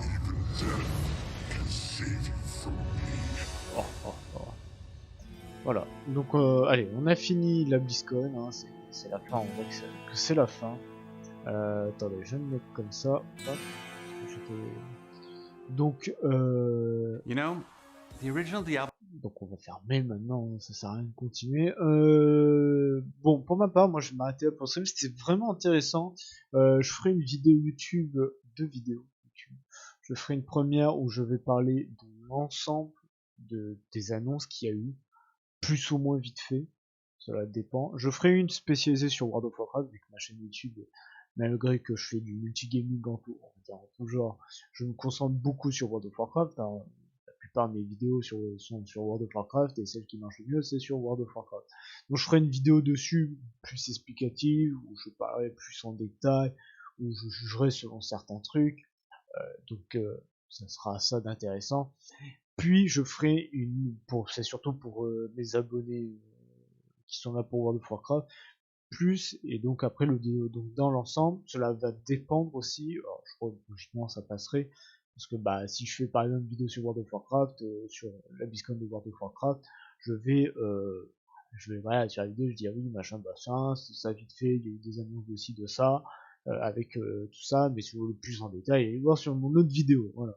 Après, il faudrait que je regarde par rapport à Diablo 2, Diablo 4, Hearthstone et Overwatch 2, voir si quand je vais parler de ça, que je fasse pas une vidéo qui dure 50 minutes. Les gens ne vont pas regarder.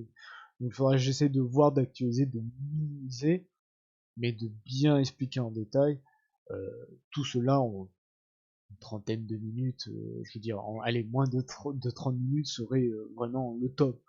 Je dirais même en faisant autour de 25 minutes, ça serait parfait. Mais bon, ça sera pas à moi d'en décider ou de voir comment je vais le travailler. Donc moi je vais vous laisser là, parce qu'il est un peu tard. Voilà, le stream s'est basé sur ça, on avait streamé un peu haut avant. Je remercie les follow qui sont tombés, je remercie les gens qui sont venus, je remercie mes potes qui m'ont accompagné, même s'ils ont profité pour jouer un peu Overwatch à côté, c'était un peu débile.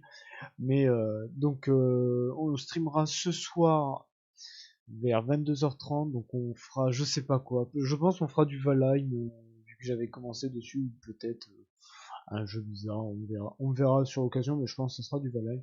Là on va les raids de Kitizias, qui est une amie streameuse, donc voilà, elle m'a beaucoup aidé quand j'ai connu pour les streams, donc je pense qu'un petit raid lui fera plaisir bien évidemment.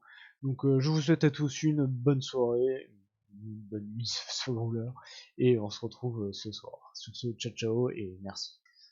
Et dans 10 secondes, le raid va partir à chaque fois que je vous dis de le lancer en attendant. Donc voilà, 3, 2, 1, je vous souhaite une bonne soirée.